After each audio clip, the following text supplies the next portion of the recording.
don't really have mod applications. It's just people that be here a lot that I normally mod. So if you're around a lot, we'll see. It's your first message though. Been following for a while though, so that's nice. At least you're not like a new follower just coming here to ask them shit. But yeah, I don't really need that many mods, bro.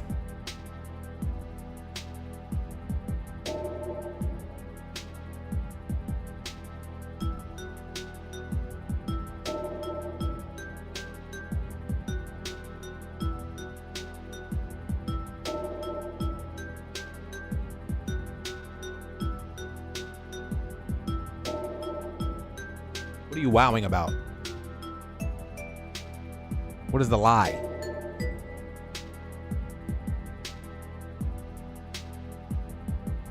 All right, let's pull up 3 tournaments in the multi-switch. I just gotta remember which ones they are.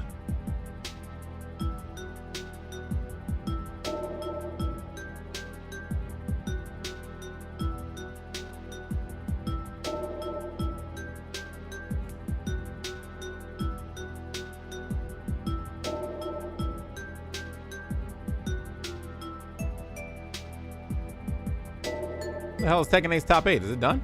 Oh shit. Oh no, it's top 32 to top 8. Never mind, it's still going. When is top 8? Because top 24 is going on right now.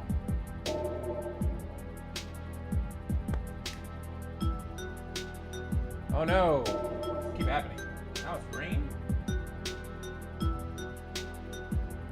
I think that capture card's getting old, that's why. Oh, this shit is just green.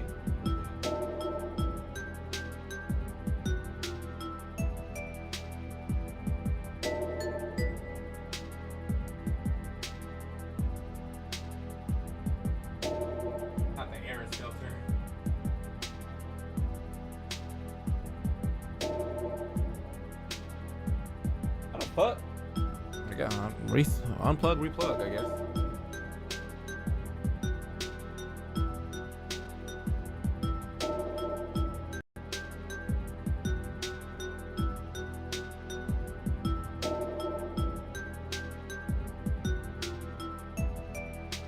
That shit was bugging.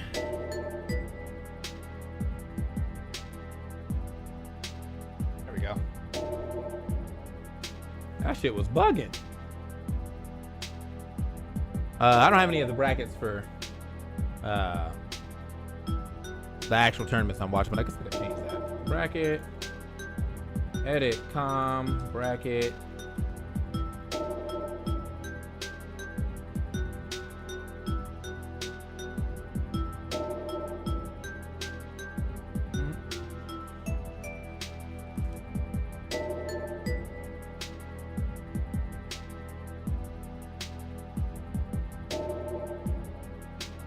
Bracket.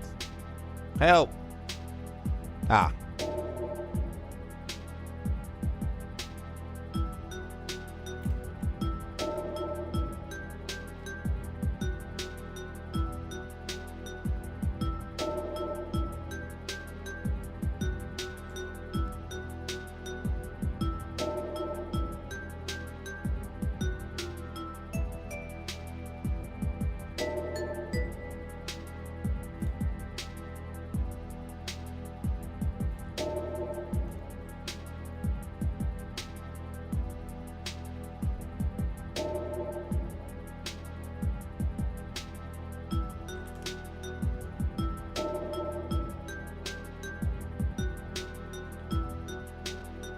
There we go.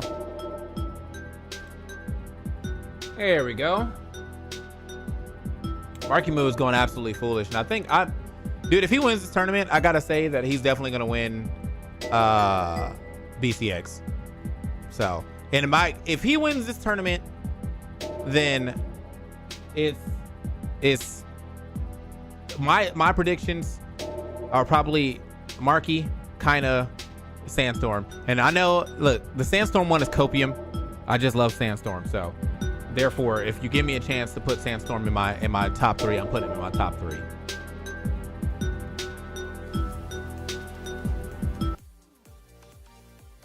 I got that fucking. I'm on Sandstorm Copium. Anyway, gotta wait for this to come back. So let's go see what's going on in Street Fighter real quick. Dude, I'm like currently farming with my my current deck in Magic. The Outlaws deck is very fun. Let me see. We saw a bit more a difference in how Chocolate approached the neutral. Actually sprinkled a bit more jumps there.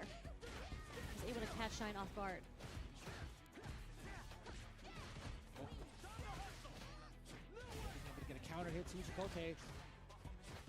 I didn't know Shine had an Ed. Shine's played 3 characters this tournament.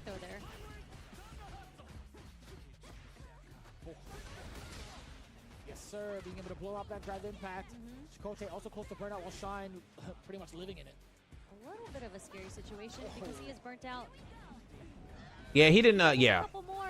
I mean, I think honestly people are just catching up to him. Like he still is. Like it's like he's definitely the MKLeo of his game, right? Like he's the GOAT.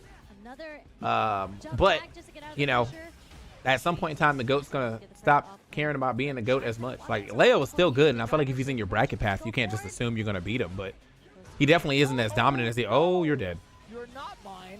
You're not fine. Yeah, you're dead as hell. You're hella dead. Match point for Chakotay off of a very strange. But yeah, like if he's in your bracket path, you're probably still gonna be like, oh shit, I gotta play MKLeo. But it's not like, all right, I'm hitting losers immediately. I'll see y'all later. And I kind of think that's where Sandstorm's at right now too. Oh Jesus! Still right into the win stock. You see it like Shine's kind of like teasing the ideas. Like maybe if I buffer a quarter circle forward or something, maybe he'll think I'll draw that flicker because Chakotay's been doing a great job of jumping. Yeah, I made a response to it. I also just don't really want to talk about that because I feel like it put me in a real bad headspace yesterday, and I'm trying to have a good day. So. Chocolate wanted to throw it out there. He just tried reversal. Of course, I've seen it though because I'm me. Like, who's not gonna send that video to me? Got 3 stops of win. That's driver versus #1 from Shine. Like I've made my piece. People are annoying. It be what it be. And forcing Shine to burn himself out. And then I muted it and went on and moved forward. I love when that happens. I'm not gonna lie to you. Okay. We're gonna confirm straight into the level 3 here. It's pretty far. I thought that was gonna do way more damage. He gets all of his meter back and gets the reverse situation. Now it's gonna be the full burnout against Chakotay. Gotta hold all of these plus frames. You gotta guess for your life these next couple of sequences. Hold up. Yep. I don't even know if I would spend the level 1 here because there's such a huge. Yep. Yeah, he wasn't making that shit back. Even if you were able to fight the DI, if he wasn't making that shit back. Sometimes you gotta just let the game go, you know. Nice with punish. Talked about that medium control that Ed does have with his normals. Oh, what up, Court? What a conversion! Are you kidding me? That was sick. Oh no! Yeah, no, that's common. That's common. Yeah. It's one of those things where it looks like a drop combo, but you still get the meaty set right after. I 100% got baited. Sherry might have just a little bit, but he was just trying. You were just trying to entertain me. I get that. Just poking away with the safe string. What a read with the up back. Damn. Ed go crazy like that. Pretty good. I kind of knew that. Just like that, Shine moves forward. This is losers. That does mean, unfortunately, Chocolate gets eliminated. Let's go, Shine. That is wild. That is wild.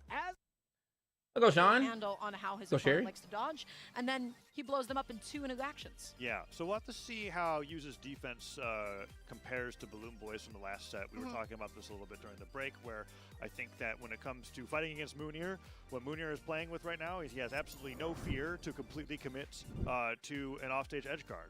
In the highlights that we got coming up here, we're just going to see exactly that. A lot of the times, Moonir's going off stage with complete reckless abandon. His stock could very well just go down as well as opponents, but a lot of the times, Moonir is taking these stocks with a very extended edge guard where he's throwing the weapon, going in for some crazy I can't get my fucking. I gotta get another one soon.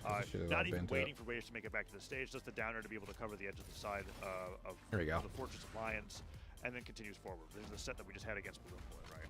Yeah, he was. Oh, we're doing recap shit. I was like, wait, they already played. Boy, Moonir going a little crazy too, though. So the question is, will he be able to do that against Hughes this time around? It's going to be tricky because when you're going up against Jayun, and let's say we're assuming that he's staying on the Tesca, you have Sword, you have Great Sword. What do? They keep you out and they catch landings. What does Tesca need to do a lot of? Well, he's doing a lot of landing. That's gauntlets and boots. Yeah, I think. Moonier hasn't had any hesitation on going in, staying stacked, being aggressive, similar to how Marky played against Hughes in the winners final. Hughes, I'm noticing that when he has a greatsword, he likes to have that space. A lot of the times he'll pick up the weapon, throw out an air or side air, and he'll drift to the edge of the stage so that he can have the range to comfortably sidelight without getting punished.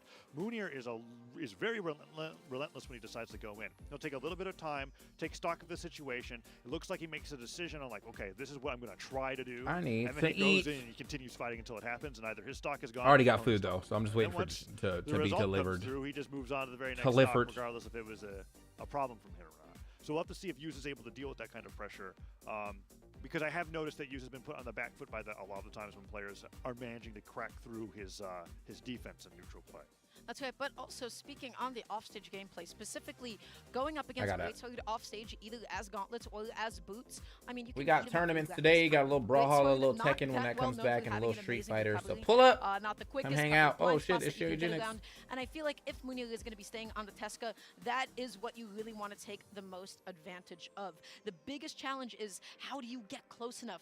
A player like Hughes, who manipulates space so well, who covers landing so well, especially with things like, let's say, Greatsword D-Light.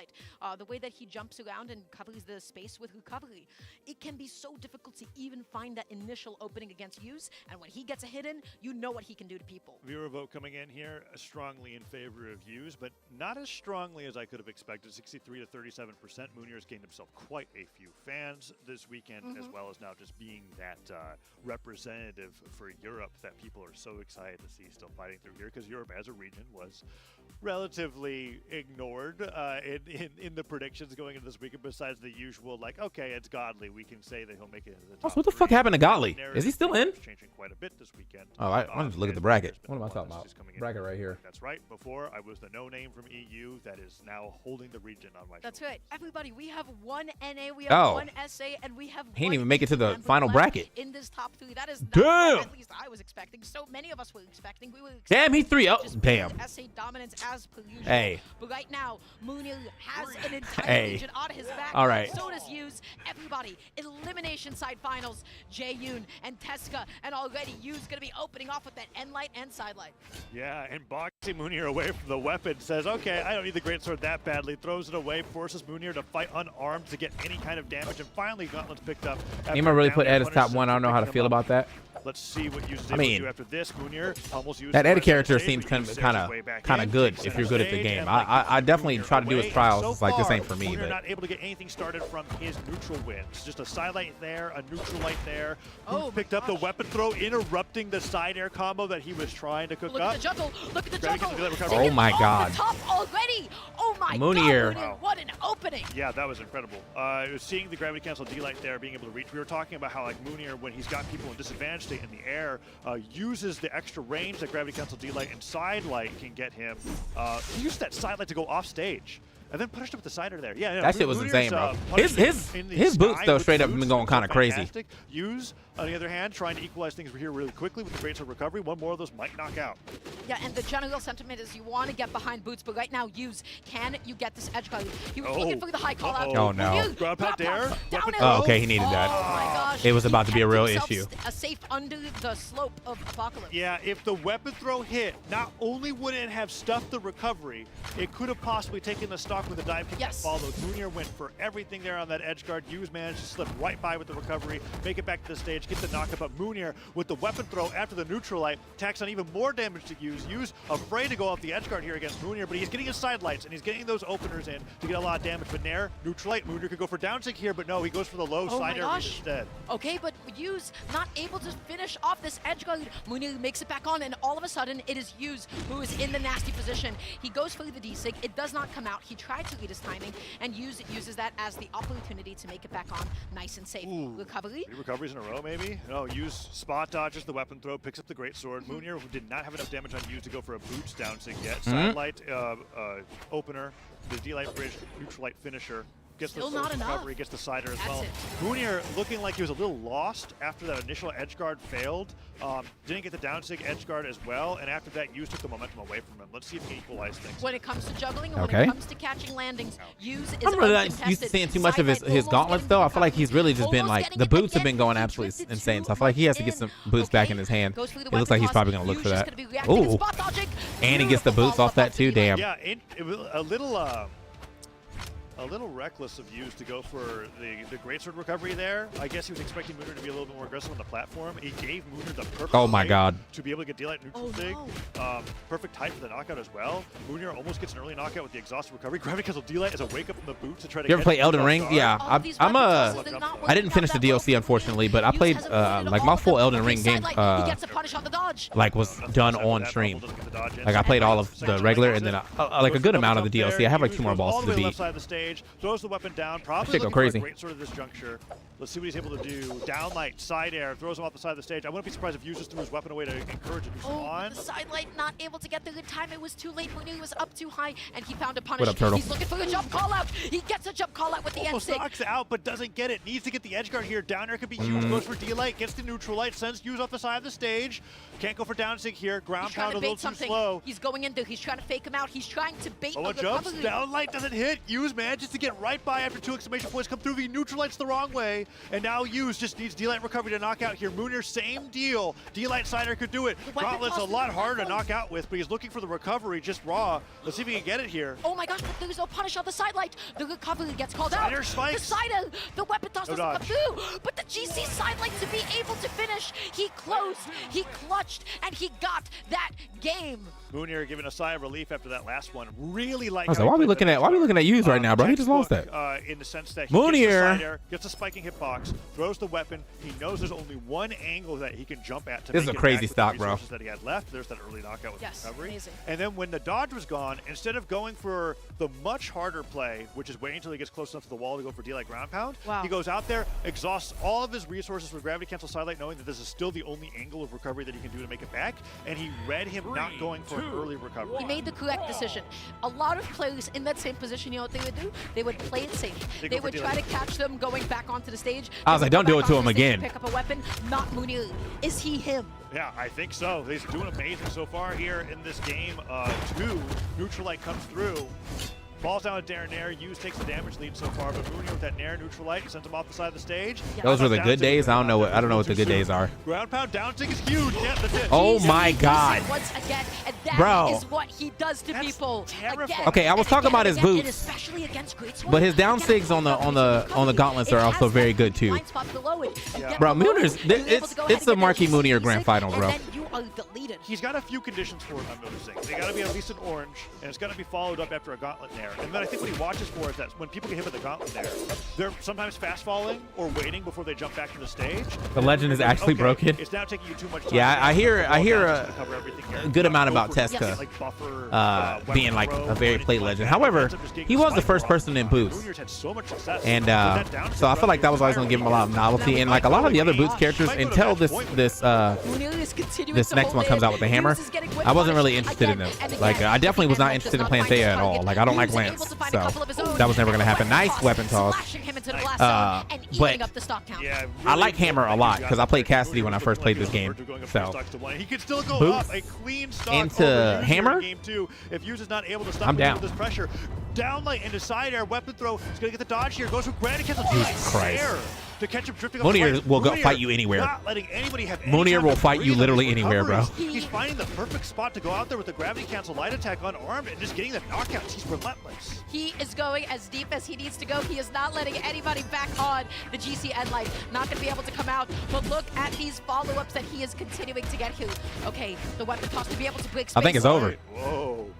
Oh, I think it's over. Right there. Goes for ground pound here. Yeah, I was like, he oh my. Hughes can't make it Dude. back. Yeah, I was like, I think it's over, man. I thought he definitely was getting hit. The idea to try to get that turnaround fair was nice, but I think if he probably hit a drop nair, he probably would have hit that better. Moonier is playing really, really well. And Fair's too we talked reactable. about this That's just before mad this slow. set where I was saying I think Moonier's playing the best version of Boots that I've seen so far, specifically because a lot of Boots players before would play Boots like Sword.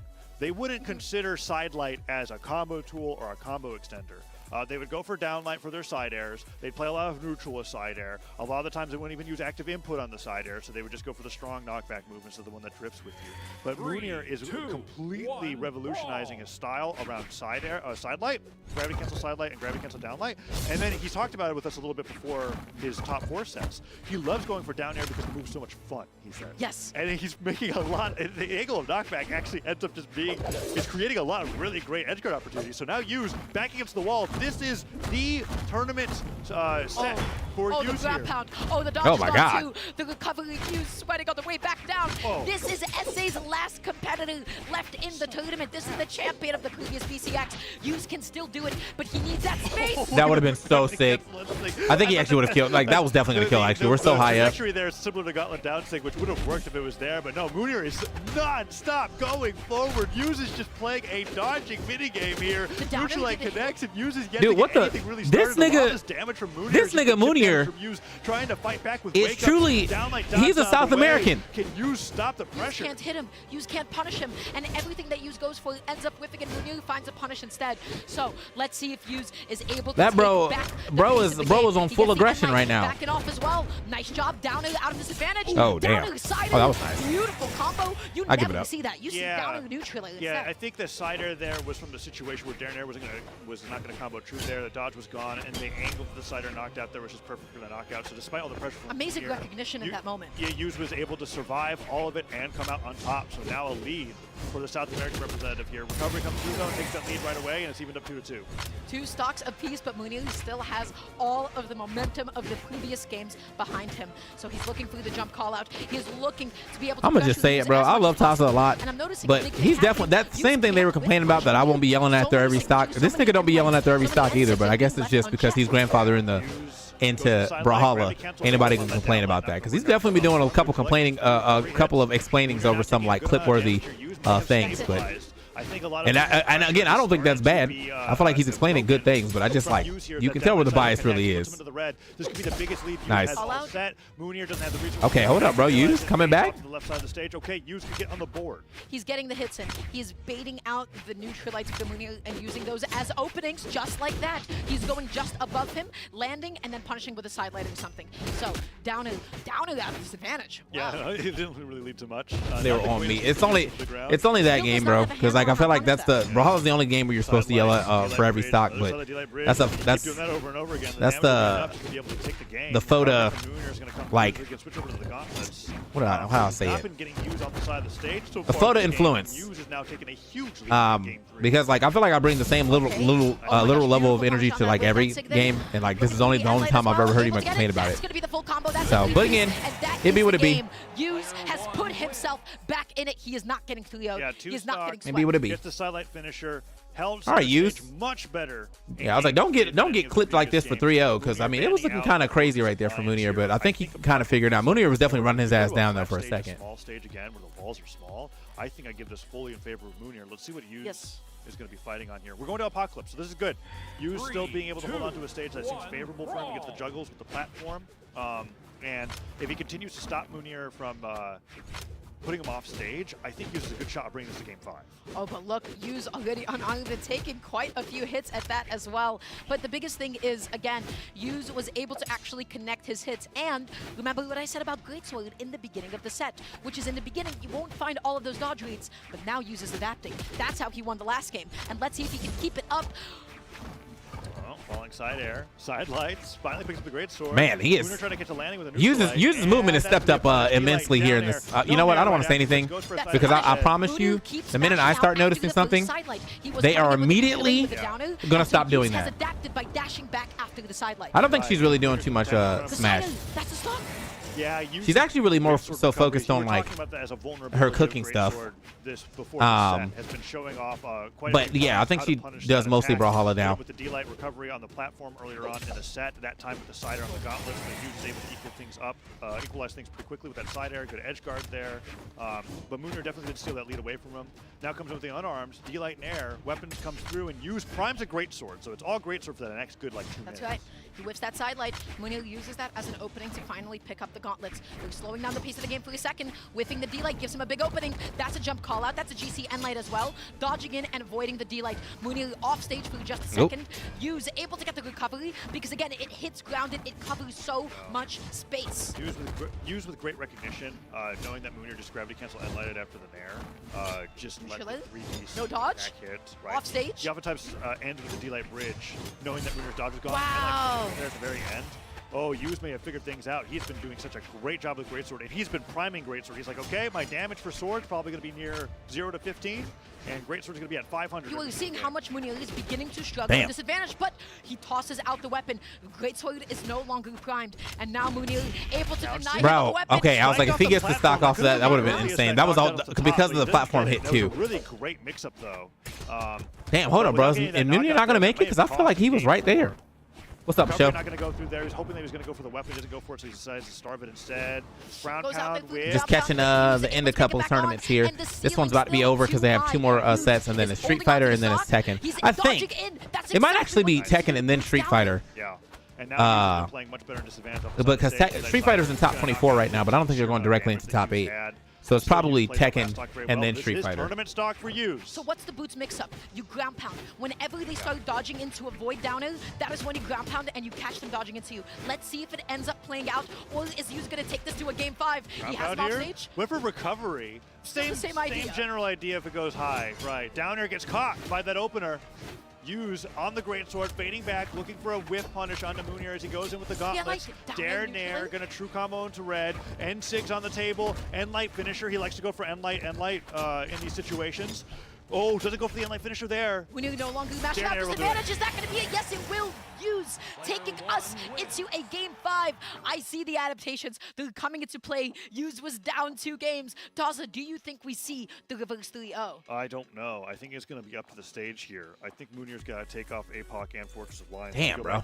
Stages. Oh, wait, we got to swap. High chance that Hughes has adapted. The Taros. Reverse 3-0. Let's see what we've got for this final stage here in game 5. This game is lit when you're good. That's the thing, though. You got to be good. Like, I feel like that's one of the biggest barriers of entry for Brawlhalla is that, like, when you start playing, you will not look like this, bro. And it's going to be a while till you look like this.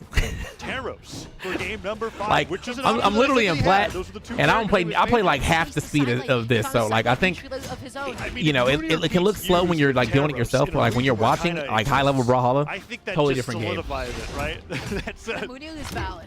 Oh, boy. Let's see what totally he's different able game. to do. Switches over onto the hammer. Hughes off stage. Is he going to go out there? He just goes through the weapon toss. He's playing it safe. He's trying to catch his timing with the D-Light, and Hughes instead just able to successfully whiff punish him. D-lighting the his movement hard in Brawlhalla is just different. Like, if you're like coming from melee and stuff, like wave dashing is not really a thing. Most of the movement is kind of aerial based. So even when you're doing like grounded movement, it's dash jumping, which is like reverse wave dashing really. Dashing, they put dashing in the game like some years ago, and that's definitely helped out a lot with the movement on the ground. But for the most part, like, a lot of the game is pretty aerial, and that's why they've made it so that, like, you can use aerial moves or grounded moves in the air with gravity cancel. So, like, in the grand scheme of things, it's not like the crazy. There's like no like really crazy advanced techniques. It's just like there's a lot of little things you have to put together all the time. The APM is high is the best way I can put it. From getting into grand finals, and is Hughes going to take it away from him with the reverse? You guys like this game went all in on the smash item play? Well, they did it because these items, particularly, these are movesets, really. So they're. I think you should treat items more like weapons, more like grooves. Because you actually don't want to be unarmed. Being unarmed in this game is actually pretty bad. But like your items, your weapons are like the core of your character. There are items in the game like you can throw bombs and spike balls and shit, but they took that shit out. So. Downer, Sider, not going to connect, and instead he gets pushed off stage. You do not want to be at the ledge against Sword. Oh, and now Hughes looking for D-Light recovery. At least for in tournament, I mean. Wake up D-Light would be huge. One down air comes through. Down light. Wrong direction. Damn. Oh no, D-Light is so difficult struggled in actually hitting opponents that are stacked on you. Well, it's not the grounded move. That's what Endlight's for. We've barely been seeing Moonier do any Endlight with the axe, and he's been hoping that Use would jump, but instead Use is not jumping, staying on the ground unless you're perfectly stacked. D-Light's not going to hit, and then you're going to get punished, which is what exactly happened. Moonier now on tournament stock, taking a ton of damage. Endlight finisher, and then there Use now so close to winning it. He's whipping the Endlight. Use is in his head. He dodges past the D-Light as well. The side light, he goes for the double, but it does not connect. The down light into the side Moonier's gassed, bro. Gets him off of him, but it's not Jesus Christ. Yes, that boy Use made the comeback. Wow. That boy Use is getting farmed for 2.5 games straight. What a comeback. Leaning back, holding his head in frustration. He was so close. He was one. Imagine Fatality top 8. From getting is he still in? Finals to get that rematch against Markimu. He had brought Markimu to Game 5. He had brought Use to Game 5, but Use with the reverse 3-0 after the adaptations did so well that he forced Moonier off that Teska pick to go over to the Taros. In hindsight, I'm like, okay, you're going to play Taros against the guy who plays against Taros more than anybody else in the world and not use that Neutralite. It was a really rough, and then Use was just with that adaptation, with that best of 5 experience, on loser side. Of oh shit! So many grand final situations. Oh shit! No way, bro. He beat Shine and then Daigo. Place and goes. Be so serious right now, bro. Thing happened in Game 5. I saw some of Moonier's hands here specifically. He did not know when it was his Be so serious. Oftentimes, you don't always want to punish the option that you immediately react to because it might not have a lot of end lag. You want to punish the option afterwards or go for a reset. In that Game 5, I saw oftentimes Use would whiff something. He was still in a position where he could mash out a dodge. Oh, force the burnout. Great success for IDOM, at least in that regard. Oh boy. Don't have to worry, and this DI is going to connect, and IDOM is going to spend that meter.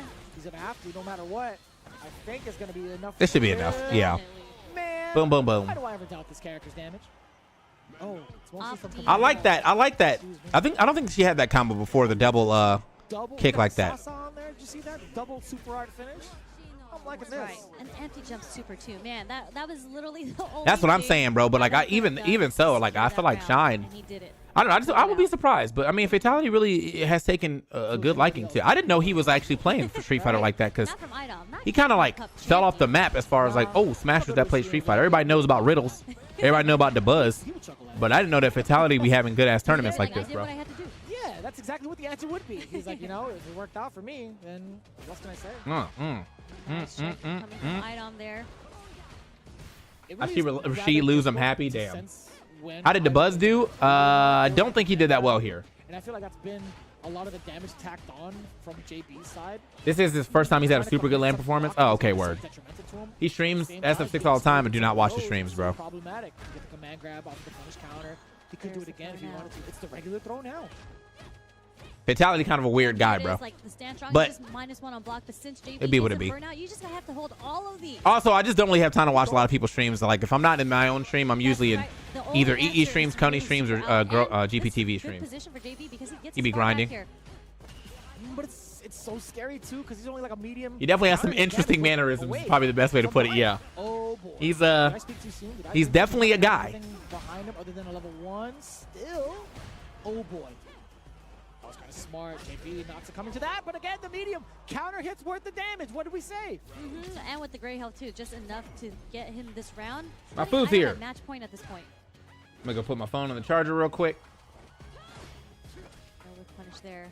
We do have level 3 locked and loaded as well. IDOM not really too worried about the current metal count. What a confirm off the counter hit. A single hit confirm. Oh, this is too clean for IDOM right now. This might be a little bit problematic. You actually are going to be dead. Excuse me. Yeah. Grab into the level 3. That was real good. His way even further. That was a good, like, little. I thought he was gonna go for the same combo, but he needed a little extra damage. That was smart, and to burn it all out because you knew it was over. Perfect KO. Damn. Farmed. I'll be right back. Get your damn food. Oh, thank you for the 2 months, my guy. To figure out all of the travel arrangements to get here in Atlanta, Georgia. It's going to be at the beautiful Cobb Galleria. You won't want to miss it. It's a great location. It's going to be there for the entire weekend from November 15th to 17th. And there's going to be stuff to do the entire time while the tournament's going on. So even if you're just a fan, a competitor, or you've never been to a Brawlhalla tournament, please come down, check it out. It's going to be a fantastic celebration of Brawlhalla. Meet all your friends. Meet us. We'll be really excited to see you guys there. That's right. And that's coming up. So bcx.live. Sign up today. This has been an incredible tournament today because for so long, for the last couple of years, that has the narrative that has defined the Brawlhalla meta is that SA is the region that is going to be consistently coming out on top. Players like Kind, And it's still possible. They have been dominating. Use the is right lane scene there. especially. But I'm going for my boy Marky. Watching some of the online tournaments, it is an incredible, incredible watch. Having a representative from each region, and specifically EU, the region that oftentimes when people talk about which region is the strongest, EU is not the one in contention. Moonyu showed, hey, I'm still here. I'm still representing EU. I'm showing what happens if you practice and play the game. And he kept it so close with Yus up until that game 5. He played amazing Taza. And so Moonyu especially is a player that I would love to see how he does at BCX. That being said, the Europe narrative is still third. And that's the best they could do. But it was here close right now though. before Asterisk, asterisk, don't forget it. But Hey, it was man. close. Game 5. That's Big what happens when you got Zeros. new niggas, bro. Anyways, He was like, we're yo, gonna I get the wasn't grand in finals Brawlhalla back soon. then. And so Yes, the name- please. the I almost like, I narrative should have told him your here, opinions are which is valid a little now. bit different, right? You said it's NA and SA. I'd argue that people weren't even thinking about Last I North knew you built the America shit that that you much got outside criticized the for? fact that Marky Moo and Balloon Boy were exciting to look at, but the Wait, built what they were shit? going to do at Atlanta environment was still yet to be seen. Now we know that they have brought North America back into prominence. We're not getting a Hughes versus Kinda grand finals here. This is Marky Moo versus Hughes for grands, where Marky Moo has a 2-0 lifetime history achieved here this weekend in the round robin and in winners finals. Marky Moo could go up 3-0 against the world champion. They want niggas yelling, bro. Start off I just can't yell for every stock. I definitely fucked up on Marky Moo versus Sandstorm set. I didn't realize that like Marky Moo was this new and like this. This is, as people have said, the Like, second I wasn't coming familiar with his of the game, if I'm being Monex real. Jesus, my friends. He So- is going to be coming here, and we're But going to see exactly now, what he is going to do to I'm use familiar that. with his game. Now, the question is, between then and now, that was only a couple of sets ago. The sets that Marky Moo won against Hughes, those were dominant 3-0s. They were. So the question is, I don't even know what adaptations Hughes talked about when he said, little adaptations. We'll have to see. We'll have to see. Yeah, that's something I'm looking forward to seeing in the set here because Hughes was able to I think do it Smash in players the wouldn't set want to against show the their winner, earnings. right? Going Yes. down You've been 2-0 playing- and then making the boots. You've been so playing Smash for like 10 that years. you had to switch Your it up earnings be like Tesca. 40K. Let's You're see if he like, can what give the Marky fuck? Moo a similar amount of pressure. I have not really seen from this weekend anybody that's made Marky Moo feel like he can't play the way that he wants. Like- so Hughes will have to They'd be be the like, first to do that. "Bro, here let in it Grand go." Finals, because Marky Moo is 3 games away from being crowned the Autumn Royale champion. And when Marky Moo is on, he That's is kind of on respect. I everybody, feel that. especially when it comes to the offstage gameplay. You see him annihilate stocks like nobody's business. You see the way that he pressures. Leo has people won and the way 70 that they just tournaments evaporate, over his career, beneath him. And so the question banking is, on will that happen a to you full once again? The way that 25K. he moves, it can be so tricky. Taza, this is it. Grand finals. Grand Finals, Marky Moo They'd representing be like, "All right, North bro." America against Hughes, the world champion and South American representative, are going to change the stage that they're playing on for game number 1. Of all the games, guys, of all the sets that they had to do this on, it was going to be this one. I gave that button check the most elegant intro that I could. We'll have it ready to go here for the real game 1 in just a little bit. What impresses me about a player like Marky Moo, specifically when it comes to younger competitors, those are the ones. Some of the that earnings were tend good to except be for that the one most year that they affected fucked by us this. over And directly. he talks about the fact that he was nervous often. Judging by his play, I can't tell at all. I think he's quite nervous, but the thing that he highlighted in his interview was that he is focusing on staying focused. I think that a lot of the feelings that he's having are still there bubbling under the surface, but what he's got better than anybody else right now is that he's focused on the prize. He's focused on the win, and he's going, I'm going through a lot of this stuff, but I can make it through a lot of this stuff. Here we go. Grand Finals for the Autumn Royale. We've got Hughes from South America going up against Marky Moo, undefeated in the double elimination side of the bracket for North America. They're fighting on Small World's End here for game number 1, and Marky Moo opening up really nicely on the side as Hughes finally picks up a weapon. Out here doing it for love of the game. I'm Yeah, sure he'll be switching Sideline, over to the great shoving him very off quick. stage, dashing in with I think that you should D-right, definitely and play the Marky games Moo that you wanna able to play. get I the think it's punish, just- it just looking would be for funny to see the GC graphics Light, for the and it was Smashers. unsuccessful. Weapon toss, GC and Light once again. A lot of these coming people would out, not and be this over time 10K. actually connecting. He's just getting close. He's trying to bait Hughes into a bad jump, and then Marky Moo wants a recovery to set up an early edge guard. Nice recovery. Looks for a second one for that early edge guard, but doesn't get it. And Hughes is able to get the sidelight D-light bridge. He's been so effective with those throughout the entirety of the weekend. Waiting for a dodge read. Gravity cancel sidelight, try to catch Hughes recovering onto the stage, but he goes low. Gravity cancel D-light, dodges right past it, but the dare weapon throw Nice. take the first stock here. Doesn't even need the dive kick, and Markimu actually dodges into the pillar to avoid the side air from hitting, so that Hughes doesn't get the chase dodge and takes the first stock. And he was still able to make it back on. A lot of the way that Markimu even finds these openings is through the recovery. Can he bait Hughes into those jumps? I think what I would like to see is a more grounded playstyle from Hughes going into this. Oh boy, Pocket Sand not gonna find its target. Okay, holding on to the stage, looking for the neutral, he doesn't find it. One good down air, ground pound with a nair. Boy. Just magnets him off the side of the stage. I can't believe that I was able to connect there. Hughes must have been dashing off the side of the stage. Ensig does not hit grounded. Markimu does a good job staying on the ground there to avoid that attack, but D-Light recovery comes through. One more of those could knock out. Hughes looking for another nair. Markimu goes down. That dash land neutral light not going to get it. Hughes gets the D-Light recovery. He dashed back, he gave up enough stage, he saw the end light, and he was able to successfully punish it. 2 stocks apiece. Let's see what Hughes is able to make happen. Okay, able to get the end light, not able to get the neutral light. Side light, down. Oh my god, he gets the 3-piece, and he's getting so much damage, and he has totally evened up this game. Markimu now going over to center stage, goes for that side light.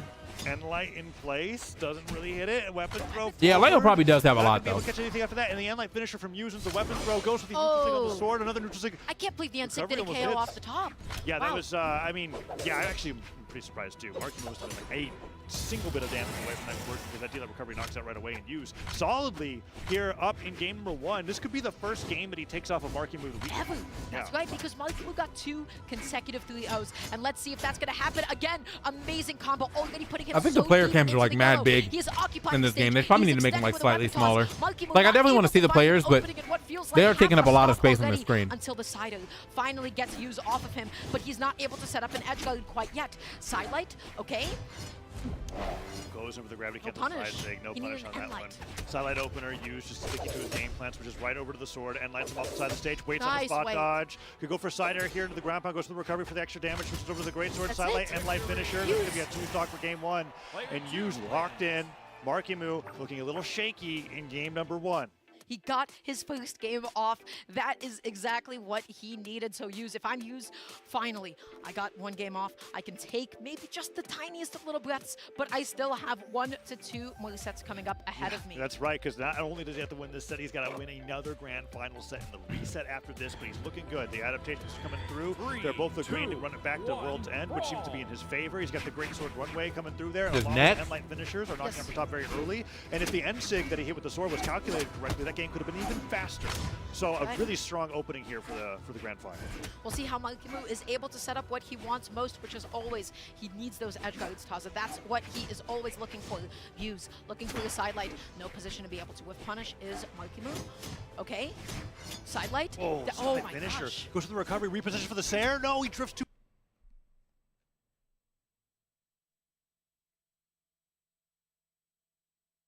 How do I move the chat? What if I don't want to see the chat?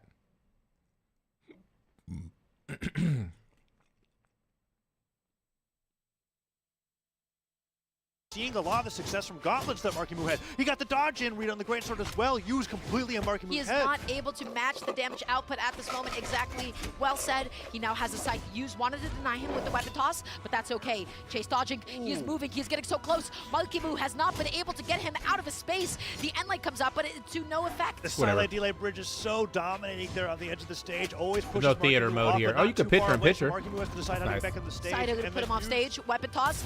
Great sword. There's that not fatality. A whole lot of options off stage once again, but that was a beautiful little follow-up to close out that Yeah, stock. good damage coming out from Hughes as well to secure the lead.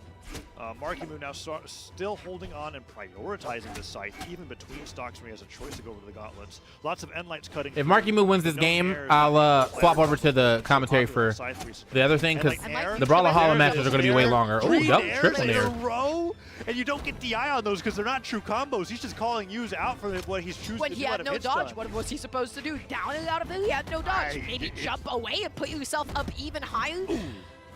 Yeah, you want to do that. Recovery ends up being too risky there. Gravity cancel ends up to knock you out. D-Light side air. This could be Oh the my stock. And God. that's it. Marky Moo off the site. He's already back. Hit 3 Off nairs of- in a row and took the stock lead. That was an incredible advantage state. That is what he does when he sees that your Zooming dog is in. gone. Well, he if you smells make a- blood in the water, but if you make a- he is still not out of this game. Yeah. He gets the D-Light. Oh, look at He gets that. the recovery follow-up.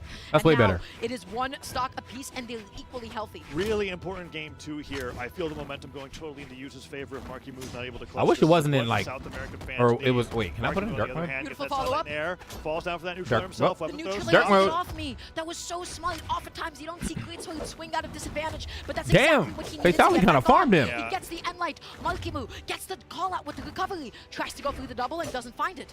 I like the movement there from Yuz though. Dash jumps back and forth, gets 1 down air, neutral light there as well. Side light, waits him out, but gets the nair on the way back down to the stage as Marky Moo's not able to get the grab, but he's looking for that nair. D-Light D-Light side air side edge air. guards him. Yuz could take the 2-0 lead here. Oh, but he dodges on. D-Light. He misses the end light, and as a result, he gets hit by the neutral. He picks up the sight. We saw how effective it was last time. The weapon toss, the end light, he was not able to pick it up in time.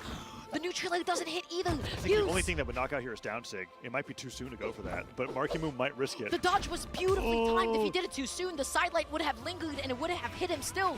They were Both both just jumping dash around jumping each around other. Yeah, Yuz has got a lot more options to knock out than Marky Moo has. Marky Moo needs a few more hits. Oh, gosh. Endlight sends him up the left side of the stage. Marky Moo has not been a very signature heavy finisher here at the Gauntlets. Love the fact that he didn't dash in with his weapon toss. Oh, he misses Hughes the side dodged air. past that. He was ready to punish him. He's controlling the ground, but he That's landed it. the side air, and Hughes is able to take this Marky, game to- why, Okay, brother? Yuz is a very strong. All right, On attack. we'll be here. back. Nice check again with the crouch strong. And we talked about the strength of Shine and being able to go into those spacing traps that we talked about. Level 3, trying to feel the beat. That's gonna burn Shine out too. 100%. Just a matter of sequencing though. Does Fatality have it in him? Can he feel the rhythm? Can he feel the rhyme? You already know what it is. It's drive rush time. Not yet, Snuck that actually. in. Look at that. Why- He caught you mashing on wake up. What did he hit? Because he should have just drive rushed that. On me. Or not drive rush, just drive impact that. It's fine. Recognition from Shine. Didn't get the counter hit. Y'all watch me. Y'all had me come over here. Look, he got me in the first half. Full combo He got me in the first half. there.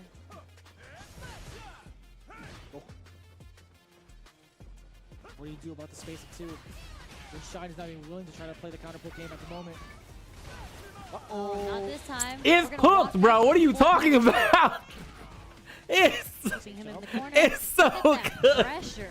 What do you do about it? Again, DJ not necessarily having the best defense to work with. I mean, It's other than the OD uppercut. This He's nigga already gotten called off for it twice. fucking already. So what else destroyed. can you do?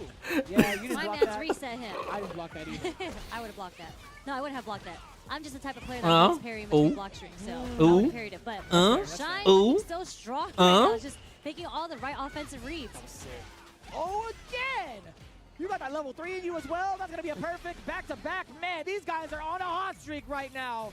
It's unfortunate that it's at the expense But I of felt like Fate. that was so doable with Molly X2, but it's okay. We Don't have ever have me Royale. swap over Maybe this we will be able to anymore. evoke the spirit of Balloon Boy, one that would win against Yuz, God, though. And so we'll absolutely just have to find cooked out on how that this shit, goes. bro. Monkey Moo left weaponless. Yuz just able to land mostly safely, avoiding the side light and getting a couple of hits in. Hello, GC side light recovery, but still Oh not my enough. Yeah, god. doesn't get the knockout. It was a great read there. Gets He's the down 6 Wow. stacks. Nicely done. Takes him up the top of the stage. And maybe we'll see just a little bit more signature liberty here because the character's different, right?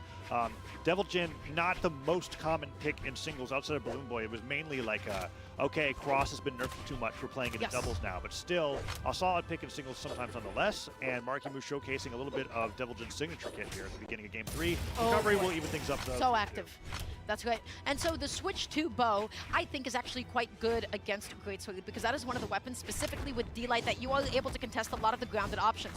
He's still going to be sticking to the gauntlets, though. You're able to get the GC and Light, not able to get the N-Sig follow-up and use whiffing a side light. Monkey Moo gets a very quick little punish, and now the game is just about as even as it can be. I think the argument for Bow here is a strong one.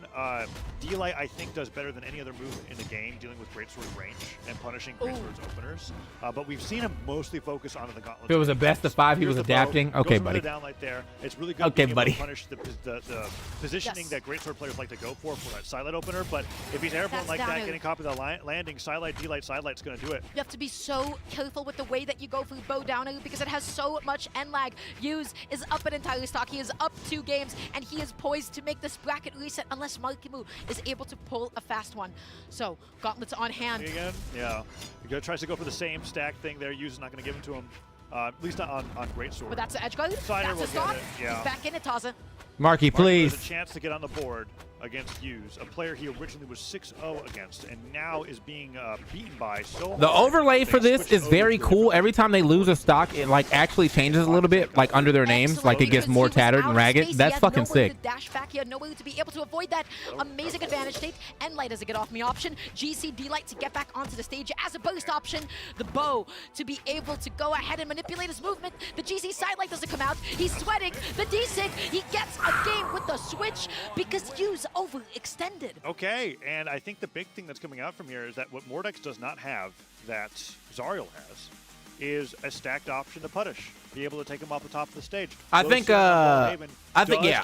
Even if he beats Shine, bro, doesn't want to go back. that's there. Daigo the Changed beast you about to before. play against, But bro. what Markimu changed in that game wasn't much. He had the bow for a good amount of damage. The gauntlets played similarly to the Mordex, but as opposed to before, where we saw one signature being used again. We actually saw Downsig reliably knocking out when Hughes tried to cross him up. Now going to Lions here, do you think that that's still going to be as viable of an option? No, the ceiling is twice as high as World's End, and that was something that we were talking about in the original set between Hughes and Markimu, right? Where a lot of the knockouts were Sidelight Recovery coming up from the gauntlets. As Hughes has been able to adapt against Markimu's playstyle, Sidelight Recovery has not been connecting against Hughes on the gauntlets. And so Markimu is now relying on Deviljin's unique signature kit here with the Downsig. But we have to see if that comes here into play in this game. Puts out the bow Downsig there. Gravity cancel D-Light means he has no dodge, but Hughes doesn't get a punish onto it, and Markimu is a little bit behind. He's been using it too many times. That's going to be the call out with the GC D-Light into the NSIG as well. I was about to point it out. He used it so many times to try and get back on the D-Light into the recovery. Enough to knock out off the top. Hughes, he is playing amazing. Yeah, and this is a very hard lead to come back from. Markimu was keeping it close for the majority of Game 3. Hughes now here on the Greatsword. If he finds one more Sidelight opener, he'll get that D-Light bridge. So difficult That to is follow Deviljin. off of Sidelight, but Spike angle. He's a it's a cross. offstage, Jesus he Christ, gets it it's a again, crossover and I think skin. that's going to be more than enough to for be able to Azriel. KO. Really good But spacing. yeah, it's a That very goes good so choice for the confident, crossover like skin. Mordex Scythe D-Light, you know, what he did. Yeah, but you're just covering that upwards angle. You get that spiking knockback as well, and because it's not doubles, you don't have to worry about somebody interrupting you during the animation of that attack, which is usually the biggest weakness. And Hughes just drifts off to the left because he knew he had no resources back to make it back after the double NSIG connects. Nice neutral. Nairn and chase dodge was low on jumps, but still managed to make it back. And now D-Light is on the table as an approaching tool, but Hughes is just too close for Markimu to be able to set up. He slides off with that D-Light. He puts himself off stage, catching the cross up with the N-Light as well. Markimu wanted a dash land. Instead, he ended up dodging onto the stage, and he got punished for it really quickly. Whoa. Fully Whoa. committing to the ground pound. Sometimes you have to fully send it, though, just so you get Matt far away. Not able to get the true combo into the side. Surprised that Markimu was playing off the right side of the stage for so long with how much damage he was taking. Hughes now a dare nair away from Still living. knockout. That one is not going to do it, but the next one will. Neutralite could have gone for the N-Light finisher right away. Just avoid the bridge entirely. Goodbye. There it is. Yes. N-Light opener, N-Light finisher. He's not dodging immediately been a because he's waiting for the bridge. It's been a used staple for most of the weekend, halfway through a set most of the time. Yes. Because he puts out so many sidelight D-lights that the N-Light is catches people off guard a lot of the times. Oh my gosh, the D-Light able to actually outspace the beautiful stuff. The N6 so safe.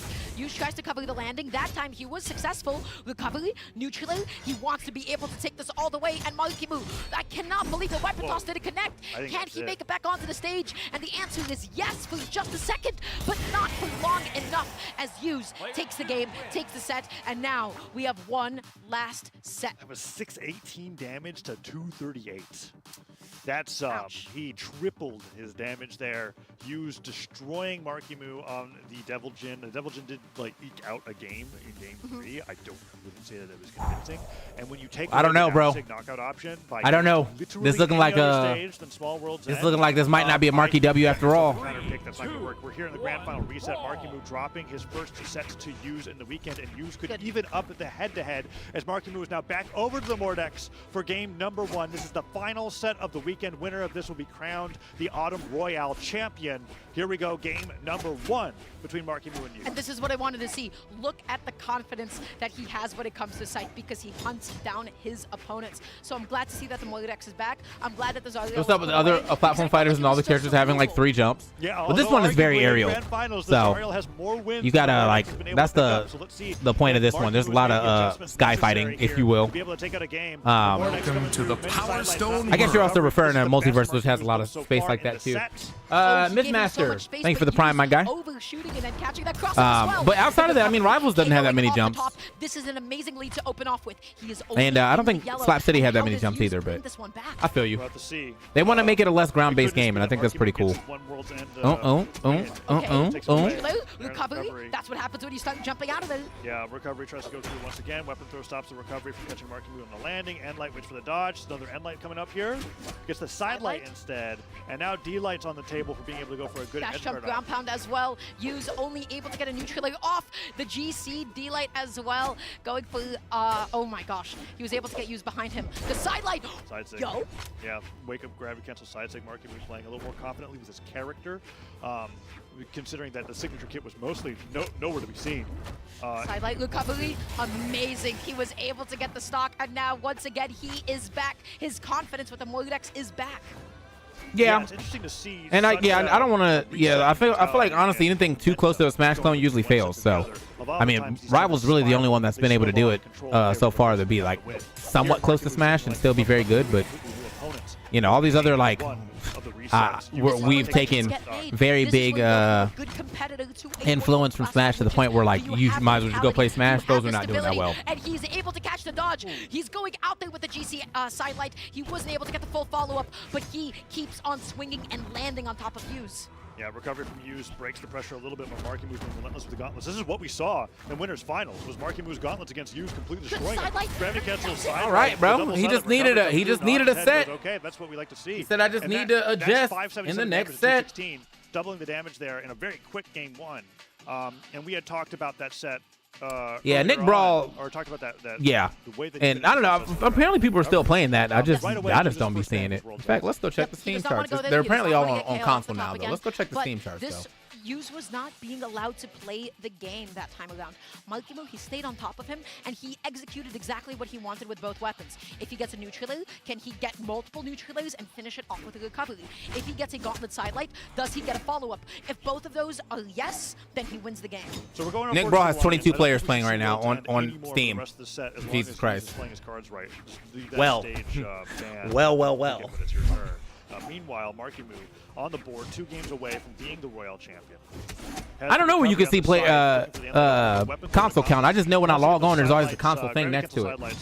Oh, so aggressive. The sidelight D-Light bridges He are kept getting his the damage dodge. He kept his dodge. He knew that he would not be able to get a finisher. Okay, he's landing so safely. He went through the D-Light. He played as floaty as possible. And the 22 is too many. That's crazy. The weapon throw cancels the dodge That's into a disrespectful. sidelight. You immediately get your finisher there. Extra damage into the knockback. And immediately sends you off stage with that angle. The N-Sig still going to be able to KO off the top. Yu's has a gentle lead. Now the question is, can he attain any extra credit? Oh boy, he is leaning in. That's a classic. It's a Brawlhalla classic to go for the haymaker there with iframes.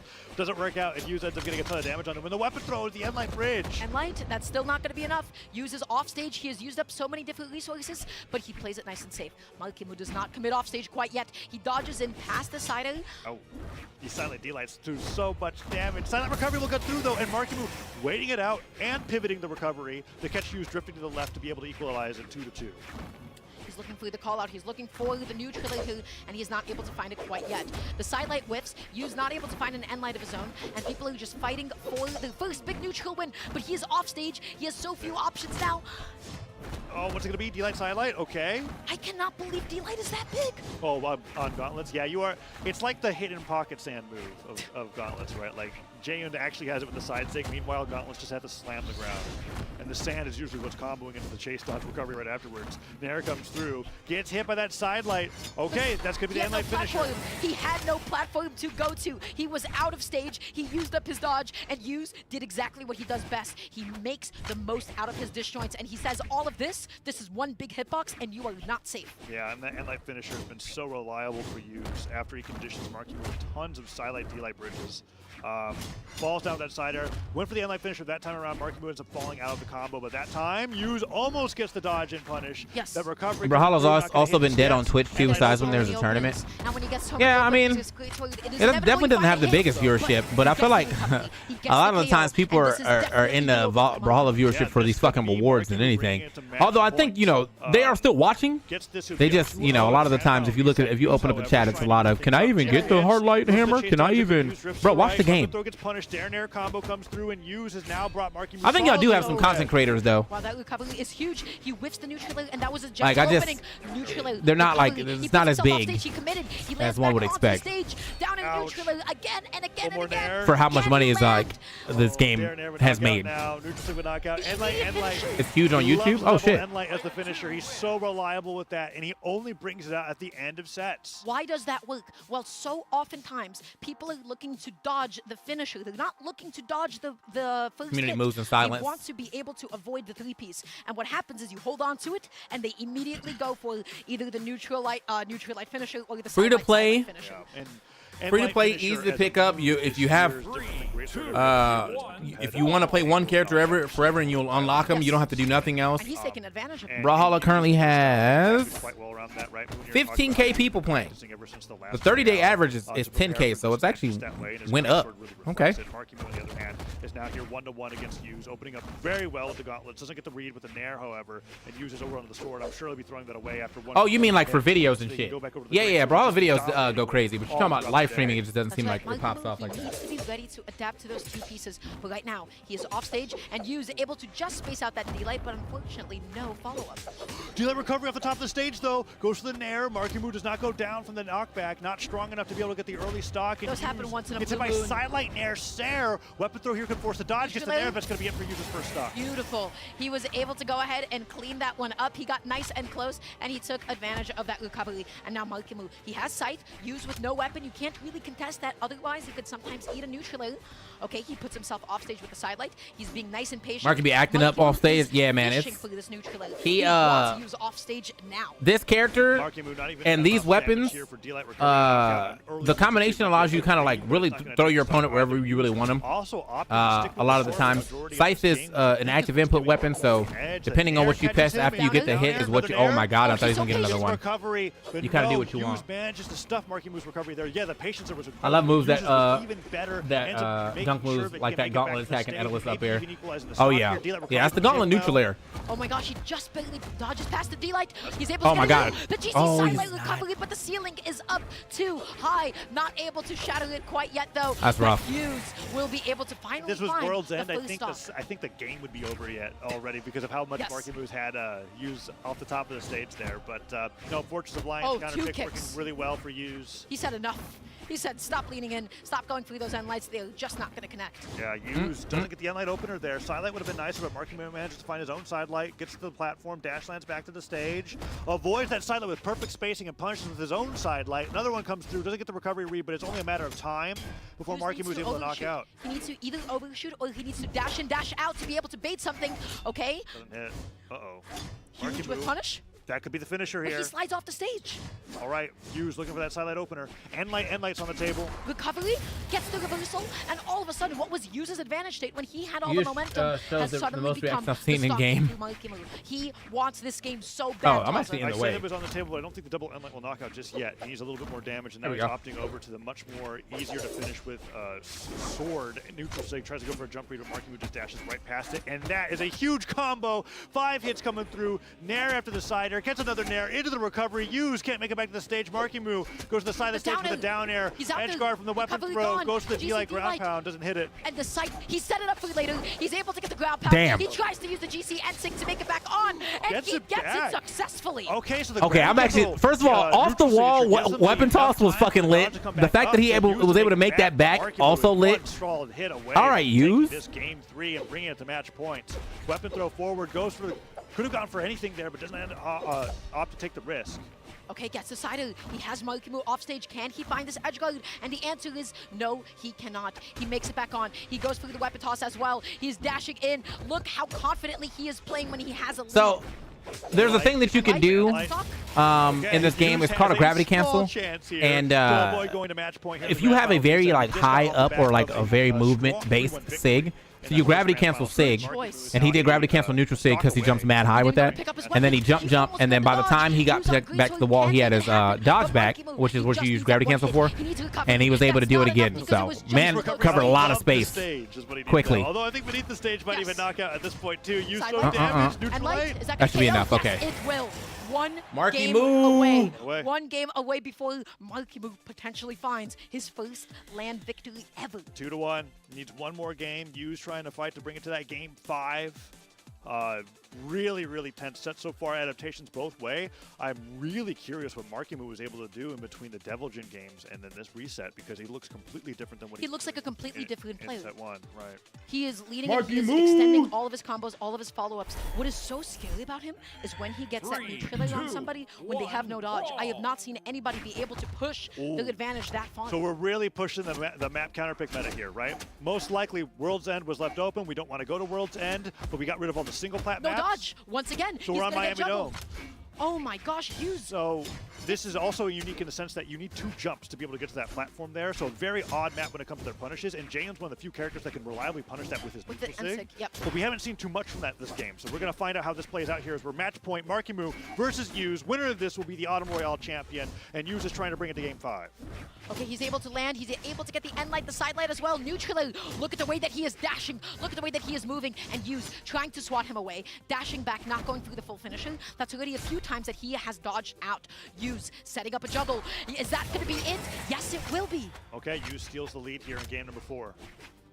1 hit away, though. Oh, my God. I thought he was 1 hit away. That neutral sig was amazing. A little extra charge maybe would have gotten it, but now Marky Moo has to work that much harder to be able to finish off this stock.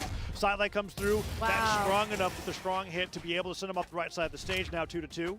2-2, and that lead that Yuz has built up is now gone. Marky Moo with Scythe on hand, what is he going to do to deny Yuz of this weapon? He is staying put. He is threatening with neutral because you have seen what he can do once he gets that 1 hit. Yeah, good patience from Yuz, however, just to wait for Marky Moo to throw a preemptive attack. Once the Nair came through, Yuz crossed him up, picked up the Greatsword. Now they're fighting Greatsword versus Scythe, but the Scythe Nair sent him off stage. Good job getting right over the threat zone.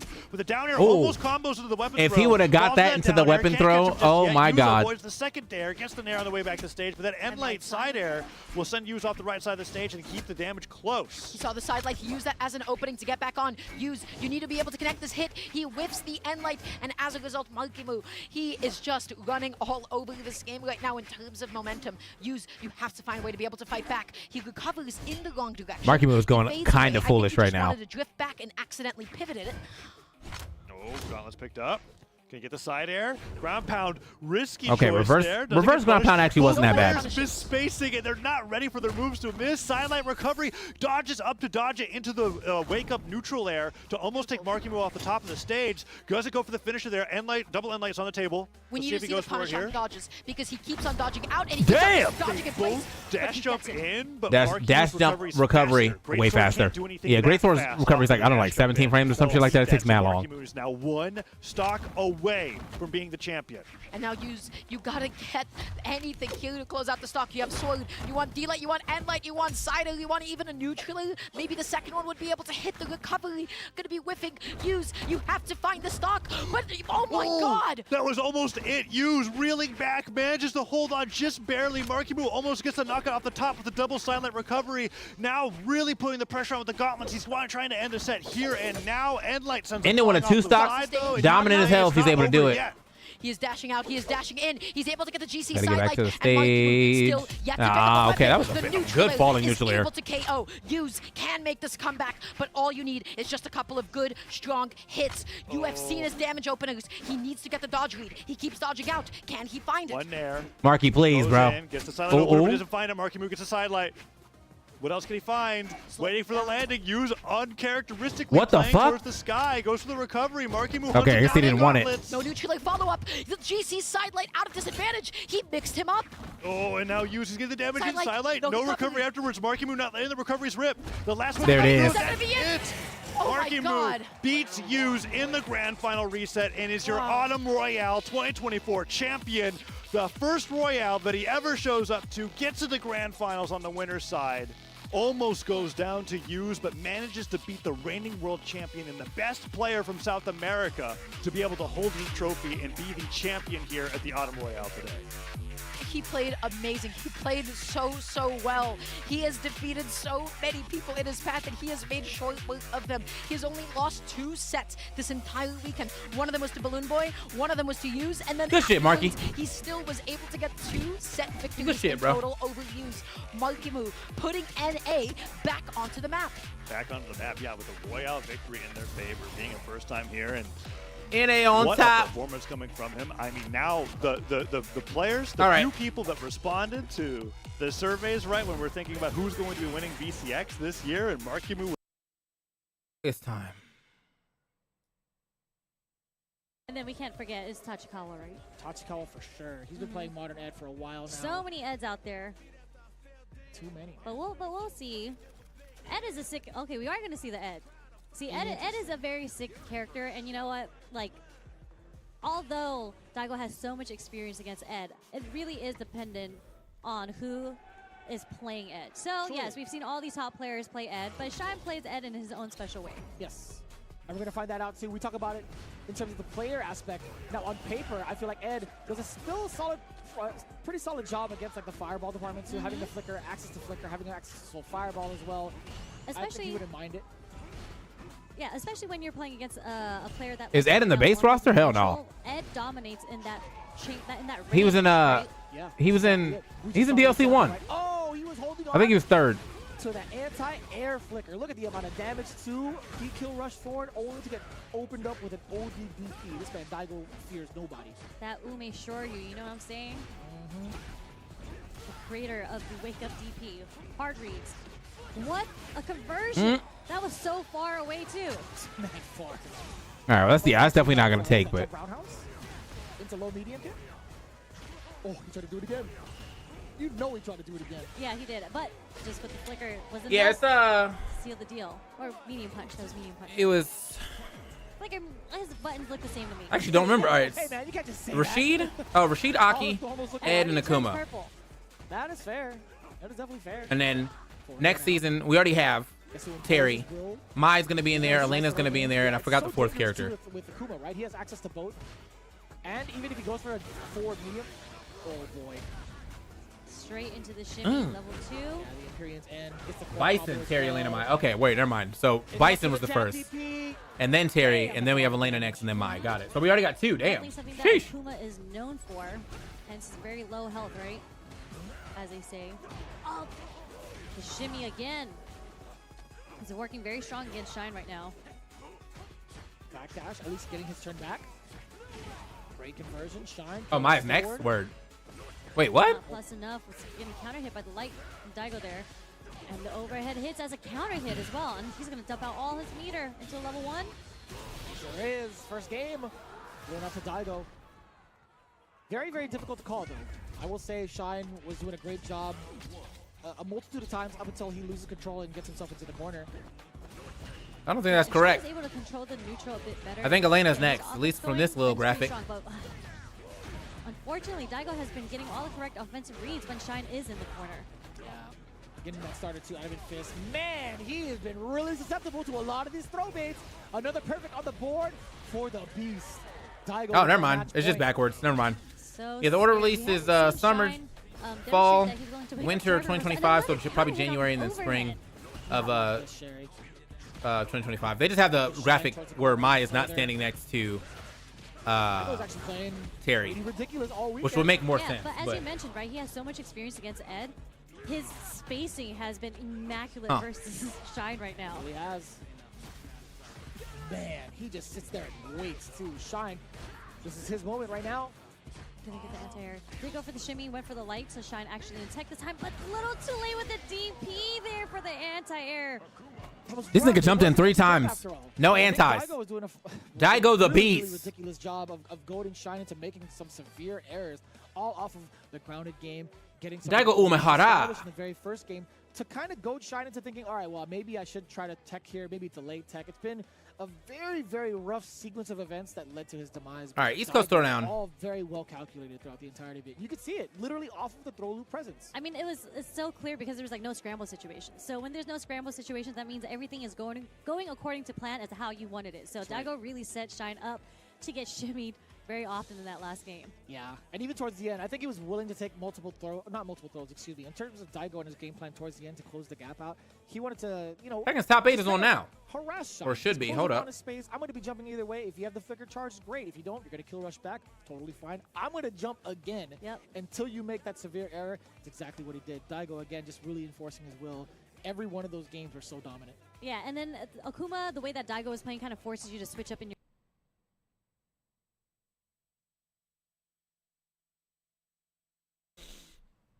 Got a player I want to win Tekken. Let me see.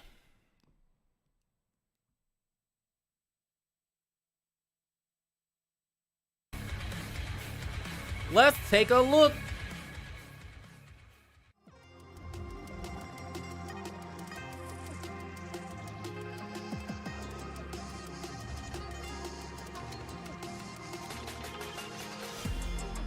Hey, when's the last time I hit bracket? Bracket. SGF devices actually makes it super easy to customize your own controller. Bracket, please. But for me, I ain't bought. God damn it. I'm him Bison. I wrote the song in like 2 days. New levels of power, been inspired from a new place. Think I'm holding my M. Bison was crazy. the blue face. So ahead of my time, I do new in a new way. I'm so advanced with rhymes. If this was school, I skip like 2 grades. Hate us soft as Duncan Hines, op sweet as a souffle. Damn, I missed all of it? They are flying.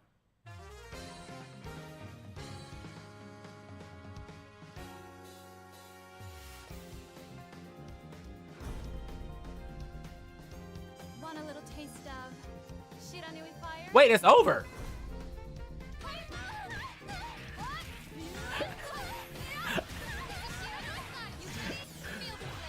What the hell?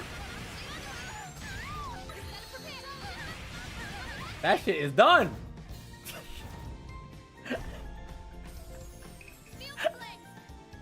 I thought that shit. Okay, well.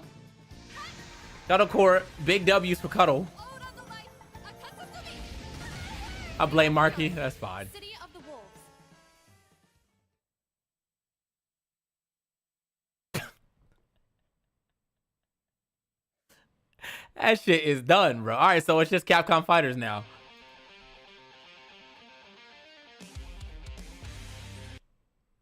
Bison has been having such a dominating performance in Street Fighter 6 in this season so far, but maybe Bison's not as strong as everybody's saying. So Big Bird, He's Kevin, very strong. He's Boost, very strong. Zangief, We're- okay, we're- I'm gonna Item, keep it at that. Daigo, I'm gonna Kaba, get and a- Bust Nephew. open that can of worms. Chat could go in. They can do whatever they want. But one thing is for sure, as you are watching along, we do want to make sure that you are also in line with everything that's been going on in the CPT. We talked about. All right. Well, we got a little time. Let's go do some of the story finally. I've been slacking on the story.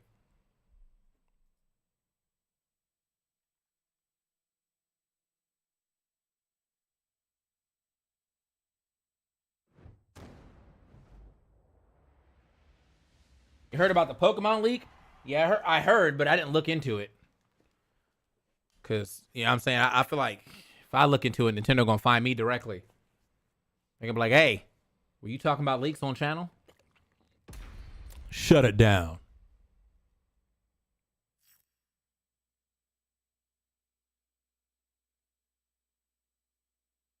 Now my channel gone. For what? For what, bro?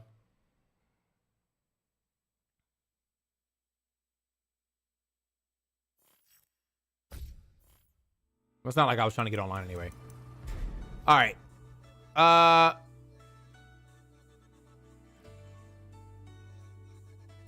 have not beaten the first story on this one again, but I will do it again at some point.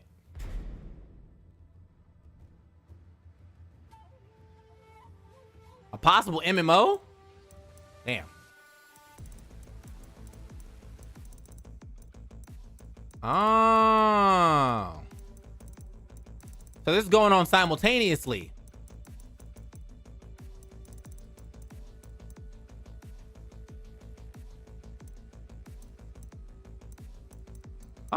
fucking sick.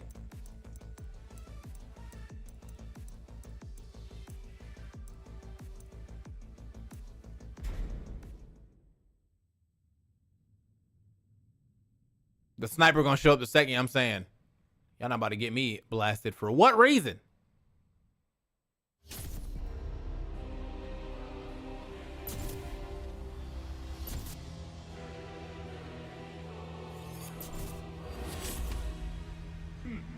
Game Freak got freaky ass devs too. What the? Wait, what does that mean?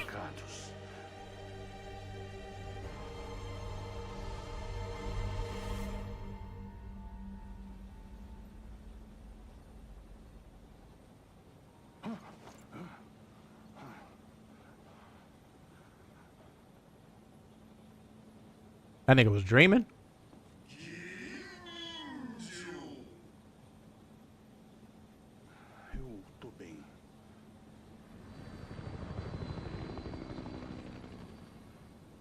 The rebel army's flying boat is inbound.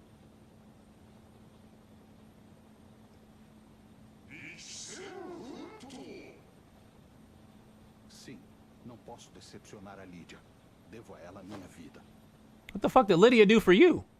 Não importam os desafios do caminho. As pessoas sempre se recuperam, né?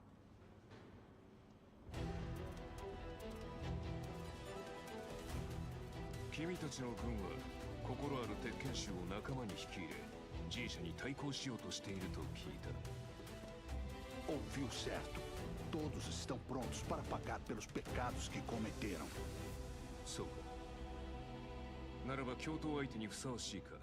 Hell yeah, brother.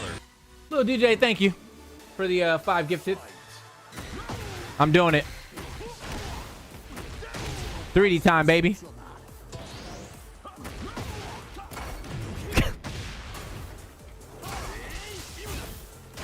I'll walk that.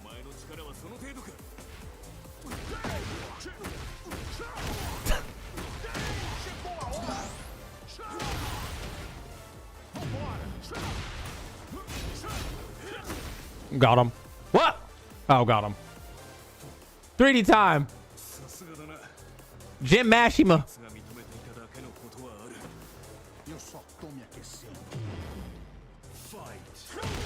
Hey, what the? My fault. Wait, I was kidding. My fault. My fault. My fault.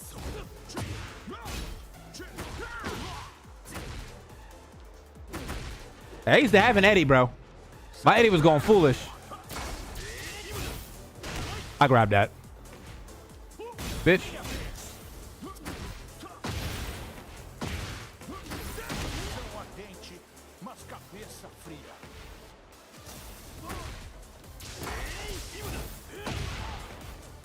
Why is he allowed to do that?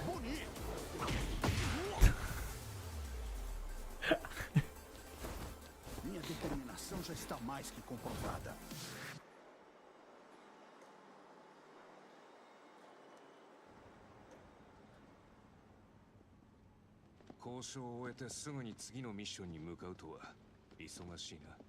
Ainda precisamos de mais aliados se quisermos vencer. Gonna be lurking. All right, bro. I appreciate it. Yeah, we're gonna get back into watching Street Fighter in a second. I just gotta watch. I was like, I gotta wait for the top 8 to start, so I figured I'd knock some of the story out because I haven't played it yet.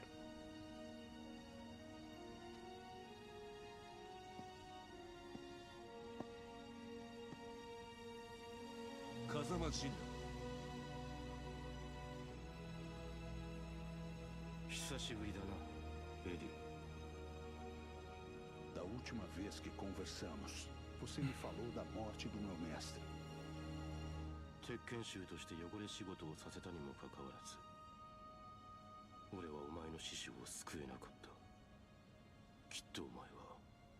Ever play B&W? Like black and white? Like the Pokemon? Prepare-se, Jin Kazama. Hey, what the?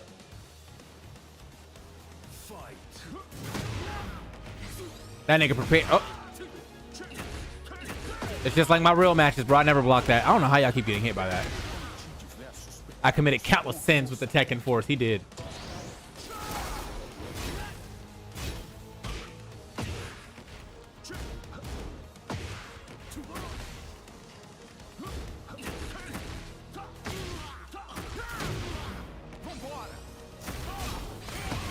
Got me.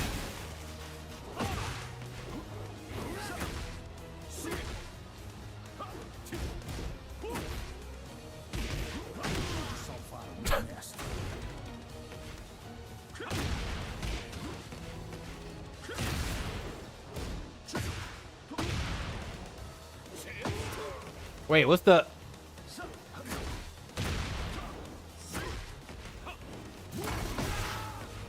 I forgot. It doesn't matter. Oh.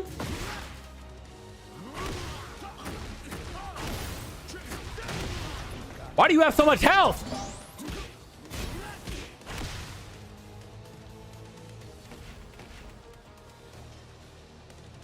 Imagine if they slowed down, slow time and talk shit like that in PvP every time you get your first launcher.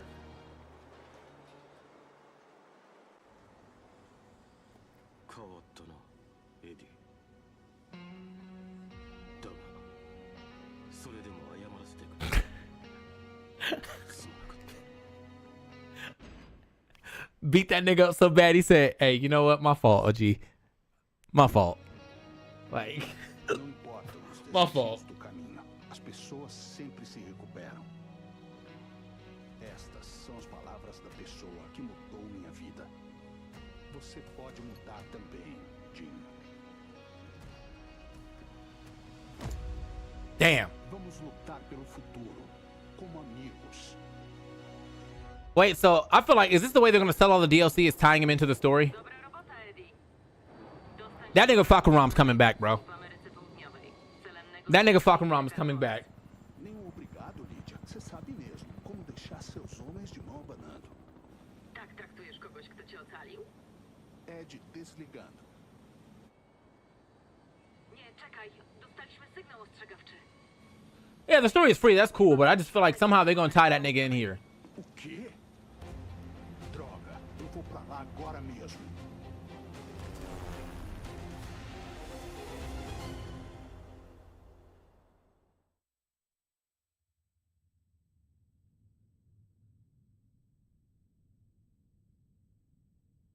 Makes me think the last DLC is a guest character just because they couldn't tie him into the story.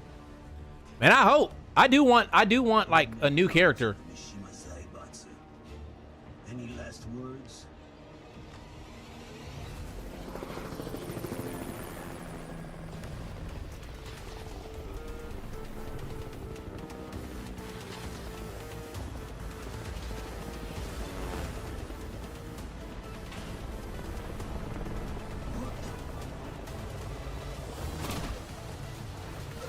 These niggas got guns!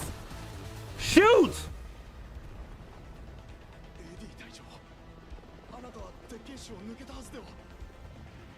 Isso é história pra outra hora. Saiam e deixem o resto comigo.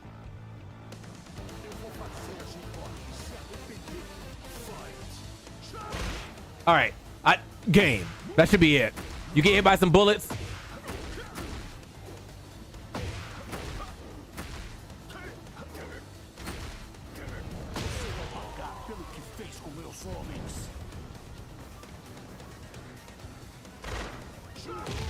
If I'm fighting somebody and they duck my bullets, I know I fucked up. Like that's crazy. Bitch. Dunk on his ass. Hold up. Bitch.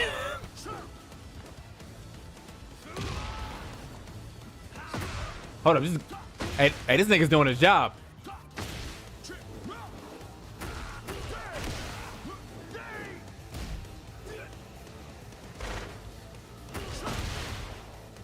When G-Soldier needs a buff.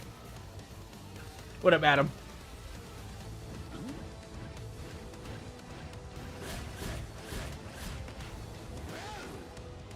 Oh, y'all niggas got money.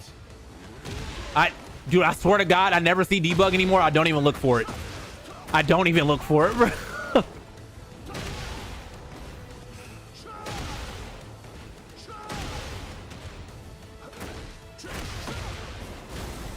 Damn!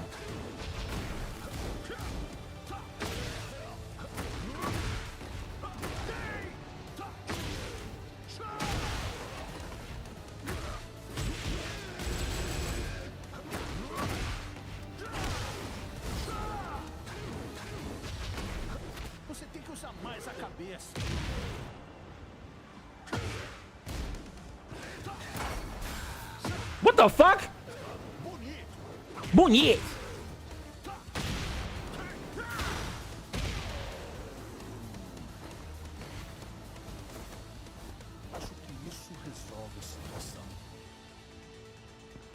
I forgot Jack A showed up in this story to get folded. G Soldier for next DLC, but you know better. Oh shit. That's why him and Nina got. Nina, you could have just killed this nigga, bro. What a terrible assassin. That's how Nina flirt. You're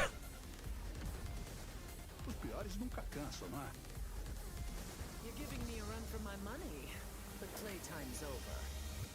Fight. It's over.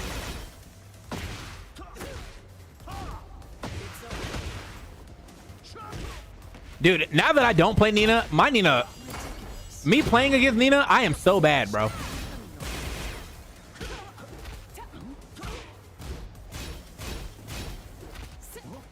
Damn, bitch! Get off me.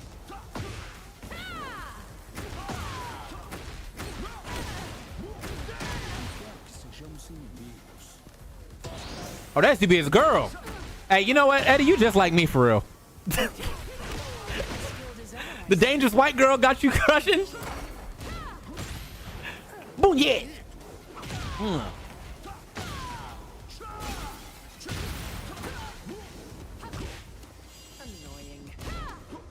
Why did you do that? That was another grab.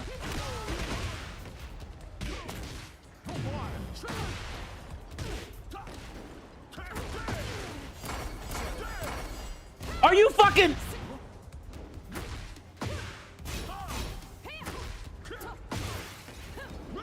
Bitch. I said what I said, bro. Explain that one. I said what I said. The dangerous white girl, bro. She was damn near falling for Jin. Hey, first of all, now if Nina was a man and fell for two different dudes, you wouldn't say shit, bro. The patriarchy strikes again.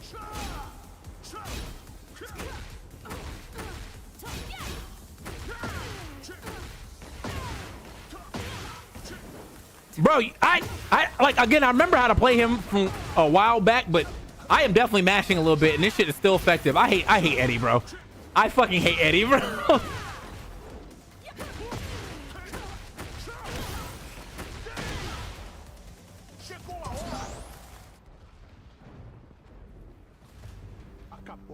It's over, Nina. Achei que seu lema era fazer apenas o que te pagam para fazer.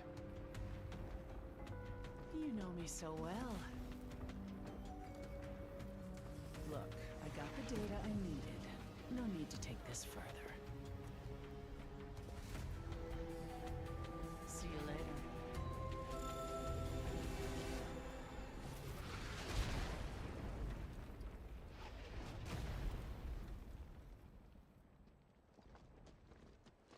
Ada Wong wannabe. All right, bro.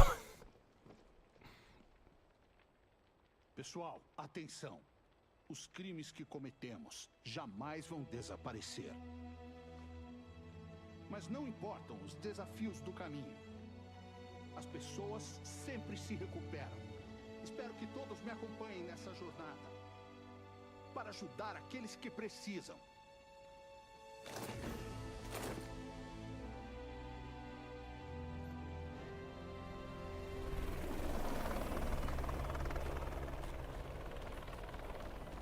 Oh, Eddie, I forgot I had a special present for you. Hope you like it. O quê?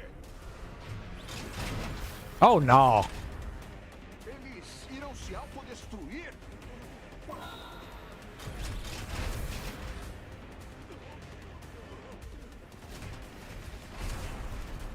Comigo aqui não!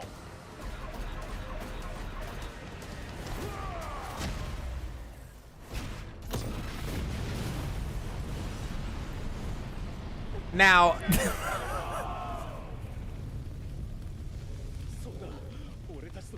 Now...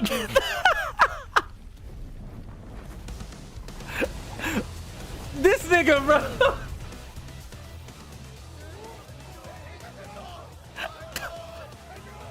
All right, bro. I'm all cool for Eddie being cool, but what the fuck was that, bro? All he's doing is sweating. Damn, it's kind of hot in here.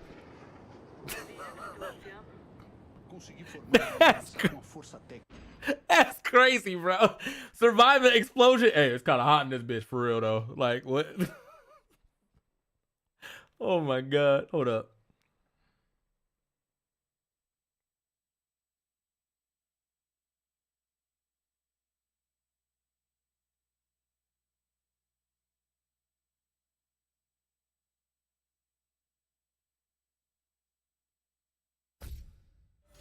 Oh no!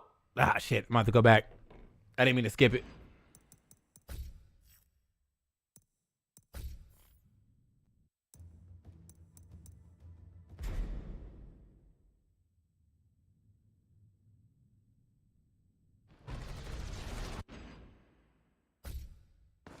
Oh, I gotta do the fight again? Shit, never mind. Chapter select.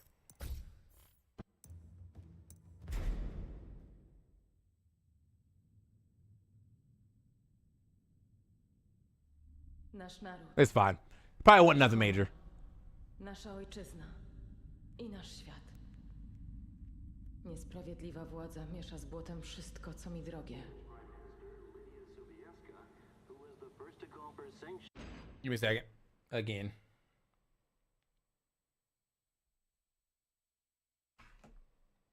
There we go. Led UN forces into New York and freed the city from chaos.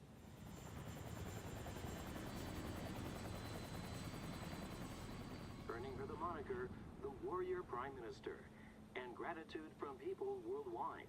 World leaders have praised her courage and ability, and stated that... What kind of phone she got where she still got full service up there? Lidio, nie pozwól, by śmierć twojego ojca poszła na marne. Ból odczuwany w lewym oku to ból twojego narodu. Nie możesz paść na kolana przed niesprawiedliwą władzą.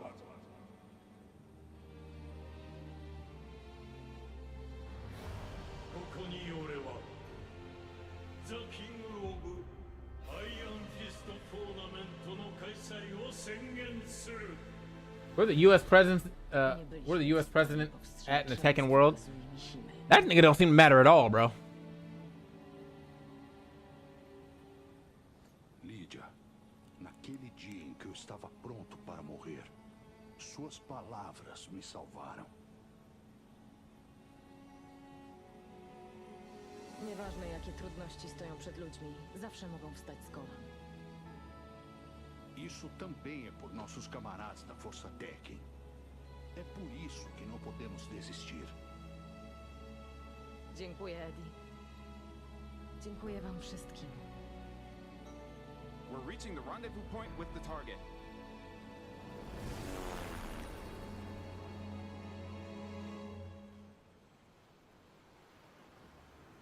Time remaining until Asian B block preliminaries. 3 days.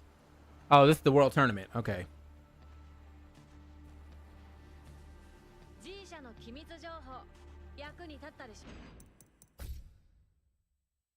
Oh, my shit's all the way up. It don't sound like it's all the way up. I think I'm just going deaf. Maybe I'm just... Oh, never mind. Tak. All right, I was like, damn, bro. Dzięki twoim informacjom byliśmy w stanie uchronić Nowy Jork przed większą liczbą ofiar. Powiedz mi... I'm getting fucking old, dog. 三島平八からの手紙読んだんですよね。 Skąd? Nikt inny nie powinien o tym wiedzieć.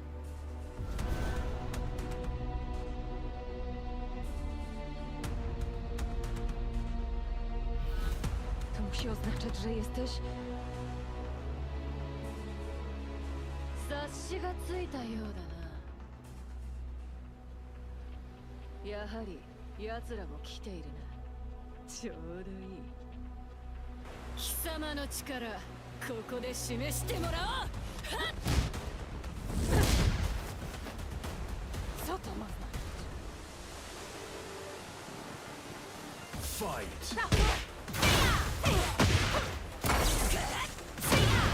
up, bitch.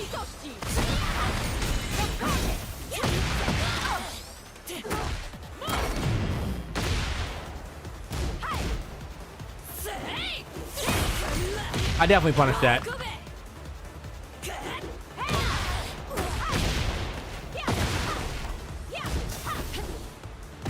I'm dumb. I swear to God, every time I see that move, I just let it hit.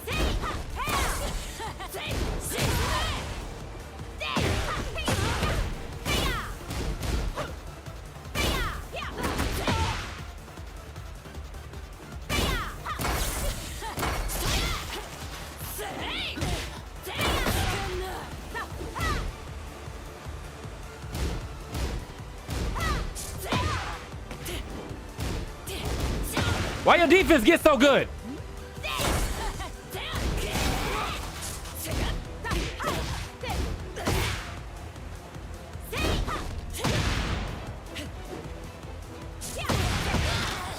Bitch had defense for a second, bro.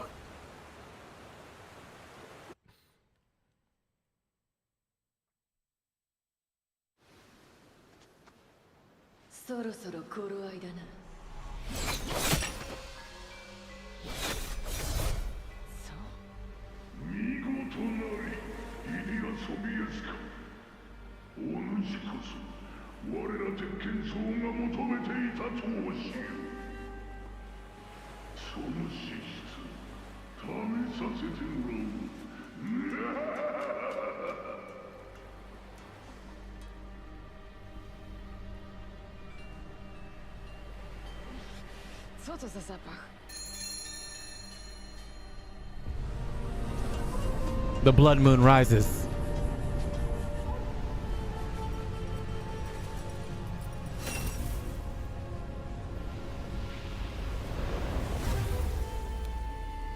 Hey, he got that shit on though.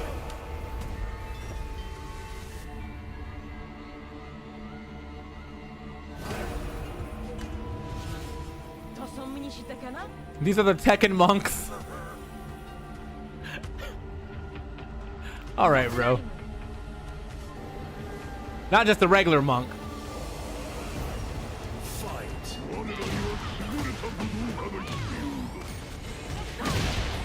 Nigga, you almost died.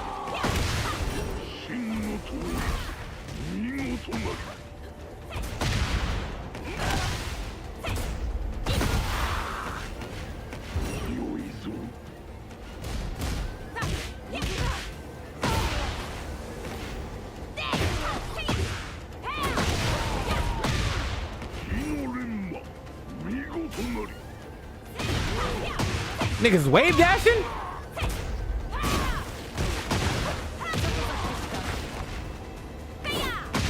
Oh, real?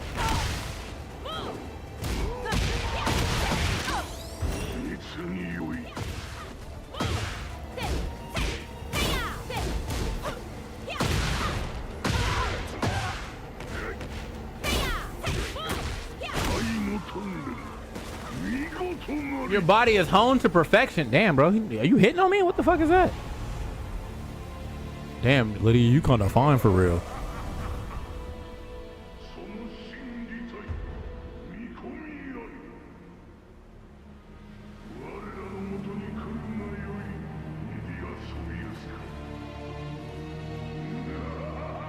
Like, what's going on here? Hit me with them T-Pain lines. 奴ら鉄拳僧は三島財閥の極秘データにすら存在しない謎の集団だ。目的は不明だが、三島家を敵視し監視している。三島平八の捜索を幾度も妨害する面倒な奴ら。Ale mnich powiedział też, że poszukiwali znakomitego wojownika.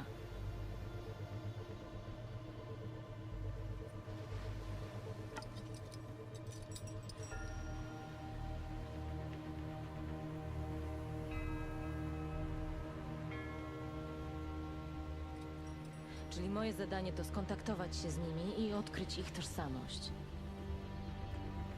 適任だと思ったのでな。情報量としては妥当だろ。期待してますよ。首相。The fuck? G 社軍の情報は引き続きお送りしますね。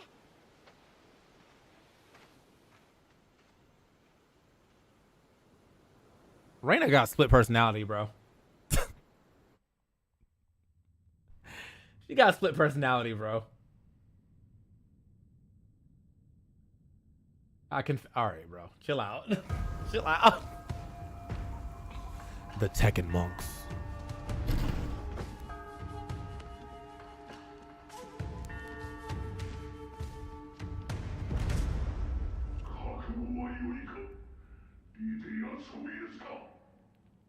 Don't you see I'm in my gi, bro? I'm ready to throw hands. Pokażę światu, jak używać siły w sprawiedliwy sposób. Przyjmuję każde wyzwanie. Os!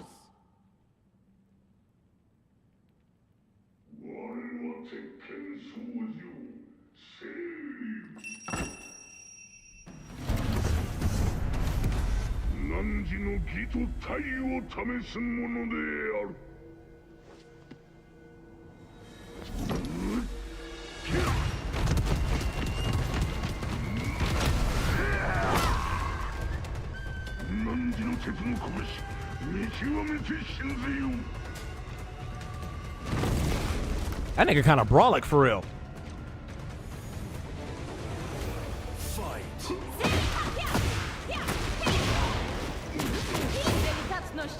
Like riding a bike, bro.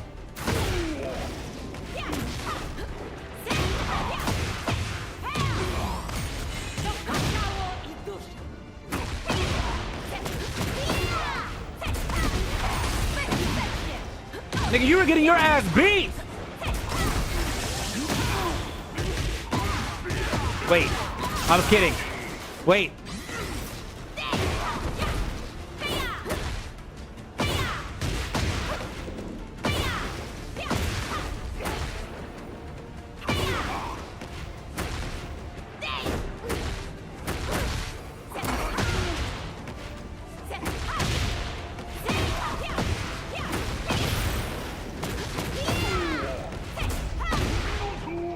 All right, bro.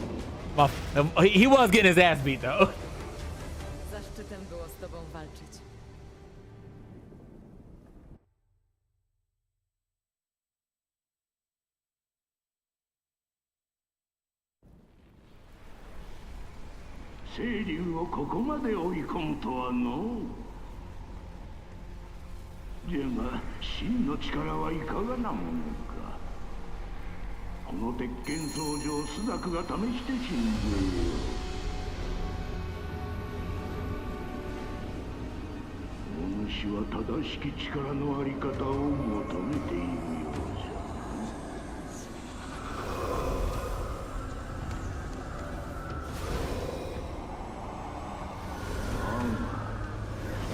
I think it's back. So after this chapter, I'm gonna go back to watching the streams.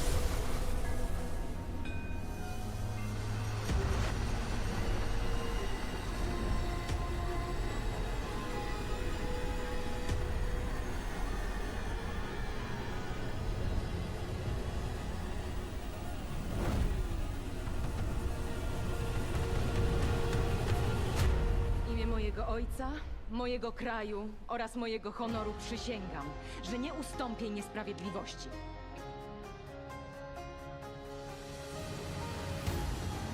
Fight.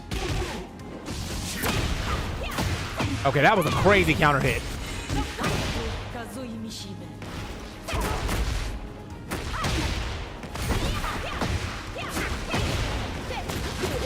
Mojej siły w dobrym celu.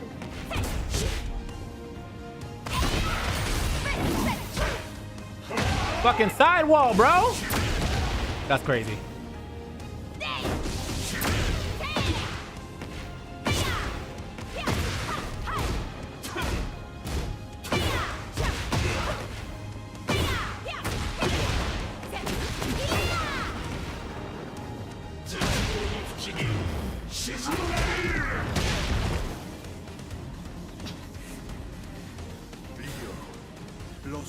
The weight of the world rests on your shoulder. I'm just from Poland, bro. I'm simply just from Poland. Tamtym dniu złożyłam dziadkowi obietnicę, że będę promieniem nadziei dla tych, którym jej brakuje.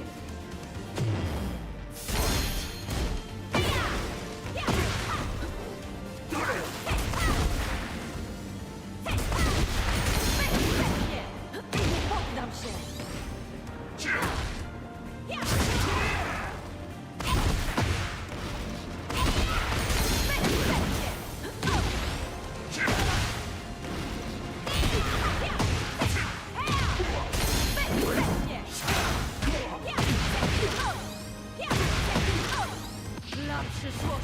Wait! I did. Okay, I was like, I didn't do that. I swear. Which controller am I using? My PS5. I use the Vicious controller when I'm playing like not fighting games. I don't like the D-pad on that one. So here we are, PS5.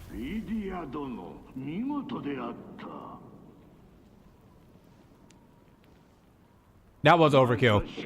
心技体の均衡をよく整えし中庸の鏡そなたならば資格は十分じゃこちらにおわすのがそなたに合わせたきお方である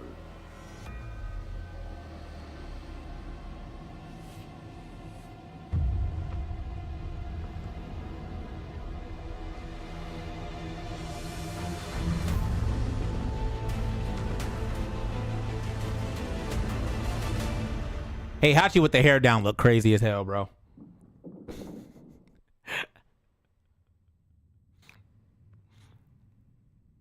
That's a true old man now.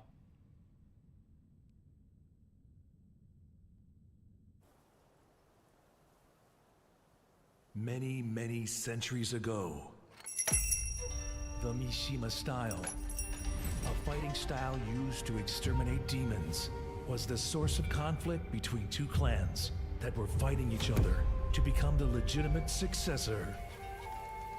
After facing defeat, one clan devoted itself to the Buddhist teachings and withdrew from the world. That clan was known as the Tekken Monks. As decades turned into centuries, they continued their pursuit of martial arts in seclusion. The Tekken Monks have but one vow: to master the ultimate technique lost to time and restore the Mishima style to its former purity.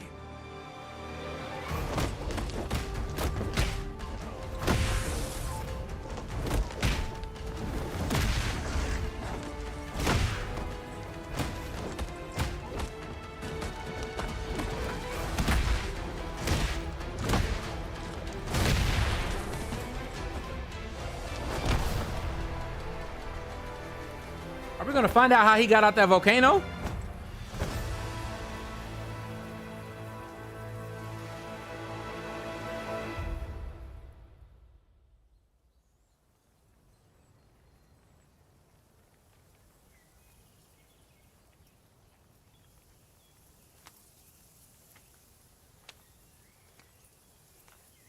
The sheer force of will. God damn it.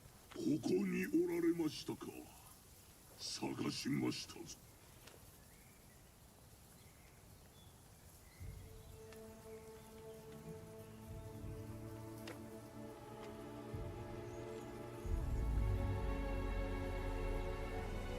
三島平八殿。Brother Heihachi. あなた方に命を救われて早半年が経ちました。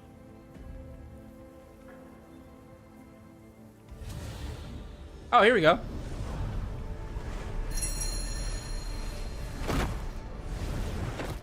Get the fuck out of here, man. Get the absolute fuck out of here.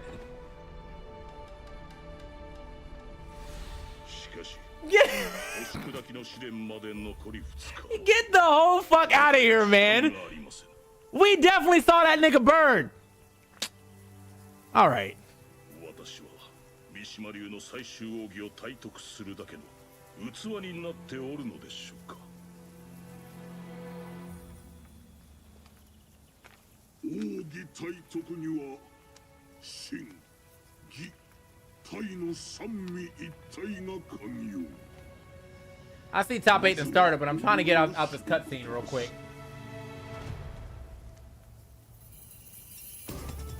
秘伝の真義体。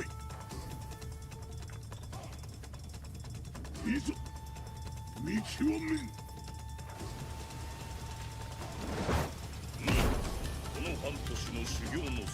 Yeah, at least let him hit the fucking. If he hit the volcano, I would have been down, bro. Fight.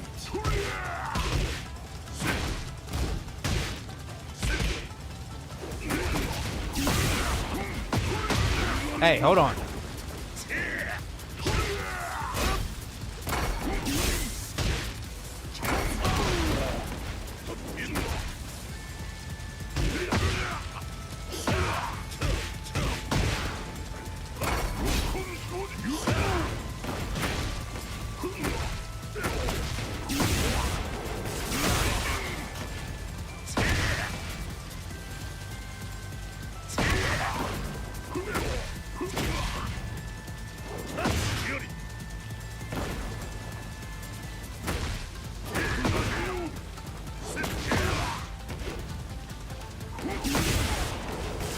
This nigga's launching my shit, bro.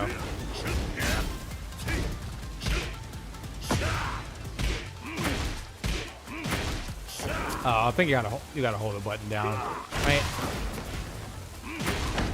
There it is.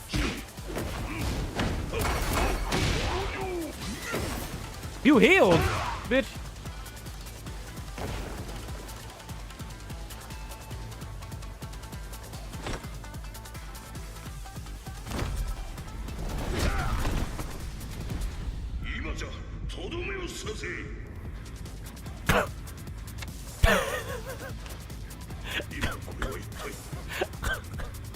Evil Heihachi coming back.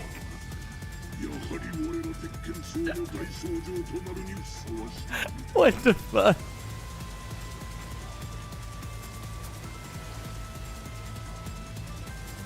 Fight.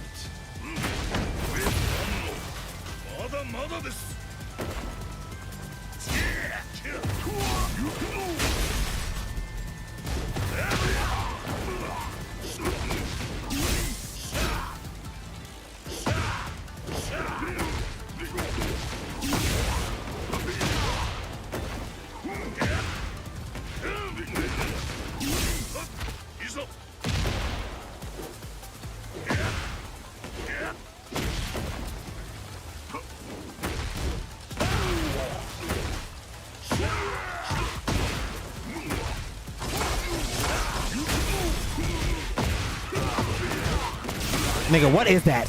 And why do you have that?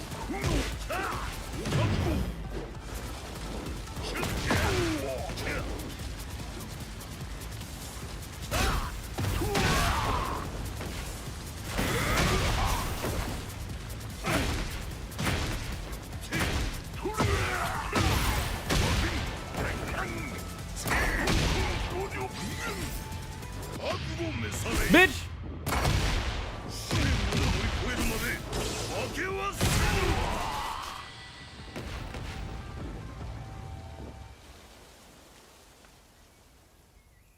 Kill him.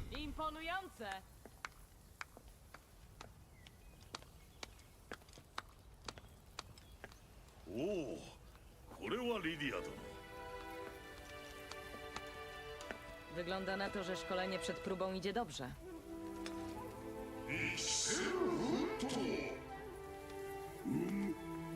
平八殿の技と体はかつてなく磨かれておる。だが心が不安定な状態ゆえ。 The mind was wavering, bro. Almost killed your ass. Almost killed your ass, bro. 今の平八殿はかつての三島平八にあらず。 記憶を失い、今は心清き三島流剣士として日々修行に励んでおる。to może mieć związek z jego utratą pamięci? いかにも全ては我ら鉄拳僧の悲願成就のため Dual Kevin made the quickest work of Angry Bird or Big Bird. That was not what I was expecting. All right, bro. Let me. Next chapter. Next chapter. Next chapter. There we go. All right. Good stopping point. Good guy, Heihachi, bro. That's wild shit.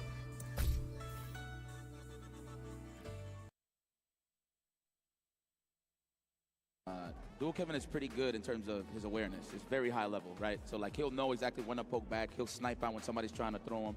But all in all, he knows how to calm the storm. No pun intended. Yep. But he has, very well versed in the world of fighting games, mainly Marvel vs. Capcom. So it's pretty cool to see him pull on over to the Street Fighter side of things and transition smoothly. Ever since Street Fighter 5 too. So he's definitely familiar. He's been on the big stages. He's never nervous. It's all about having the most less errors in the sets against his opponents, pretty much. You know what I mean? And I know you can relate to this coming from a Marvel background. Dual Kevin is the type of player that it's hard to really like stack up that mental stack because he's used to that high fast-paced play. Yeah, 100%. Coming from the Marvel background where you got to block left, rights, up, high, lows, like multiple times in a mix-up, and he's able to break down like where the opponent is approaching in this game because there's kind of less options to think about. Yeah. And that's why it's so hard to open him up. Yeah. I mean, on top of that, this is not taking nothing away from Dual Kevin. He is a fighting game player. Right now, Street Fighter 6 is his main squeeze. So big ups to Dual Kevin. He will be going to about to throw me some magic on the side too, though. Finals with a chance to go to the grand Your boy's been grinding on some magic lately. I'm pretty sure in the finals at Cream City versus Men RD. I'm pretty sure, right? Was it against Men RD in the finals? I could be wrong. I think you're right about that. Yeah. Well, I mean, nonetheless, he's still consistent. So any person that has a shot to make it to the Capcom Cup and punch that ticket is definitely Dual Kevin. So stick around, winners finals. But we're going to move down to the lower side of things. Well, still winners, but you know what I'm saying. Itabashi versus Boost. Now, Boost! Itabashi has a lot of experience going up against Ken in general, coming from the land of the rising sun, of course. But Boosie's a different beast. I always call him Boosie. I learned recently it was Boost. Boosie. Damn, I was calling him Boosie too, bro. It's not Boost. I butcher names all the time anyway, so it don't even matter. So Boosie it is. Now, let me stop. But no, seriously. One of the most impressive Kens that I've seen. A lot of Kens, well, just in general, everybody like character specialists, they all have similar styles. But in terms of defensive decision-making, in terms of how he wants to counterpoke, in terms of keeping an eye on the drive gauge to really force out a burnout situation when he really wants to, and really instill like Jinrai pressure to bait out those burnouts and stuff like that. Pretty, shout out to my man Renji. He actually explained it very well on his Twitter. Go check it out. He does a lot of cool analytical stuff. So definitely a reminder. Yeah, that's definitely when I started like really taking a notice to Boost. I saw some of those videos that Ringe put up, breaking down how Boost is the type of player that he doesn't just attack your health bar. He's always aware of how much drive meter you have left. Yes. So that he's always like just ready to anytime he gets a combo into a level 3 or something, he's already thinking about his next setup that's going to burn you out, and it's going to limit your options so that even if you bust out with a DP, he already knows like, oh, well, they're burnt out. Yeah, it's kind of a checkmate situation. So he's definitely super aware of the system mechanics at a very high level, and that's what took him to the winner side of this tournament. He's very technical. Man, Itabashi, Zangief, Daigo in the mix. I think the only remaining Japanese players in this tournament. They're the only two that came. Oh, for real? Yeah, the only two that came, and they both made it into the top 8, so shout outs to them. I really appreciate it. So I know a lot of people ask me, like, man, the tournament like East Coast Throwdown, you know what I'm saying, a premier event, you know what I mean, like, not a super premier, of course, but a premier event. Nonetheless, it's premium, right? This is East Coast Throwdown. But a lot of people ask, like, man, why wasn't there a lot of people here? You know what I'm saying? Well, in terms of the highest level who's really trying to make it to the Capcom Cup, you have to really pick and choose your battlefields, right? So I'm pretty sure it's the same mentality here. Wow, he's rocking the Jamie? Is this good match? I'm down for some Jamie, bro. I love Jamie. Again, I said this yesterday. Like, I would have loved to play Jamie if I was good, but I was not. I'm definitely not a Jamie player. What I've been seeing is Ken. But let's see what's up. Let's see if he's that confident. Maybe there's something that we don't know. They play casuals. Who knows? Bro, we saw that the other day, and I'm like, he must rest his hand on somewhere on that stick, because like it's a weird stick, but it definitely worked. As well, but Itabashi Zambi doesn't believe in it because he is straight making work of him so far and already burned them out. This is data collection. Anytime I see a wash up like this is data collection. Now this is when you gotta wake up. You're out of the dream now. Yeah, and good stuff to Itabashi Zangief right now, going for the OD double suplex. That is Zangief's most meter-building move. So anytime you see him end the round with that move, it's because he's already thinking about the next round to build those max resources. Oh, jab it. Talk that talk, man. Trying to clip him walking back. No one home. That's punish. All right, didn't get too much of a punish right there, so good spacing on boost, but Itabashi Zangief slowly kind of pushing him to the corner. That's that wall that Zangief creates. Scary. I like that drive rush into charge fist. A lot of people tend to check with mids, right? So it's a good option. All right, boost not scared to do the wake up ODDP right there just to get him off. But still only on 2 drinks right now. Oh, we playing that plus on whiff game. Watch this. Whiff a button and slap him in the chest. I feel like it's coming. Look, look, look. Oh, yep. Wasn't a whiff, but he slapped him in the chest nonetheless. Yeah, chest chops, good corner carry on that. Kept it nice and simple. Oof. Now I'm pretty sure Boost is looking for opportunities to punish that charge fist, but I like that Itabashi switching it up. He's not even charging. He's just letting him rip, going for that burnout. Boost is feeling the pressure. He's trying to get up out of there. He's holding North for dear life. That's how much he cares for the drive gauge, but it didn't pay out this time. I feel like we need to go to that select character screen now. Not now, but right now. Expeditiously. Expeditiously. Look at Itabashi. Oh, he's enjoying himself. Yeah, he's like, oh, you're going to give me Jamie? All right. Please do. Please hit rematch. Yeah. What he's saying is, he's like, I don't understand how I'm winning or losing, but I'm still here. Hey, man, that's the mindset you got to have for Zangief sometimes. I don't understand how I'm here. Wow, looking for that punish down the roundhouse. You already see him? Uh-oh. The fearsome of fierce. Look at that. All right, planted him real quick. All right, and one of the things about Zangief that is still good even after the nerfs is that, so Zangief, he got a couple of nerfs in the Terry patch. They nerfed the damage on his forward heavy punch, the headbutt. And the knee is actually punishable now if he does it from too close. But they kept his drive damage, so he could still attack that drive bar really with all his normals. And as he should, right? That's his main core of gameplay, to stay close, right? So I can agree with that. Okay, Bruce, having a little trouble here. I respect that. Churn that butter, get up off of me. Let me have a refreshing beverage here. It's getting a little stressed. Yeah, a little stressed here. Uphill battle for Boost, though. You got to find maybe 3 hits to be able to take this round. Not an easy task to do against Zangief. Oh, man. Immediately with the FPD. Tuck the young It's the sticks power, bro. I promise you. All right, but just a reminder, this is 3 out of 5. You said that Jamie got to go? Still does have a chance. He's still here, man. If he doesn't feel confident in Jamie after this.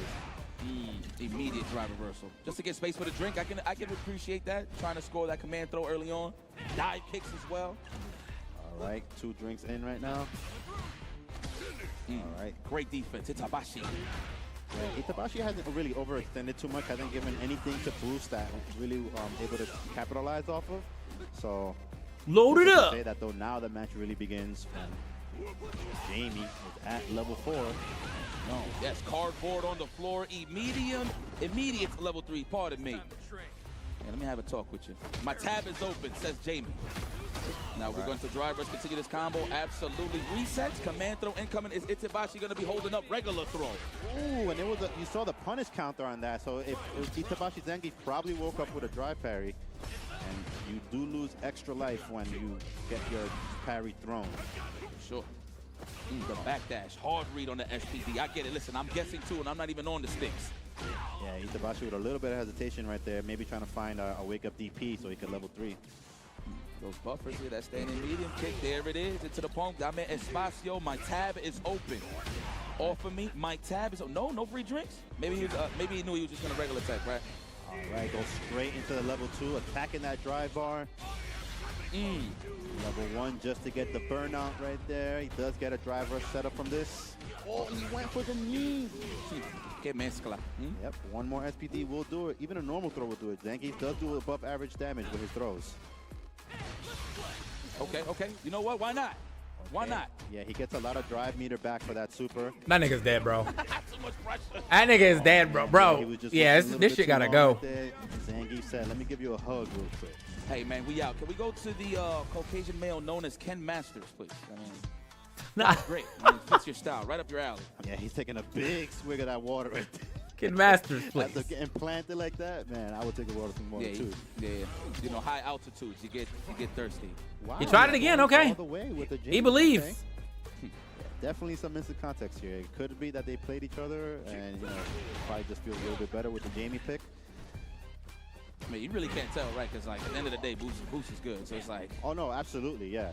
So, I'm sure he could do it with multiple characters, but right now he's going with Boost, with Jamie, and, you know, he's riding all the way through with it. And, you know, typically in this matchup, it's people like kind of meme about it being like 3-4 drinks every time for Jamie, but Itabashi Zangief has been doing a good job of like not letting him get free drinks. That's true. That's true. He's walking him down, right? So you don't get him no space. But I mean, Boost is cool now. He got the hair. No split ends on this boy. Oh, wow! Right on the chin. Charged up stuff right there. Ooh, again. Okay. Reactions. I mean, you could sweep it low, but I mean, you don't know what it's gonna be, right? An SPD or drive rush crouch jab. So I get it. Yep. Oh, with the backdash. Okay. Let's go. He's moving right there. Somebody give Jamie some water, please. Yeah, he needs to get that drink up right now. Okay. That's extension right there from the drive rush fierce. All for the espacio for the free drink. Yeah, and Boost being a little conservative with his drinks, only going for one after the knockdown. He doesn't want to give Itabashi Zangief too much space to move around and get in there. Backdash from Itabashi? No, he's going to sit there and block. He's going to guess like the rest of them. Oh, a little bit late on that whiff punish attempt. Oh, stop the rush punch. Hell of a buffer right there, Boost. Right, it's not, wait, actually, this should be enough, depending on the starter. No, I think, no, he's a combo with, but he does have the drive rush, so it's cool. Yep, he's going to get the extension, spent the meter, and puts himself on the board, showing why he's on winner's top 8 side. Well, let's go. I didn't know you knew Wing Chun, Boost. Jamie, Wing Chun. Right, he didn't even have to go into level 4 right there. Well, Boost, you know what? I ain't gonna lie. I was doubting it, but you know what? Let me shut my ass up. Hey, man, I always say that's why we're here and they're on there. So 100%. He knows what he's doing. And he picked them 3 times, so he definitely believes in it. Yeah, for real, right? With a chance to qualify for Capcom, could put it all on the line with Jamie. It's not a bad thought. You got a 5, man. You got time to think. Oh, sneaky, tricky guy. Oh, Itabashi Zangief just running in his grill with the bear guard right there. Oh, cabeza. Cranium. No dents on that forehead, I promise. Damn, he tried to hold up, so scared of the burnout. I get it, man. Human error. And there it is, the OD double suplex right there. Get the most meter. It put him above 2 meters, so he's starting the round with those 2 bars. Itabashi Zangief with a chance to send Boost to the losers and put him on a spectator side. He's going to have a long road. That is, of course, if Boost don't tighten things up right here and raise that difficulty setting. Are we going to look for that charge fierce? No, there it is. Boost finds the standing meeting kick into the drive rush, into the record now. 2 drinks, making sure he gets those knockdowns. The latest of DPs. Condition him now. All right. Yeah, I love that Boost is not being afraid to mix them up. Itabashi Zangief is one of the premier Zangiefs that knows how to do the jump cancel SPD, but he hasn't done it yet. Abused. There it is. I was about to say when he was going to represent the backdash in the throws. Yep. Off for me, please. Not a bad risk from Itabashi Zangief. That could have led to a lot. Punish. Oh, good awareness right there from Boost. He saw that he was close enough to land the sweep and immediately just kept it simple. The Boost is loose, man. That is, of course, if he can tie this up. I hope so. All right, that is safe now. Ooh, stealing turns?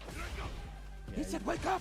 That's one of the staples of playing a record character. You got to represent that as part of the mix. Ow. Whoa. Yeah, gets a little extra damage on that punish counter command throw if it grabs a parry. But this is a dangerous position right now for Boost. Everything is going to be safer and more plus for Zangief now. Don't panic, man. Get those buffers ready. He's trying to buffer just in case if he hits the armor on the fierce or the drive impact. Immediate level 3. I get it. I need to touch grass. Let me go outside again for the one He also he's getting his meter back too, though. Run on top drivers combo. No, we're going to save that cash. I agree. All right, I like that he went for the meterless extension. Drink another one. To have that full stick of so you got to sneak a drink when you can, bro. Off this round and tie it up 2-2. Almost, not yet. Drink. There's 2 more hits away. He doesn't even have cash to really finish the job, but he does have access to that drive gauge. But kick back and relax, my friend. The lead is on your side.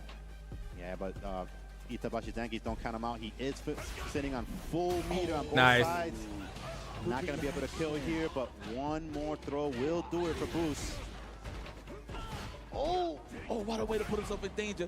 It's about Get out of there. Right now. Get out of there. Oh, never mind. We was aware, stayed in range. I be double drinking, bro. When I play this character, stayed in that range just in case. Especially against a slow ass nigga like this. Oh, I'm double drinking. Deuce, deuce. Yeah, and good Delicious. awareness there from Boost, because the reason Itabashi Zangief went for the overhead heavy kick right there is because in Burnout, it's kind of tricky to punish it, especially if you don't know where the spacing. But we saw Boost was ready with the target combo. Immediately, he knew that it would reach fast enough to punish, and it would close out the round. Look at that, the adaptation levels from both of these guys. But mainly Boost was down, what, 2-0? Yeah. So bring it back 3-0. It's a possibility here, but Zangief still slimy as usual. The delay stuff, setting him up for the plays, the wake-up sweep. I like that from Itabashi Zangief being back time. Want to stay close to the action. All right, got a drink right here. Already on 2 drinks.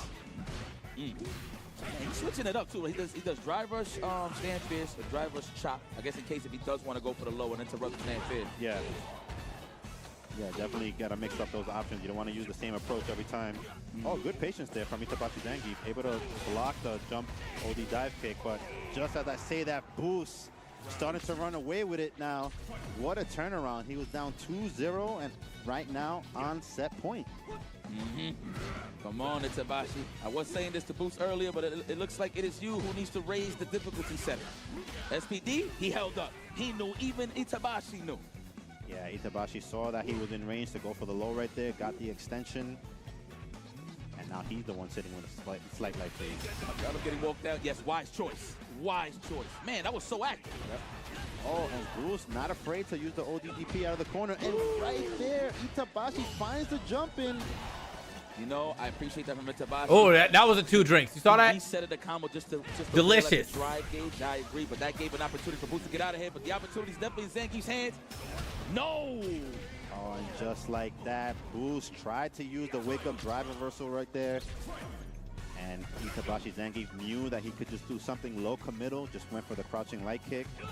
Boost probably holding up or trying to special move and got out. Got killed. I wonder if oh my God, tell me a hit. Oh, no! My gosh, flexing for the crowd. Ay, ay, ay. Look at the life points. Look at the life points. Oh. And look at the drive, too. Yes. One more string from Zangief, and that will be burnout. He smells blood. It's Itabashi Zangief.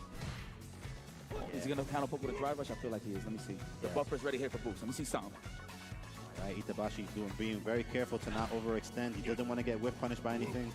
Oh! Just like that. Hit him with the boots. There it is. He's almost close to the yellow, though, so it can put him more. Uh-oh. Now it's CA. He got CA, but how is he going to open up Itabashi Zangief? Yeah, Itabashi Zangief still showing respect. He doesn't want to give it to Boost from a simple comeback. Right, but Boost is burnt out, and he can get chipped. Yeah, oh, he tried to do something to get away, but Itabashi Zangief came down with the knees, just needed one more hit. And wow, that was like one of those long perfects, just because Itabashi Zangief has so much control in the way that round went down that he just never got hit.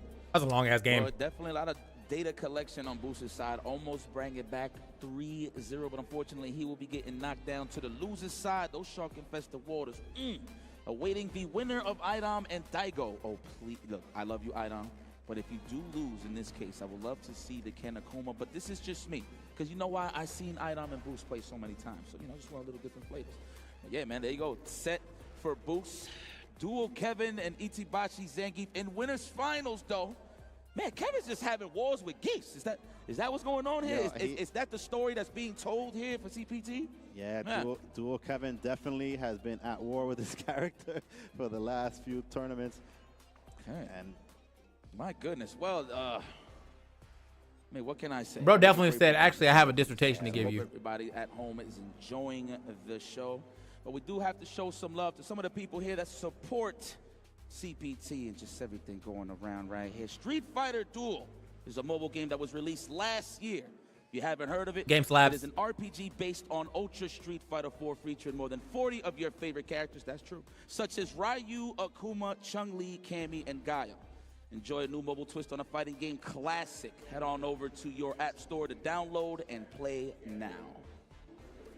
And with no shortage of CPT action. Not Ryu, be bro. Sure to check out Capcom Pro Tour Singapore, which is the super premiere going up next week from October 18th to the 20th. If you do plan on attending, The registration is closing on Wednesday, October 16th, 2024. Like, it's gonna be fun. that's 2 spots. Bro, you've been doing this for too long to say that. Throwdown, of course, Singapore has been stressed enough, and that is a good thing because we want to see more Street Fighter 6. But we do have the Super Premiere in Japan, Blink Respawn, and of course, King of the World to round up the CPT side to see who ends up at Capcom Cup 11. Tokyo, Japan. Man, can't wait. And if you're starving, you better crush those cravings. Man, I'm hungry. Can y'all pass that over here? Yeah. I ain't gonna hold you. I went to the back and everything was closed. I'm pretty upset about that. Yeah, definitely able to crush those snacks the way these players are getting crushed in top 8 because, yeah, we still got some good action come for you on the loser side. On the loser side, we got, as you mentioned, Idon versus Daigo and Kaba versus Nephew, so definitely tune in, guys. We got more Street Fighter 6 action on the way. Yeah, so please stick around. I am Hollywood, Rock TV, and I'm in the presence of a legend, one of the Japanese fighting game gods, Sako, and this is what fuels you.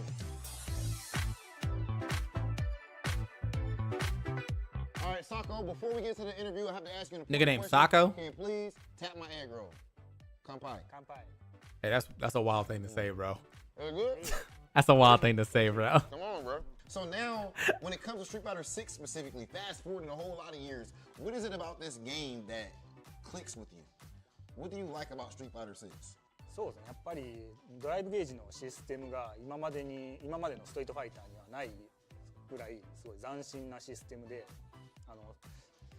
昔のゲームだともう攻めたら攻めた分だけもうなんつってんの、まあプラスがあるっていうか、ダメージに変換できるけど、今回はドライブゲージがあって、その攻めてもドライブゲージがなくなると攻めのバリエーションが減ったりとかして、すごいストリートファイター6はなんか奥が深いなと思います。All right, Sako. So, of course, we know that you are one of the Japanese fighting game gods. You're a legend and all that. So, I want to know, if you were not a Street Fighter player, if you weren't a pro fighting game player, what would you be doing with your life? そうやね。多分ね、プロゲーマーじゃなかったら、うちの親が建築業の仕事をしてて、多分それのついで俺もやってたと思います。Sako, I appreciate you, brother. I'm being boy, Big Hollywood Rock TV. And of course, this is Sako, the legend. You can feel the aura just coming through the screen right now. Probably getting better execution just from watching this match. Ladies and gentlemen, this has been What Fuels You by Pagoda.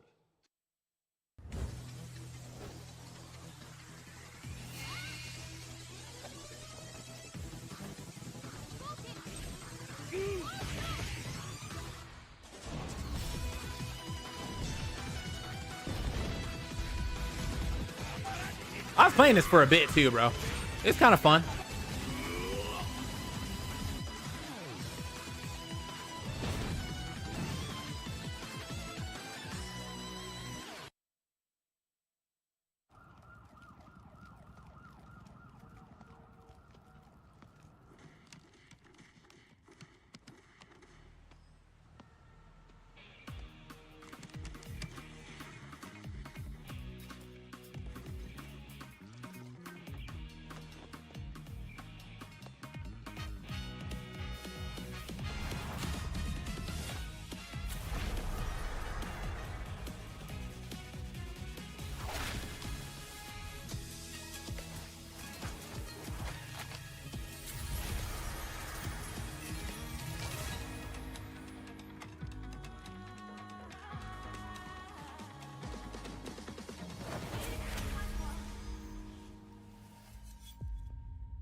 I don't think I'm winning this one, boys. I was winning this one, but I didn't get enough cut down cards in my hand. And he put all my shit back in my hand right before I was gonna kill him, so that was a godlike card.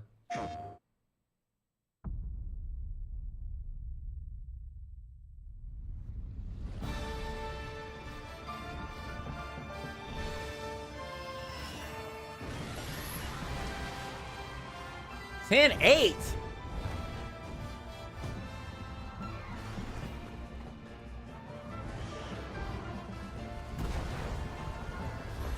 Oh, I have to block. Damn. Our world is not headed for disaster, as you say. The Exalted One's awakening is simply the first step towards the birth of a brand new world.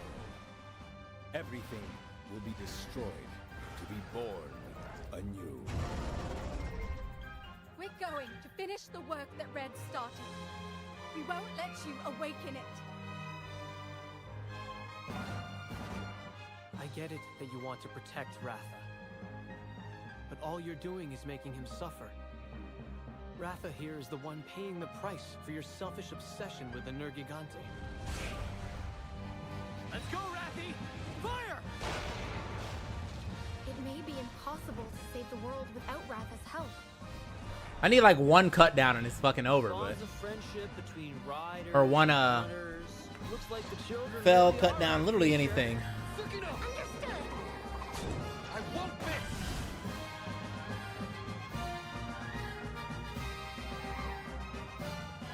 Time to put our kinship to the test. A rev counter. This is where it all ends.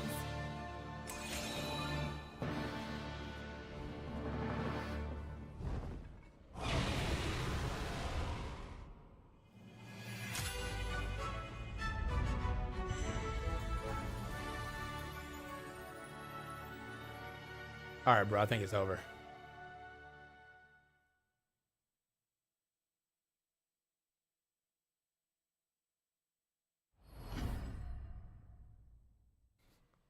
I think it's over, my boys. PlayStation.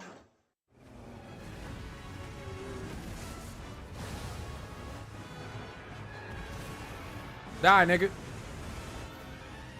Crimes.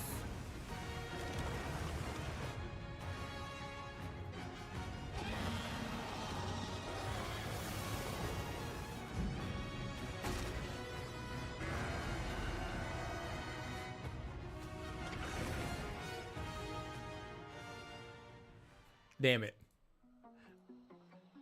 We ain't top decking nothing crazy. Crimes. All right, he got my ass. I'm not getting a good, I'm not getting the hot start yet. And the hot start is basically getting a fucking, a Jasper mad early.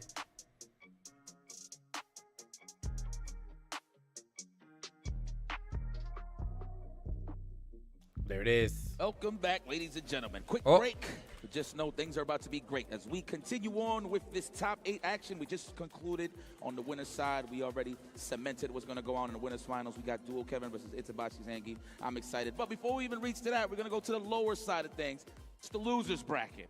All right, let's throw that lowers out the side, okay? We're here. This is FGC, baby. Idom versus Daigo.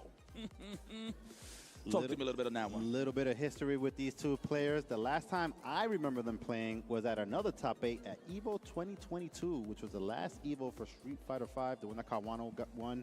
Idom obviously got second, and you know, Idom had that insane run where he actually met Daigo, and they had a crazy, super close match, but Idom did come out on top in that one.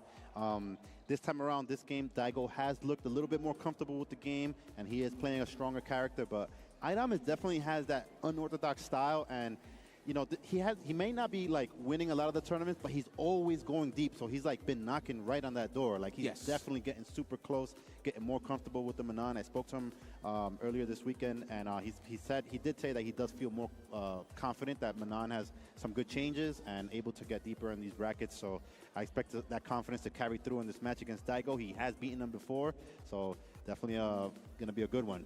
I mean, look, Idom is one of the best conditioners in the game, right? Anything that has to do with a command throw, anything cheap for that matter with big damage, Idom is going to optimize that. So there's one thing that I will give to Idom is just be wary. He will throw the command throw, and I'm pretty sure Daigo is aware. I seen some footage from one of my guys, one of my London brethren. He gave me a little bit of intel, sent me a picture, and it was Daigo looking at Idom matches to see how he does against Akumas. You know, if you ever been around the crowd and see Daigo just chilling and vibing, looking at his phone before a match. A good 8 out of 10 times, he's playing. He's watching matches of his opponent, and the other 2 is probably him playing a random app game or something. But that's just how Daigo rocks. Yeah, but Idom himself was grinding this matchup against Angry Bird this weekend, so he definitely has the experience against the high-level Akuma already. And right as we start off, Idom draws first blood straight for that command throw right there, already on 2 medals. I've said it a couple times this weekend. It's a dream round for Manon if she's able to get 4 or 5 of the medals in the first round, because it kind of secures her being super scary for the next 2. More dominance, yeah. Oh, I like that. Are we gonna go immediate commando? Yes, 3 medallions. Max distance overhead, I like that from Idom. Try to hold up, anticipate. Wow, he's playing mad disrespectful, but you know, I like that he mashed on the drive. 3 medals is actually kind of quite a bit. Drive impact back. I don't know, man. Daigo's collecting data. Look at him. He's not phased. Yeah, it's like he's watching his favorite soap opera or something. Nice whiff punish right there from Idom with the crouching medium kick. And nice air-to-air with the light kick. Okay, not giving any free approaches to Daigo right there. I wonder if he tried to hit him with that jab into the back roundhouse delay, trying to catch the tech from Idom. But that was very nice. And Daigo going straight into the level 2. That will take a bar of drive gauge. Gets a nice extension from this. And the pressure from Daigo right there goes for the meaty fireball setup. One of the nasty things about Akuma is that meaty ball fireball setup keeps him in throw range. So it's always continuing the mix. Always. But just as we say that, he gets caught with the level 3. And Akuma is a low health character, so he might not survive. And just like that, Idom with the quick first game. Washed. That was a hell of a lot of data collection there from Idom. Wow, starting the match again. Yeah. I'm obviously anticipating a fireball. Daigo does like using those from poke range, of course, classic. But man, I like Idom is playing with all disrespect. I respect that, man. And Daigo using the demon flip chop, which kind of changes the timing that you have to anti-air him. Was able to find it right there. Oh gosh, he's making quick work. Oh, a nice check right there from Daigo. Goes for the crouching light punch into the light kick. The conditioning starts now. The meaty stuff. Looking for that technical, no one home, good block. And Idom keeping it tight, stringing up the legs. Daigo probably trying to mash out a DP or something, but you know, he got opened up with the lows. This is your court right here, Idom. Oh, and Daigo abusing that chop right there. We saw him do it 3 times in a row. He's like, yeah, you want to drive impact me at the beginning of the match? Watch this. We could go playing turns too. 4 of them. He's playing super disrespectful right now. Trying to get in Idom's head a little bit. That stand strong so good. The built-in delay, right, in case if you want to tech. Disgusting tactic here from Akuma.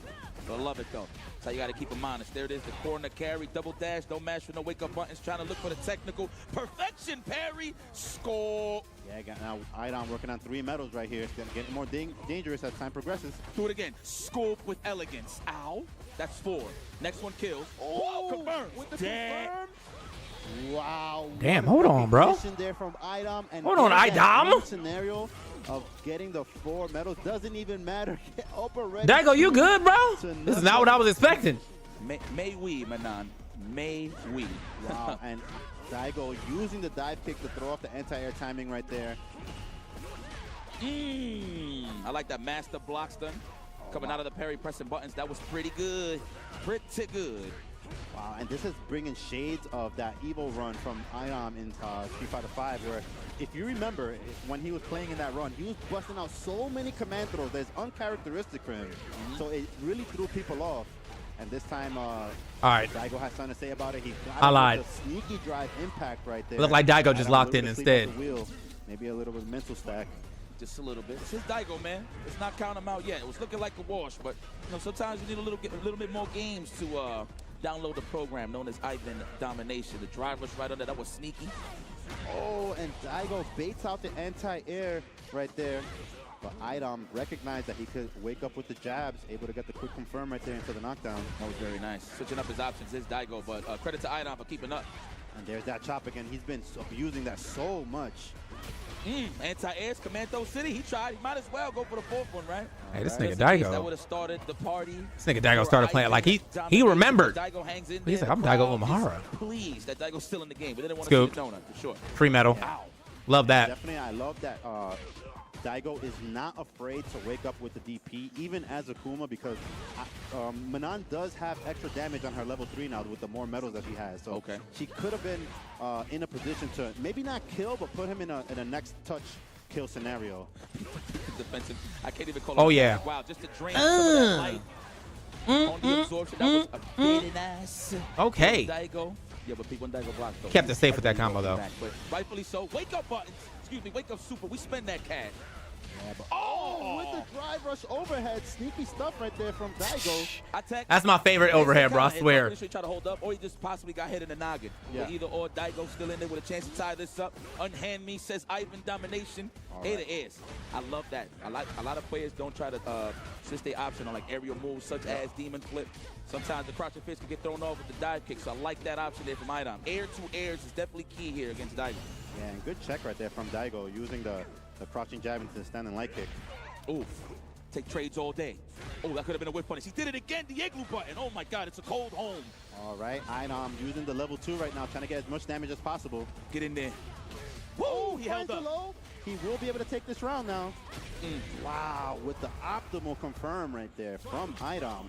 I mean, character specialist tech right there. I would have held up too, man. I understand. I mean, from that range, you wouldn't assume he would just go for the low immediately, right? Yeah, it's something that like you don't expect to lose that much damage from a low, but you know, yeah. Idom recognized that he was able to kill from that position. Nice. All right, Throw City. Ooh, we added a drive impact in there. Hello. Everybody got to get clapped with that a couple of times. Big damage right here. Enough? Oh, of course. Sure, this should be enough. No. Wow. But now he's in close to burnout. He got a ball, though. He got a ball. He could react, and he did it. I respect that. Survive. You ain't want to go out like a chump. I'm telling you, especially with one ball. Deuce. All right, and good awareness there from Daigo to wake up with the level 1, using all his defensive options that he has available to him. Bringing it back 2-2. Not this time. This time, says Idom. Woo! I like that. That's down for a roundhouse, correct? Yep. Yeah. Okay. Switch sides on him. I usually don't see that unless it's like an anti-air. All right, get the metal right there. Already working on 3 medals. The burnout. Close. All right, and nice sweep from Daigo right there. Sweet. Using that close medium punch. It is plus on block. Here we go. Oh, nice right on anti-air right there. From the empty demon flip. That was smart from Daigo. Quick recovery. The overhead we blocked in time, you better. Oh, both players guessing with parries right there. Dangerous position for both of them, but now Daigo's the one that's burnt out. Retreat, says Daigo. Oh, I thought he was going to react. I thought he was 2-1 in the low forward, I swear. We're going to spend that cash? Absolutely. Is it enough? Made out of styrofoam. Is Akuma? No. Oh, but we can chip out, though. We can chip out. Block stun all day. Yeah. There we go. Wow, and kept it tight right there with the confirmation into the block chip kill. Idom on set point right now. Switching options is Daigo. My man said drive rush low forward into demon flip, so I see what is going on here. Oh no, that's 4 medallions. Ow! Yeah, 4. The next one is going to do big damage. Having 4 is like having 5 against Akuma. Huge damage on him. Oh, is this guy crazy? Yo, Daigo.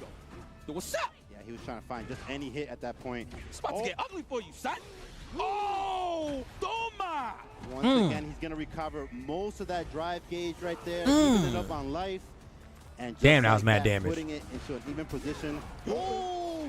What a way to switch sides on him. That was so sneaky. Obviously, don't want to stay on the ground. It's made out of lava due to the fact that he was burnt out, but he hangs in there. Daigo! Bro, what's going on here, bro? He still got it. Daigo Umehara, you got 4 medals. Idom is sitting on nice. 4 medals right now. Gonna do any command throw. Okay. Huge damage. Yeah. Oh no, this oh my God! If he gets grabbed again, it is literally over. Took the biggest bet right there, but he's still alive, still on his feet. Oh, and finds the crouching medium punch. Didn't convert from it. Nice anti-air. That was a terrible jump in. Daigo not out of it, but 1 command throw will kill him. This is 5-bar Miran that we're talking about. I know. And he the got level 3 into the level 3. Let's go. Kept it nice and simple. Idom once again taking it over the classic match. Daigo making him dance a little bit. East Coast throwdown, top 8, baby. They were scrapping for sure, bro. There you go. I mean, I'm not surprised. We can't even call this an upset at this point, man. Idom is here to play one of the best players in the world, hands down, taking out the legend, Daigo Umehara. But big shout out to Daigo. Everybody make some noise for one of the gods of the game, man. He done a lot, bro. Anytime I see the logo, the Short Yukin logo, hell, Capcom Pro Tour represented, I just see Daigo. So yeah, pretty much, man. That he is definitely the player that people aspire to be in Street Fighter. So good stuff to Idom. Moving on in the loser side, he will go up against a local boost, so it's going to be a classic battle right there. The guys have played each other many a time. Yep. But moving on to the other side of the losers bracket, we got Kaba going up against Nephew. Another match that we have seen many a time before. And they're always pretty evenly matched. Kaba did. That was a real get Street couple of Fight. Is nerfs crazy. in the Terry patch to his meter build on the Sonic Booms. But from what I've seen so far, it really hasn't deterred the God players from changing their strategy up too much. So it's interesting to see how they're still able to perform. Even when you try to nerf them, they're like, it doesn't matter, man. My character's still too good. We'll see. We'll see. I mean, I'm just ready to see some Ken Masters, man. I mean, at this point, you know, I represent the laundromats and bodegas. So I definitely would love to see some Ken Masters in the play. But you know what? It's tournament play. Pick what you can to finish the job. Yeah, and I know that a lot of the jury players. I think Yipes really wants to see don't some Ken, bro. What the fuck particularly happened like around the Guile matchup because he does have a little bit of a Bro's hard time been getting saying around the Ken fireballs. Master for but a bit. Nephew, I feel Everybody like play he's pretty Ken. comfortable in all of his matchups, so he usually just sticks to his guns. I'm very curious to see if he has something maybe up his sleeve just in case he needs to switch it up, but we'll see. Man, this Kaba, whoever's this barber, man, high five. Yeah, he stayed looking fresh, man. High five. Waves, you got to be wearing do-rags. Never seen a do-rag on your head in your life. But I feel like you're just part of that culture, man. But Nephew, though, man, look, all jokes aside, these guys are some of our top-level competition. I mean, at any point in time. That's what I'm saying, bro. Anybody got that Ken on deck? Bro, people be playing Ken, bro. Good chance these guys I promise. To each other. That's you make it far in the bracket. That's how dense the competition gets as the tournament progresses. Yeah, and it's cool to see both of these players still making it deep in these tournaments because these are two players that, it's fair to say, made a name for themselves in Street Fighter V, primarily. Right. So the What fact up, Jordy? that they're still able to carry that momentum. In Currently Street just Fighter watching a VI little bit of with, Street different Fighter. mechanics, different character matchups that they We gotta in the learn, streets. Still dominating at that level. It just Fighting. goes to show a testament to their skill, to how much Say they the work world. at their game, and you know that's why they're here. Yeah. I mean, look, this hit you with a fact, under the lid fact. These guys were both Ryu players when they came into the world of Street Fighter. This is kind of funny. So moving on. I mean, I guess that is like the basic character to start with to really learn the game. But anyway, that's in the past. It's the present opening gambit time. Kaba versus Nephew. Who moves on and who takes a seat as a spectator? We will find out as we prolong here in this tournament. Man, what a boot to the face. Both players fighting it out in the Bow Bow Cafe, but let's see if Kaba is going to be the one to give him that Bow Bow. That For Bow all my Bow. Dominicans out there, y'all know what that means. Bow Bow in the Bow Bow Cafe. Yeah, give you the chancletas real quick. Man, me ain't want to put Joe in the game. Yo, look at Joe. It's like I missed out. Oh, just to switch sides. Bazooka knee, yes. I mean, you can kind of assume there and try the perfect parry, but a lot of guys do like going for the shimmy option in that. Yep. Wide choice there from Nephew, but taking the throw, whatever it is that was coming up after that. Actually, it was just block stun, so. All right, nice spacing on that drive rush into the bazooka knee right there from Kaba. We knew? Oh, wow, you got a whole drive impact punish on that. Good awareness right there from Nephew. Damn, and he didn't even want to take nothing. Kaba assuming it was going to be a throw. Try to hold up forward, but got clipped on the way up. Unfortunate for Kaba, but great start for Nephew. Round numero uno. An amazing extension right there from Nephew. He recognized just how much drive meter he had. You saw he went for a double drive rush combo. Even just used the level 2 just for the activation, and then he got the nice confirm that exactly got the kill for him. Yep. Setting the tone is Kaba. Oh, stand fierce. That is my favorite button. I just like, in this game primarily, you know, obviously drive gauge reminds me of a guard break meter. Yep. So I love big buttons when it comes to trying to wail at that gauge. So let's see how Kaba represents that here. But who got the pressure going on this Nephew? Nice unhand me, says Kaba ranks. Nephew keeping that pressure on in the corner right there. Kaba finds the gap, threads the needle with that crossing jab into the flash kick. I steal my turn. So you think I was just going to sit there and block, says Kaba? The jury is indeed out. All right, using that enhanced. I'm gonna be real with you, bro. Every time I'm like, you know what, man, I gotta get back into Street Fighter. I see Guile, and then I'm like, yeah, you're right. That started doing that. We saw him doing that in the Red Bull Kumite when he confirming every single you're right. heavy kick into the supers, and he's continuing that, and all the other Guile players started adding that to their game. But And it's not like he's the most annoying character actually in the game. He's just the most annoying one that you see the most. So, like, I think Dalsum's also annoying. I think JP is pretty annoying. But, like, I see Guile way more than I see the other two. So I'm like, all right, bro. If I play 10 ranked matches, I will probably see 2 or 3 Guiles, maybe a JP, and then everybody else. Dalsum is pretty rare. Here comes a new challenger. Guile frame 1. Yeah, and just like that, good recognition there from Nephew. He saw that Kaba landed the driver short, but I'm like, can I deny that challenger? Nephew Hey man, I don't want no smoke. I'm sorry, bro. Think about it. My fault, Guile. I don't want no It's a smoke. personal assistant, the Sonic Boom. All right, next confirm will do it for both of these guys, but Nephew finds the hit, immediately cancels into the level 3, and puts himself on the board first. There you go. That's how we do it. That's how it's done. The awareness from Nephew, man. Just knew, huh? Yeah, take notes, jury players. It is doable. What I hate most about Guile is they always guess correctly. Nephew, yeah. Big believer in his character, has not switched away from her all this time. When I finally get hit with that second or third Sonic Boom and I finally think it's time to jump, all right. It's never time to jump. Checking something. This nigga Kaba always look confused, bro. Everything is on point. My Kaba got that. ¿Qué es lo que está pasando aquí, face? Oh yeah, remember that picture where he had the real confused face that meme for a little bit? ¿Qué es lo que está pasando aquí, face? ¿Qué es lo que pasa aquí? ¿Qué es lo que pasa aquí? Oh, huh? It's time to heat up. Kaba stay looking confused, bro. All right, but it looks like both players are ready to go. Kaba locking back in. I don't know, man. That's just like clowning with y'all. I feel like I'm trolling y'all half of the time. Nah, man, you got to do it. This is East Coast Throwdown. Kaba looking to have another championship under his wealth. Earlier this year, he did win ETN in this region, so he wants to be the boss of this region, you know what I'm saying? Yeah, we gotta talk about it for a second, man. Kaba, always close at the door too for those big wins. He has won a lot of tournaments here on this turf, to be honest with you. Yep. Of course, the defending Norse, NLBCs. I've seen him win an NLBC before. Yep. You know what I mean? Looking to add ECT to that collection. We'll see. That's true. That's true. A lot of medals of honors to collect here. Sonic Boom pressure starting once again. The personal assistant, there it is. Drive rush right behind the Sonic Boom. Apply that pressure. Give me espacio, says Kaba. Looking for that patented jump in. He had that medium kick range. That medium kick range. Oh, the jump in, speaking of which. And that's a finish for Nephew. Yeah, Nephew has been doing a really good job of keeping the match on the left half of the stage. If you notice, he hasn't really been cornered too many times. Right. A lot of the times it's Kaba fighting out of the corner, having to guess with those wake-up OD flash kicks or trying to find the room to create some space. But Nephew just finding all these openings right here. Yeah, Nephew's cutting down the flow chart offense from Kaba in terms of chucking the projectiles. So I'm loving that he's making Kaba second guess his plasma chucking. It's pretty good. Now we got him in the corner, like you said. We always on this left side of the screen for a reason, right? Nephew is containing the barrage of Sonic Booms. And just like that, Kaba finding his way back with, and this time does find the overhead, immediately goes into the level 3. Not going to get the kill, a little bit of scaling on that, but going to put himself in the next hit kill situation. Chuck the boom, build meter, right? If he blocks it, that's what's so good about this, right? Yeah. I mean, you did say lost a little bit of meter. As a Jamie, however, the best counter to Giles is backing off and drinking in their face. Damn. Oh, max distance. Yeah.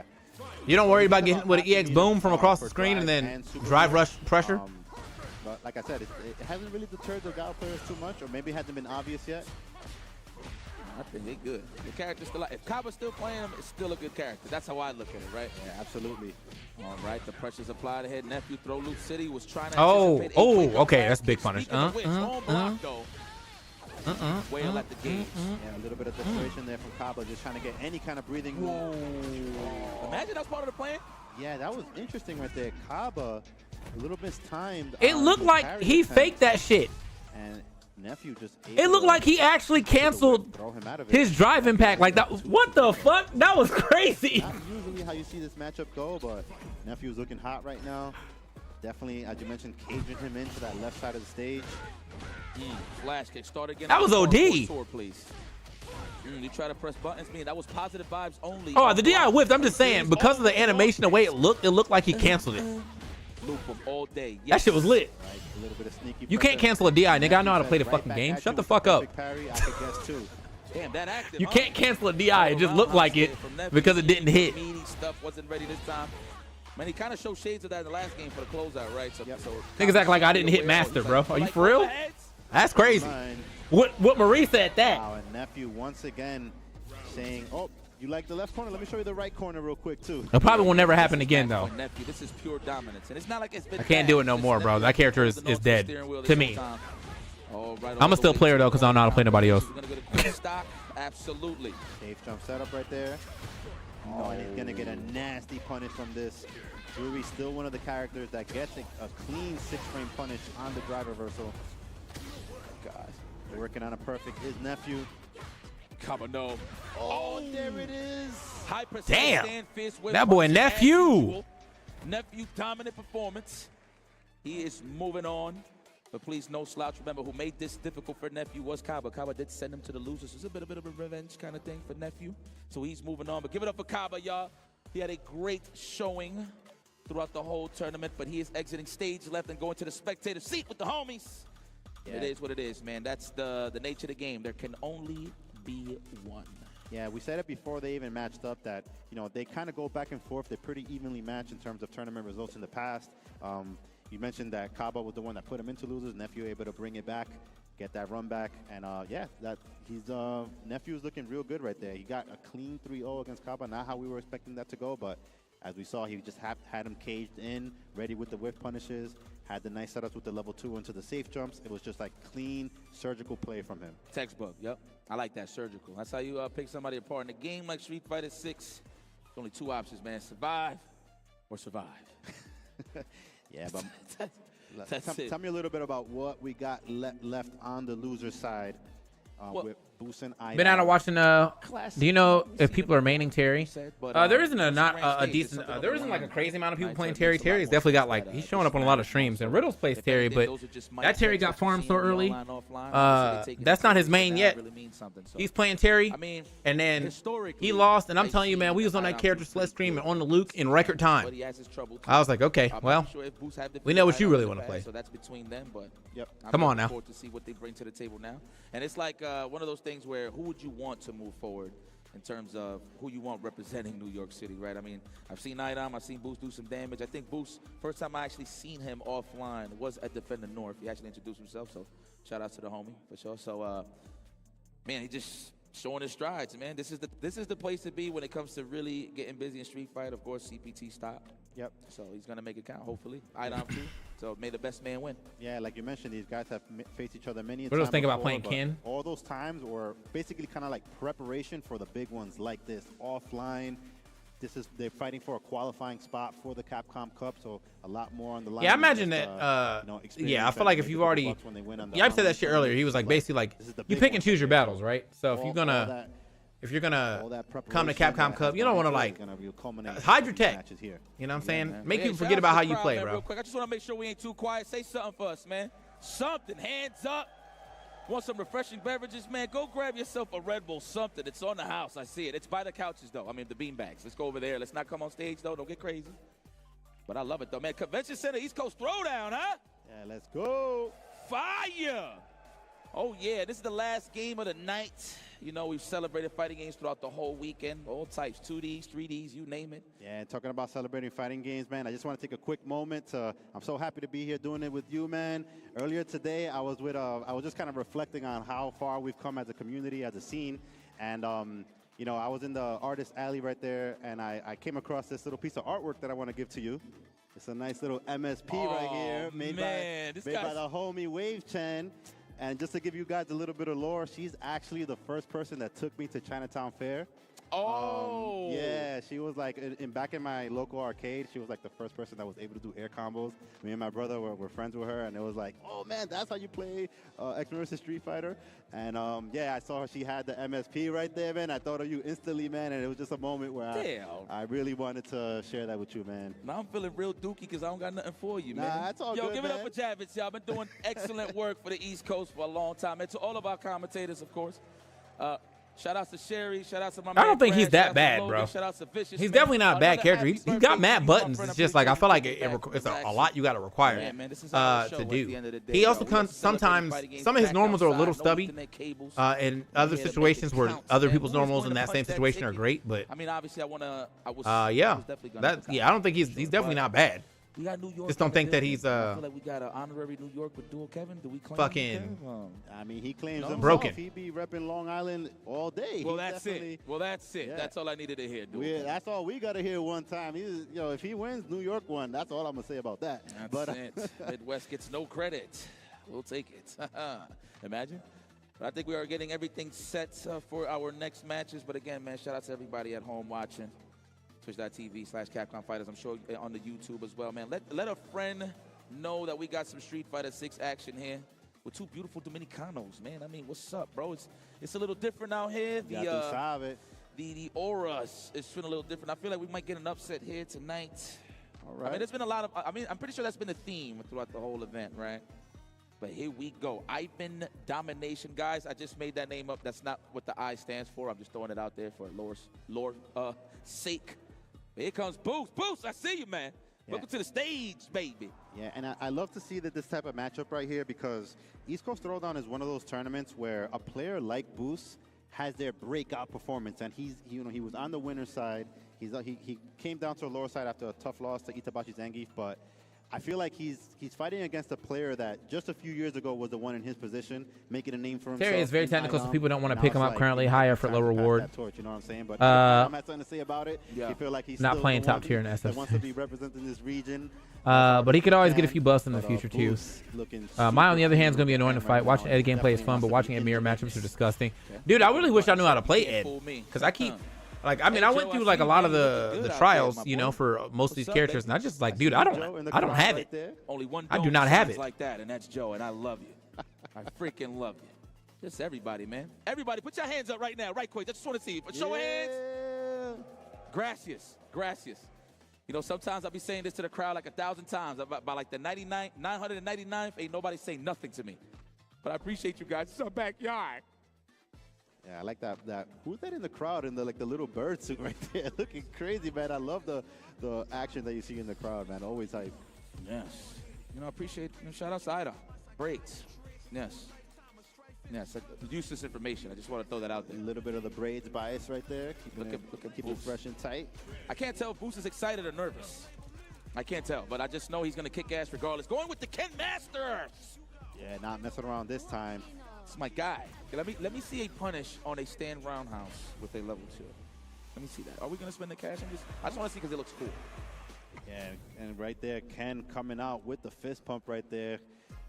Maybe signs of what's going to how this set is going to turn out. But as we say that right away, back in the Bao Bao Cafe. The Bao Bao. Put hands out there. The original footsies. Bela. Bela Wela. Huh? No? Yep. That's not even a word. All right, and just like that, both players playing with a lot of respect. Hey, bro. For we I think this is the character he actually plays. 20 seconds so he tried that Jamie. So one thing I like to highlight for probably that matchup. I don't know why. Like he did. Drive rush all the time. That's why he always stay at range for his opponent to set the block strings, right? Yep. Just to invite for that burnout, the early burnout. All right, stringing him up is Idom. Already got the burnout. Unusual to see that so early. Oh no, he's plus. Clipping his legs with the strings right here. Let's see if he's gonna have to spend anything. He did, man. He gotta spend that. That's Ken. That's Ken. I don't even know if he had to spend that. I feel like he could have got the grab. You gotta kill him. Got a medal and probably got, well, maybe not. I like that, Idom. Stay optimal, my friend. All right, Boost. How you feeling, baby? How you gonna answer back? That poison? Bow. Let me stop. And I forgot that other girl's name. I didn't know he was in the back getting off of some karaoke. Corner right there. Nice bait from Idom with the optimal punish right there. Glamour, glitz and glamour. Pain, glitz and glamour. Manan. All right, and this is like tit for tat right here from Idom. Hasn't landed a single Blue Ivy, yet, yeah. But just little bits of damage here and there. The walking pressure. Blue Mary. Boost walked himself into the corner that round with no. Wait, Blue Ivy is something to think about. Is Jay-Z Beyonce's daughter? Damn, she in the game too? But it's time to step our game up, and Boost is well equipped to turn this around. Let's see what happens. Yeah, and the way that Idom uses like that approach style with Manan, it's like the range of some of her normals is a little bit deceptive, as particularly her standing medium punch. It doesn't look like it should reach as far as it does, but Idom knows exactly the range to find it and find those hits. Yep. Wake up buttons. I don't respect your meaties. I'm vegan. Ooh, sure you can. All right, but Boost saying nice to play. Yes. And I thought she's ducking. Okay. All right, opting not to go for the extension with the. I got too excited. I'm sorry. I love Ken. Kept it nice and simple right there with the drive rush confirmed. You see Joe in the background throwing tornadoes. He's like, yo, put me in, boss. Put me in. Oh, long toe. The big toe. Supports all my weight. All right, going with the medium pressure right there. There it is, the turnstile. Another stand roundhouse. I'm pretty sure he's trying to snipe out the drive impact or the drive rush, either or. Good punish. Wow, going with the standing medium punch punish. Good awareness from there. Switch sides on him. I'm an op. Opposition, switch sides on him. That was very good there. Good usage of balls there from Ivan. Oh, didn't believe in the punish right there. Could have got a little bit more from that. Setting up the plays there. He's trying to snipe out the perfect parry. Yep. All right, there goes that standing medium punch. Look at the range on that. Uh-oh, close to the burnout boost. Be careful. Oh, okay. Right on time. Switch sides on a neutral jump. Yes, optimal finish. It's a level 3. No, okay. Be confident. All right. Oh, wow, and the drive reversal breaks through. But Idam only on one medal right there, and Boost with a patient approach right there, finding the opening, getting that level 3, puts himself on the board. One game apiece. What a way to snipe out the overhead. Okay, Boost. Data collected. All right. And definitely very calm play from Boost, not overextending, just looking to find those. The Sparking Zero you've been on, bro? I'm almost afraid to turn that game on, man. I just don't think I have the time to learn another one, man. I've been watching a lot of people playing, and it looked like it can be fun. People talking very highly on it, but goddamn. Where he was opting to go for a lot of command throws. He was getting like 3 and 4 medals every round.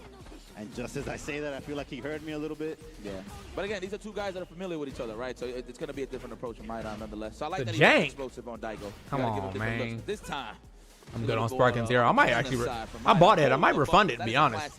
I've only got like an hour and a half in it. We dropped the combo. Yeah, a little bit of an execution drop right there. Let's see if he's able to keep it mid-stage. If not, I just don't know if I'm ever going to have time to really play it like that for real, you know? That's enough, and we got 3 medallions. I can't be the only one, right? Did you notice that was a person getting scooped on the medallion? I did not know that. City of the Wolves? I'm definitely playing City of the Wolves. I got a chance to play the demo for like 2 hours. Not demo, like a private session at Evo for like 2 hours. Shit was lit. Somebody getting scooped. Took me a while. Oh, the roundhouse. What a whip punish. All right, opting to go immediately into level 2, get that big life lead right there. Troll. Okay. The hell? Did he try to walk up the lane? In fact, I'm about to do that shit right now. How many hours I got in that bad boy? Oh, nice. Perfect parry right there. Now he got 4 medals. That still does good damage, even on a dry parry. It's too much to guess on block, man. Yo, when you low on the chips against a great at 2 hours in, I'm definitely sending that shit back. It's a lot that you got to think about, man. Look at the side of that swig that Boost just had to take after taking that loss right there.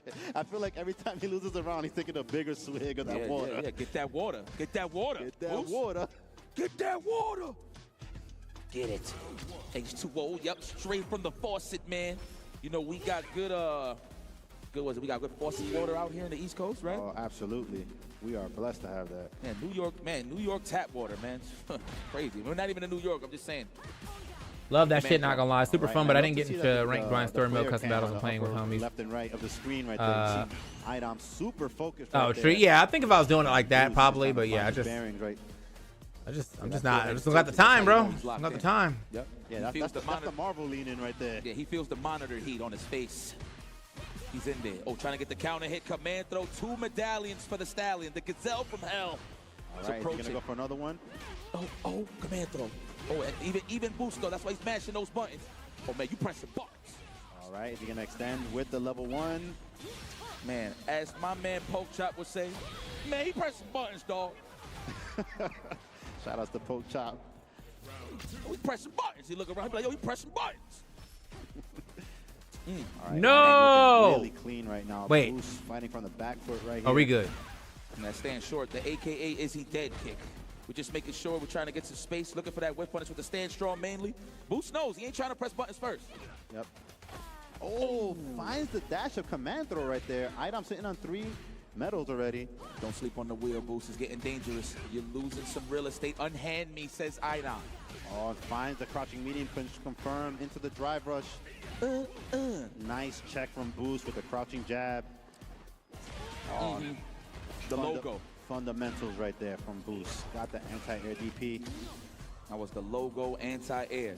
That was a dangerous tech from Idam. Oh, no. Is it enough? I think so. He's going to spend it regardless. Will that do it? All right, we'll see if I get the refund. So I got $75 back for that shit. God damn. What a way to jump out. Hey, yo, when's my boy Riddles play? Riddles is out. Riddles been out for a while. so genius, but there was so much going on in the midst of the action. I understand. We just try to survive. But Item moves forward, never backwards. But of course, Riddles. Give it up for Boost, y'all. One of y'all favorites. For sure, that will be a household name soon enough. I will say that. Yeah. Quote me on that. That man is a killer.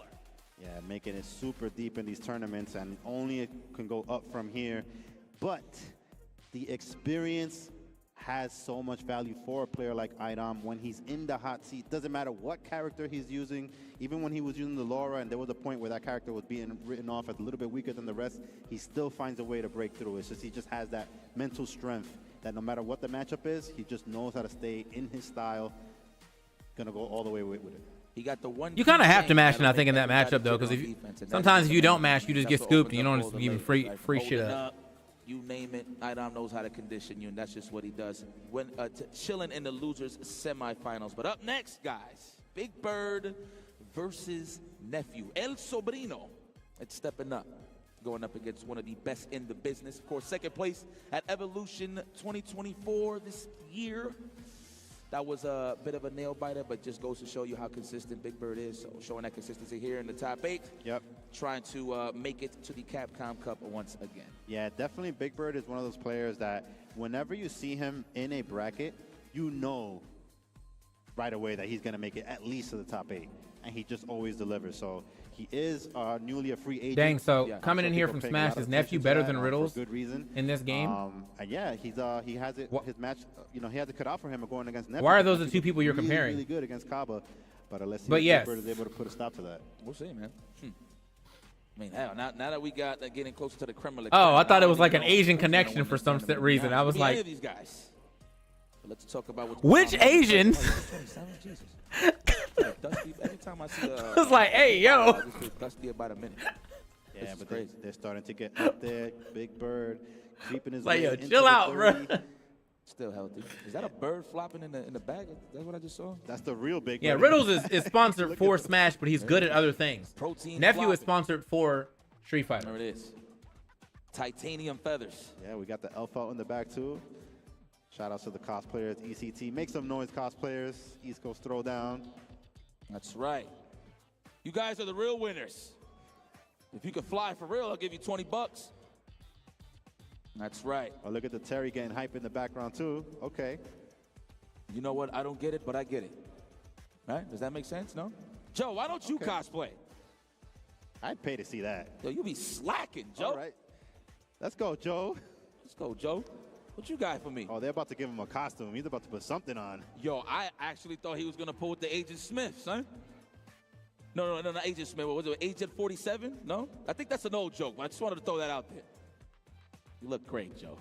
All right, and Big Bird and Nephew super locked in right now. They're not trying to hear none of this noise. They just want to get focused on the match that is right in front of them. We expect to see the Rashid, one of the best Rashids in the world, going up against one of the remaining juries. Character that a lot of people have kind of switched away from. Yeah. I mean, Nephew is, I don't even know what's Nephew's secondary at this point. I mean, I've seen him dabble on the streams, tournaments. I've seen him play Terry, but obviously it's just for knowledge, some content, right? But overall, in terms of a seasoned tournament character to have in the back pocket, Nephew representing that very well. Ever since the first Street Fighter 6 major, man, last year, CEO. Yep. So ever since then, just every time you see him in the top 8, top 16 bracket, you name it, this guy's rocking some jury. I mean, it fits his style. I think it's that button, man. The stand fierce is what complements like his whiff punish game, how he really represents how he wants to space you out. Yeah, that button is everything, and he's been so consistent with whiff punishing with that. Yeah, and she still does have the longest range crouching medium kick that is drive cancelable. And moves forward. Yes. That is kind of cheesy. It's a good thing. It's a good thing. You know, she got to have something. Yeah. And when I mentioned that a lot of players have switched away from her, it's not because she necessarily got weaker. It's just that other characters are getting introduced, and then, you know, there's more characters in the mix now. So yeah, man. She's still just as strong as she always was. Remember, guys, I always say this. Don't matter what's the matchup. It's tournament setting 3 out of 5. Any character can do it, man. Just got to be on your A game. Oh, nice. We sniped out the green in between with a parry. Oh, a nice bait right there from Big Bird. You saw he did the drive rush into the jab. I was clean from Nephew. I like that everybody's committing to drive rushes from that close now to remove the punish counter. Wow, the optimal anti-air combo right there. He's Big Bird, saw the jump back, did the drive rush heavy kick into another heavy kick, into the extension. Didn't even have to spend any additional meter on that. I think one thing that you need to go up against Nephew is you need to be a little more fast-paced. Like, always have fast decision-making. Don't make him too comfortable right in the neutral. You got to give him different looks, and I feel like Big Bird does that exceptionally well against everybody that he faces. Good defense, no technical. The walk back after the string pressure is over. Wow, finds that overhead right there. Maybe kind of go over a button.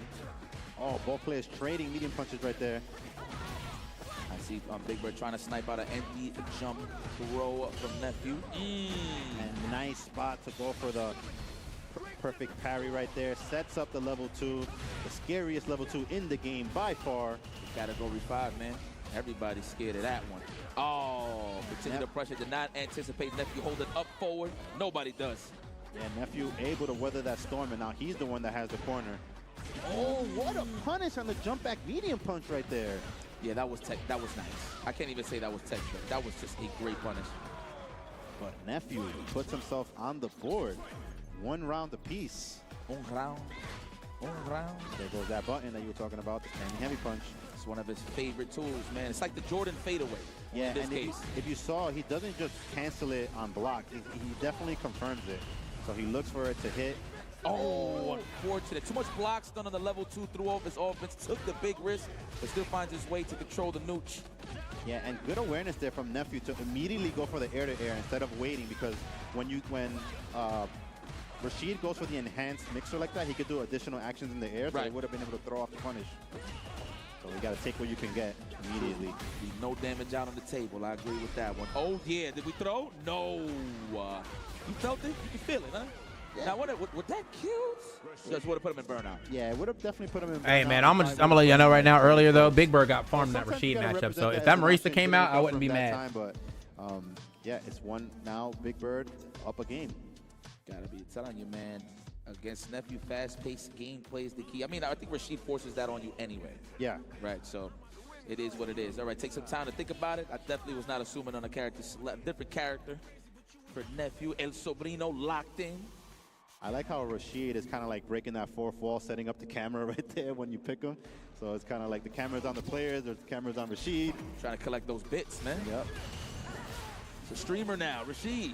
Man, this is a very, very popular stage. Is this like an algorithm or something? Like, people just love it? I think we're saying pow pow too much. I don't know. Yeah, definitely one of the nice stages. Shout outs to Capcom for bringing in the SNK flavor into Street Fighter 6. No way. The Jean-Claude Van Damme, you got a combo. Wait, that was punish counter? Yeah, put him in that juggle stick. That was optimal. Yeah, I was amazing that he was ready for that.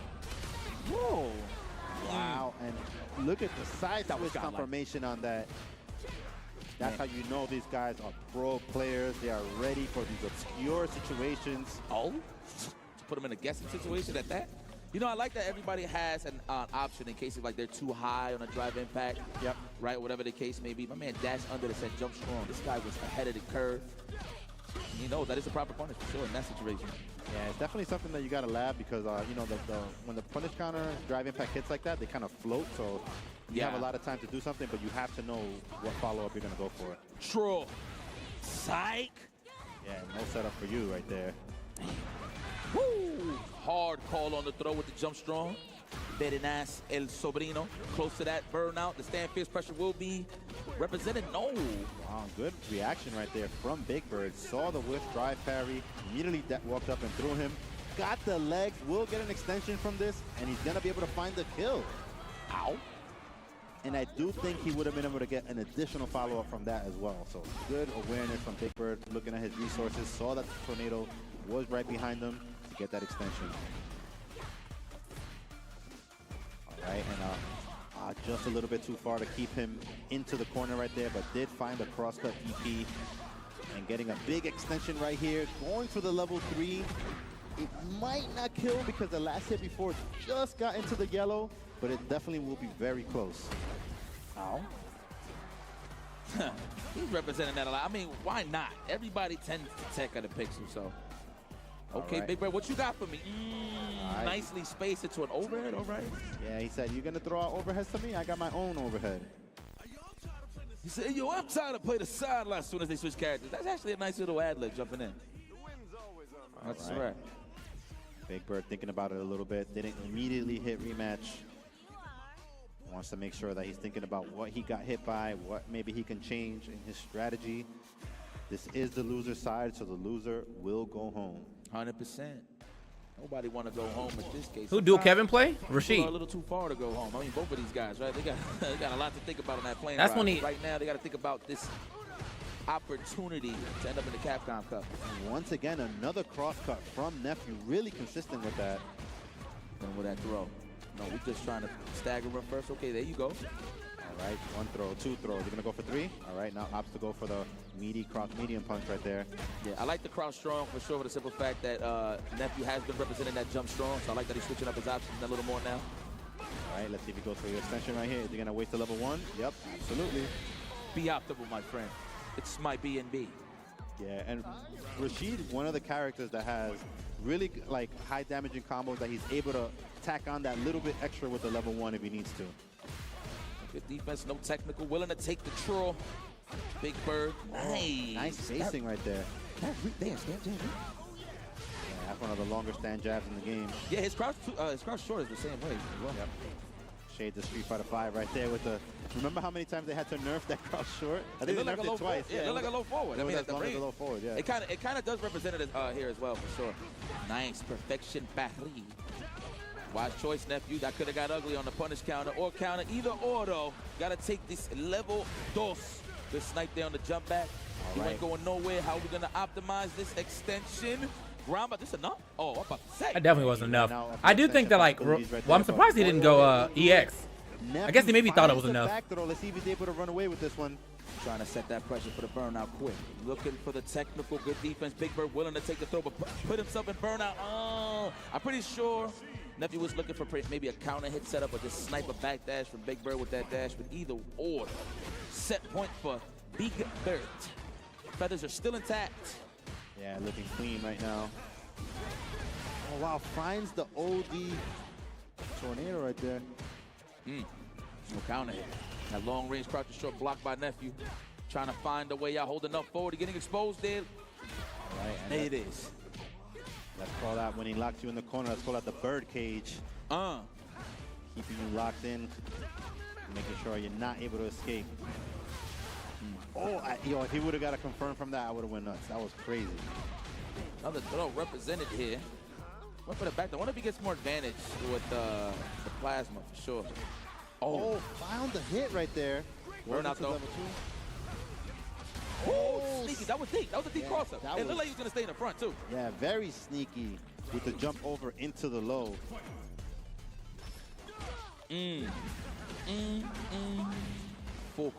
Full carry. What a glide to the other side. This set the tone. Steel turns. Yeah, they go with that perfect parry that we saw in the first game. All right, but Nephew fighting for his life right now. Big Bird 1 round away from moving on in the loser side. Yeah, he had the right idea for the check. I'm sure it actually reached in time. Fortunate for Nephew, but definitely make a mental note of that. Give me that. Put that in my back pocket, sir. You give me some time to think here. Clash? Both players used their OD projectile right there, so it did clash. Oh, no. Oh, the burnout is real right there from Big Bird. Let's see if Nephew's able to get a throw, push him to the corner. Oh, my God, the commitment. Now, mind you, I'm pretty sure Big Bird was looking for an opportunity for the quick burnout on Nephew's side, but good snipe from Nephew with a chance to stay alive. Just walks up with the throw. Oh, he hopped over with the torn roundhouse. Amazing awareness there from Big Bird. Let's see if he's able to steal this round. Yeah, wow. He will. And that'll do it, ladies and gentlemen. Big Bird survives. The feathers are intact. Nephew to the spectator seat. But no slouch, of course, guys. Give it up for Nephew. Excellent performance. Great run throughout the whole tournament.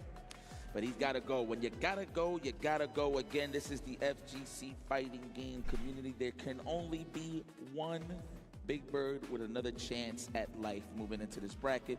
Loxin versus Idom, then the loser semifinal. That's going to be a treat because I never seen these guys play. So it's going to be an exclusive mixtape for me. And, of course, sitting pretty in the winners finals is duo Kevin versus Itabashi Sangief. Another banger for sure that is coming. And wow, that match right there, I gotta say the deciding moment in that last round was the way that Big Bird saw that nephew had to try to chip him with the OD fireball, and he immediately went for the Torrid roundhouse so that he wouldn't be in block stun pressure, and got right over, got out of dodge, and finished the round. Finished the round indeed. But before we can continue on to this tournament, let's show some love to some of our supporters and sponsors here. Man, yo, every time I see Fei Long, I swear I miss him more and more. Storm Collectibles has brought classic and iconic gaming characters back to life with their high-quality collectible action figures. Check out their Street Fighter figures on their website. Look at that, including some of your classes. Is that Kage in the back? Balrog, where you been? That's my guy right there. Sagat, too, looking real militant in the background right there. The Shadaloo. Hopefully we get some more Shadaloo characters in Street Fighter 6. Yeah, those figures are crazy, man. But Street Fighter Duel is a mobile game that was released last year. If you haven't heard of it, it's an RPG based on Ultra Street Fighter 4, featuring more than 40 of your favorite characters such as Ryu, Akuma, Chun-Li, Cammy, and Guile. Enjoy a new mobile That's crazy, bro. I'm just out here minding my own business, download and play now. having a good time watching some fighting games. That's a fact. Oh, with all my good friends Japan, I know that's been in the going chat. down Many good as of friends. late. Man, all of the Street Fighter leagues has been pretty much on their way. I know they did the draft already for the U.S. Yeah, so I know this is going to be going down Chat. soon as well. Yeah. Y'all trying to get into some SFLJP, they deadlock elevated o'clock, what maybe? SFL can be, bringing all that hype. Look at all those teams. Two of those names that we see there are here right now with Itabachi Zangief waiting on the winner's side. So definitely exciting stuff. Definitely be sure to check out SFLJP. Not now, though. And of course, After this is done. SFL Europe returns, and it's going to be live this time. No editing. All that salt will be caught live on the screen. You can tune in to Capcom Fighters on YouTube and Twitch, November 15th to the 26th. Sheesh. Who's going to win that? I actually forgot who won last year, but that's here nor there. I want to see who's going to be crowned next. And, of course, look at our roster. Look at these beautiful individuals. Killers. Man, look at that. Yeah, up on the upper left, we got Mena RD representing as the team leader for Team Bandits. JB holding it down for Cloud9. Oil King representing Fighting Spirit. My He played 3 Deadlock games. It must have been. Well, yeah, no, see, the thing about Deadlock is that, like, most niggas don't really know what to do with their advantage, so, like, the game just kind of drags out sometimes, right? But when you play, like, a well-oiled machine team, nigga, you just lose. That shit is terrible. We lost them, like, 18 minutes recently, bro. We just like, hey, man, they was up, like, they was up, like, 30K. We was like, hey, man, go ahead, man. Y'all just go ahead. Y'all just go ahead. Y'all go pro real quick, bro. But before we even get to y'all go pro real quick, bro. Grab some snacks, relax. We'll be back with some more Street Fighter 6.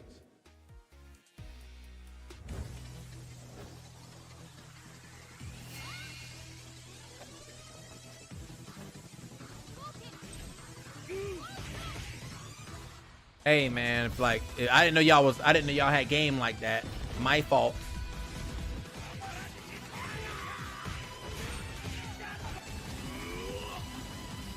That frog shit is hilarious, and I really want to see that, like, for real myself too.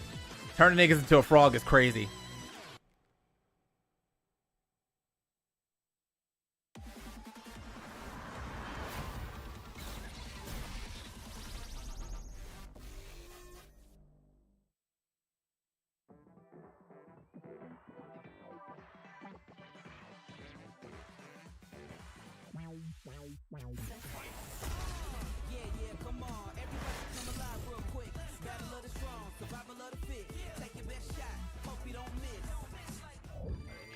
I don't like this starting to ham, and I'm still gonna run it anyway. I should probably see. I really should look at green. He's green.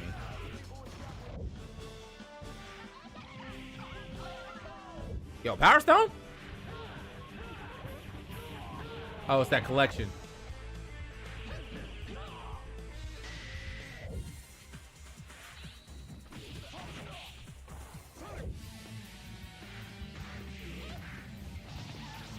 What's this? This is magic.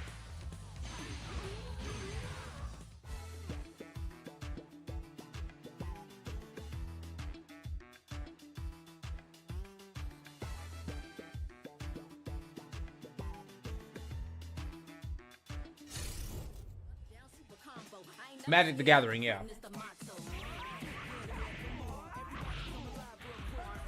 Black, green.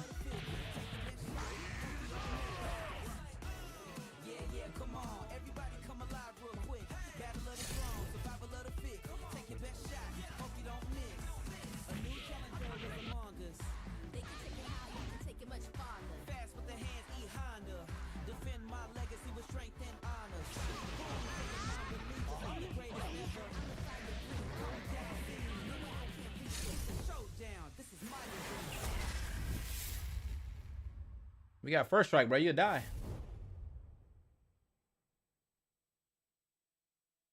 The time has come to share with you news that's bleak but sadly true. I'm talking of the fell Black Blight, a spreading darkness, endless nights. The environment's changing and the monster population's taken a nosedive. Blackgrass, rampaging monsters. What do you know of 5-5? This so-called Damn! is actually the Black Blight. Then there'll most likely be a blighted monster nearby too. Looks like this whole village has been blighted! Do we know what the blight is or why it's eating away at the world? No. But we know that it attacked our home. Wait, why can't I do that? Must be destroyed. Oh, non-artifact creature. Man, it's even worse. Black Blight. And we're gonna stop the Black Blight! Crime. We can befriend monsters easy enough, but other humans are a different story. Hunters and riders. Like, they both respect and live with monsters. They're the same that way. I've been waiting my whole life for this. I want to help my friends, everyone. But right now, evil is growing in power. And soon, this whole world shall be devoured. Yeah, we got claws for concern. Ratha's blighted. You can use it to stop the blight. But I'm curious about this kinship with monsters stuff. So I was hoping you could show everyone what it means to be a rider. What does he have in his hand?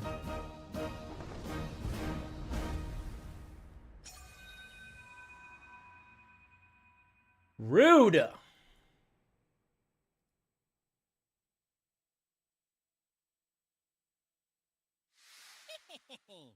The last time I played Magic was 2007. Oh yeah, this clan is mad good.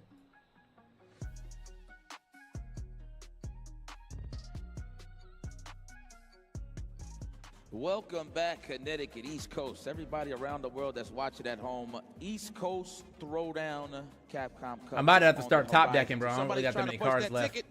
We're going to find out sooner or later, but we're going to start off with the winners finals. Coming swinging hot, Dual Kevin. Itabashi Zangief Javits. How you feel, my friend? Yeah, Dual Kevin has just been looking phenomenal this entire tournament. All of his matches just have been looking like it's just another day for him. Welcome to the Power Stone world. Professor coming through with the prime sub. Appreciate it. Itabashi Zangief is one of the scariest Zangiefs in the world. So if there's anybody that's going to make you flinch, going to take you out of your game, it's that man right there. And, you know, he's one of the only two Japanese players that came out to this tournament. Him and Daigo both in the top 8. So I'm sure he wants to rep for his region, rep for the OGs as well, because none of them are the young guys. It's the two OGs, which is a rare sight to see. You know. Wow, he's 43. You could have fooled me. You know, I never asked that question. Like, how old is Itabashi? I mean, he is an OG, but you definitely could have fooled me. What James Chen say? Asians don't raisin? That's what he said? Yeah, that's definitely looking like it applies here, because he is looking like a young man right there. Look at him cracking a smile right there. He just want to scoop somebody, man. Itabashi, you look good. You look good, Itabashi. You look great. He's like, I don't know who's talking to me. Look at. All right, actually, I got all my enchantments out at once. We might still get this W. Usually when you get to this point, the ads, I feel it, bro. If I get a W here on the side, I'll man, he's just so poised. I'll show it. You know, the resume speaks for itself. He has been consistent in many CPT events in terms of winning or just being a part of the show or just close to qualifying. No matter what it is, Dual Kevin is always in the mix and definitely was in the Capcom Cup last year, I believe, right? He did qualify for the Capcom Cup, so.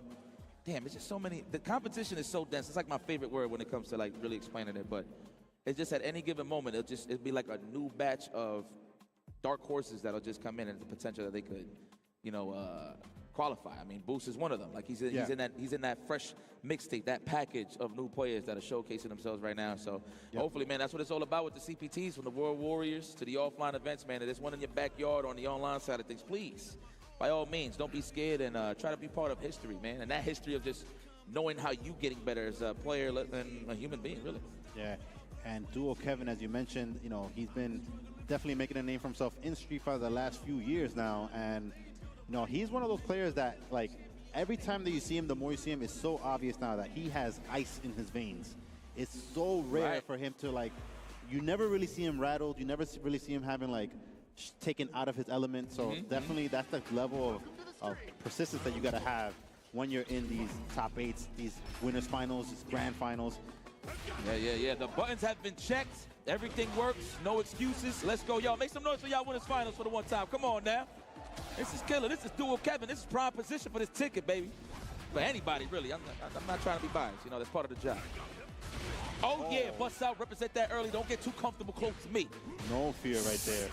Aye. Vintage Undertaker block. Up, back. Yes. Hold north to avoid the command throw. But the roundhouse connects. Itabashi Zangief is scheming. All right, and Duo Kevin keeping the fight in the middle of the stage, but Itabashi doesn't care, hugging him real quick, showing him that you can't just sit there against him.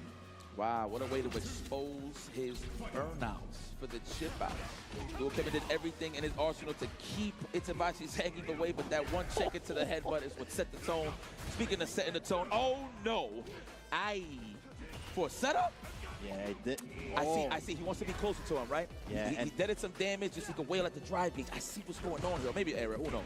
And a lot more SPDs that we've seen usually from Itabashi in this top 8 so far. Damn, that was a game? God damn. That was quick work right there. Hold on, suave, Papa. Hold on, suave. Wow, he planted him. I don't even think he needed to do that to get the kill right there. He wanted to make a statement. All necessary. You know, got time to think. You know, I know that contraption he's rocking on is very ergonomical, so maybe he needs some time to adjust. Who knows? I'm just talking out of my culo. But we saw, you know, we do have the player cam on the screen right now, and Duo Kevin, to his credit, is really unfazed. He's still just, you know, he gets to keep his head in the game, just another round. Now this is what gets dangerous, right? All right, granted, use the OD to get some space, but as soon as Itabashi gets some blocks done, there it is, and he had to go for the perfect parry for the drive gauge. I agree. Oh, back up, don't get too close. You're too close, man. He's there. In the corner, there goes the double headbutt right there. No ejection sheet here. No, talk to me, Goose. And good awareness right there from Itabashi. You saw him back up to get in prime position to do the anti-air OD lariat and keep Duo Kevin in the corner. Oh my God. That dad hat is about to come flying, boy. One more touch will do it for Itabashi Zangief. Stand strong represented here from Itabashi. He's looking for it. Oh, even better. Wow, the walk-up punish. Wow, he was able to reach with the crouching leg kick from there? That walk-up block is what really helped him out. Got in close range. Yeah. Oh, and he got the conversion from that. Good stuff from Duo Kevin. It'll take some time. I think he needs to preserve some drive gauge. I think that has been the downfall for Duo Kevin. Oh, no. Oh, jumped away. Good awareness from there to at least attempt it. Oh, no. Oh. Planted him, and he does get a setup from this. Woo! Wow. That man hit him with the North Carolina, then an SPD. Stand strong. Yeah, and, you know, we haven't seen him do this many command throws. Like you said, you got to give him different looks.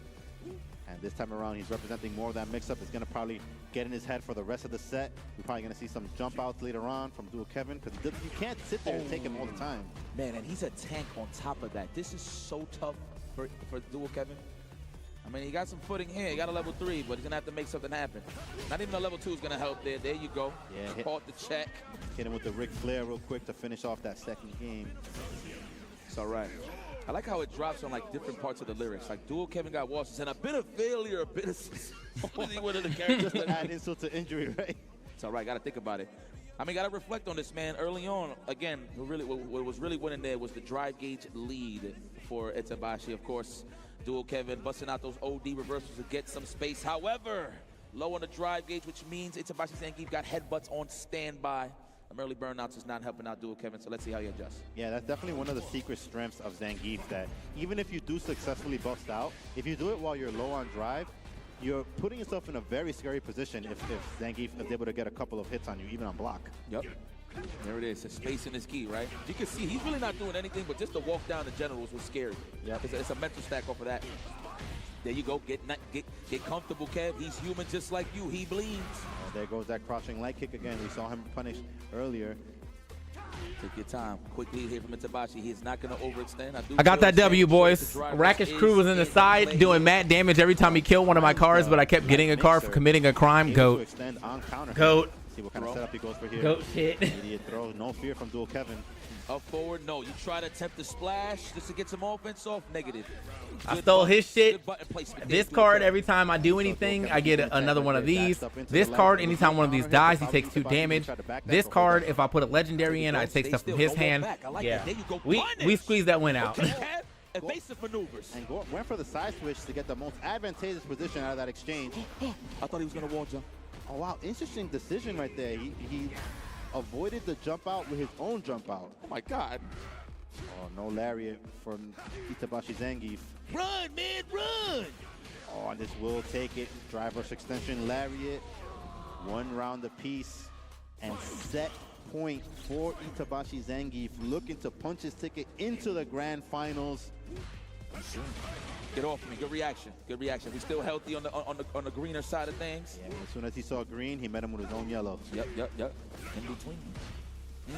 I like that. I don't even think from that far a low forward to reach, but that is the name of the game, right? If you can snipe out a charged fish, it's the legs are exposed. Yeah, and this is like the part of the round where it starts to get super dangerous. Both players sitting on 3 bars. So you know if they both get a good confirm, it's going to be big damage coming out here. Once again, the drive rush stopped with the immediate OD mixer. Yeah. Seeing the green and mash it between. Oh, no. All right, representing that command throw as part of the footsie game. It is kind of like an extended poke. Hold that lead. Drive gauge healthy. Don't even need to overextend. Yeah, both players are actually potentially 1 touch away if they get the right hit. That stand short into drive rush will be represented from Itabashi Zangief in any moment. And that's all he needs really to get in. Uh-oh. Oh, that was almost it. He got the trade combo, but didn't believe in it. Oh, oh no! React. All right, I'm telling you, it's on the way to double chop. Dual Kevin still alive, trying to find that crouching fierce into the level 3 potentially. Oh, come on! It was coming to double chop. I'm telling you. And you know what? Why not? He does have games to give, so I understand it. Itabashi just going for it. He's like, hey, what the hell? Drive impact, bow, it connects, and that. Wow. Yo, bro, he needed that. He needed that crouch. Yo, that locks in a grand final. That hit so bad, bro. We probably caught him maybe on the attempt of holding up or looking for a whiff punishment. Nonetheless, though. Yeah, that's the name of the game right there. You know, when the mental stack gets overwhelmed right there, even a player like Dual Kevin, who we've seen cut on my with so many different elbow come from, bro? Still got caught by the bro about to die out here. That just highlights the strength that Zangief still has. Even all right, so we have to his damage, the drive bar damage. Manon, Zangief, right and 2 Rashids. That's crazy. For sure. But again, it's about human error, man, and Zangief knows how to expose that very well. So look, just his forward is scary enough. You're not even pressing buttons. Yeah, he's definitely like that moving wall, that walking tank. You know, he just walking you down to the corner with just the threat of his normals, and if you let him get in, he's gonna scoop you. That one buff from what was it, 2 seasons ago, is that the standing medium punch actually connects all 3 hits consistently. Yes. So that is a pretty nice tool, I must admit. But like you said, the damage is a little reduced on Zangief's side. But again, it does not change a darn thing for Zangief's gameplay. And Itabashi represented that, moving on to the grand finals. And I don't know if that's like a a thorn on Kev's side when it comes to Zangief. But hell yeah, that's right. Yeah, that's right. Hands up. Get up, all of you. You in the back. Hands up. Yeah, and Rashid is a character that has been in the conversation very recently of considered, definitely in the top 5, but all characters, they do have their bad matchups, and we have seen, as far as recent results, Zangief is kind of like a kink in the armor for Rashid, because if you look at the neutral game, the range on Zangief's pokes, like right there, with the medium punch, with the medium kick, he can kind of out-footsie Rashid a little bit, and it kind of forces Rashid to use that heavy kick or kind of more high committal normals that, in the end, it could get very dangerous if he whiffs so many of those. Yo, Kev tested one jump in and got anti-air, and it was a wrap. It was a ground game from there. So I appreciate that from Kev. He does have time to think about it, though, so he's in the losers final. So definitely mentally prepared, knowing that you're about to potentially go up against, Idom. And Big Bird. And Big Bird, right? Or freaking... No, actually, no, I think... Oh, Big Bird's in it? Yeah. Okay. Man, B-Fighter just happened so fast. Forgive me, guys. I'm getting a little dusty here. Yeah, he made it through over Nephew, so definitely it was still Nephew. It was Nephew, okay. Definitely still 2 Rashids in the mix, a character that you definitely can't count out. But and there's a Manon still in the mix, man. I forgot Kev sent Big Bird to losers. Yep, that's what it was. Okay, back on track. I just needed to know what was going on in the script, all right? But yeah, guys, we're just getting things settled in, all the settings and all that, making sure everybody's comfortable on stage. But please, hopefully you comfortable at home. Let people know that you're watching some Street Fighter 6. You know, you always got that one neighbor be like, man, you know, gaming is so huge now. This is in the third. And you're like, yeah, man, you ever heard of Street Fighter? And everybody's like, yeah, I used to play that game. This is in the third. They probably Ryu pushing like and this 50, 60. Yeah, Ryu and Ken, are they still in the game? But, you know, that's the entry level of letting people know what's going down now. Like, the competition is serious. Lights, camera, action force. You know what I mean? We have a rich community that supports this. So I think it's a very good time to watch stuff, especially, like, if there's no basketball going on or baseball, you know? Yep. And definitely one of the things I want to highlight from this top 8, we've seen like multi-generational talent still making it deep into these tournaments. You had Itabashi and Daigo, they're pushing 40. Then you have like the middle of the pack. They are filling for a long time, bro. Guys like Nephew, the Big Birds. Have you tried the Skeletons deck yet? So Have not. Mostly, skill levels can be represented. I was playing humans in black white for a bit. Professional gaming career, and really cool to see, you know.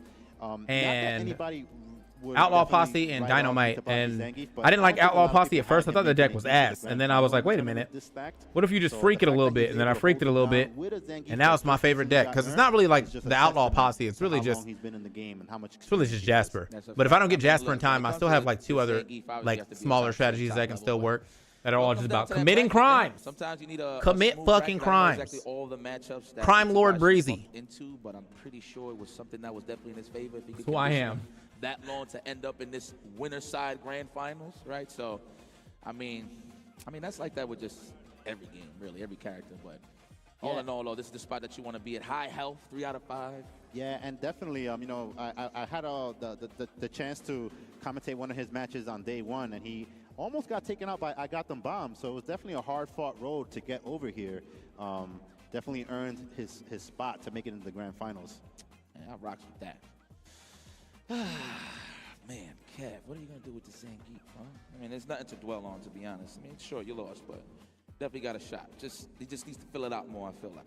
You know, so he's gonna have time to. If he does make it to grand finals, of course, got to win 2 sets against the man. But now it's all up in the air. Who's close for that ticket is Itabashi, but who's going to join them for that chance to fight it out? We'll see as the tournament moves forward. And just to talk about a little bit of what's going on here, bro? Bracket on the loser side, we gotta have next Big Bird. Where did bro go? Is he gone? Idom basically on his path has 2 of the world's best Rashids that he would have to go through if he beats Big Bird. So definitely a crazy turnout for him. It's looking like a tough road, and if he does manage to get through, it'll be a grand finals of 2 characters that are both grapplers, which is you don't see that too often. You don't in see Street that Fighter too 6. Not many grapplers. What's the only grapplers we got here? I mean, Lily, I guess we could consider her one. Yep. Manon, Zangief, that's it, right now. Honda has a command throw as well. Yeah, that looks like a regular throw to me at this point, man.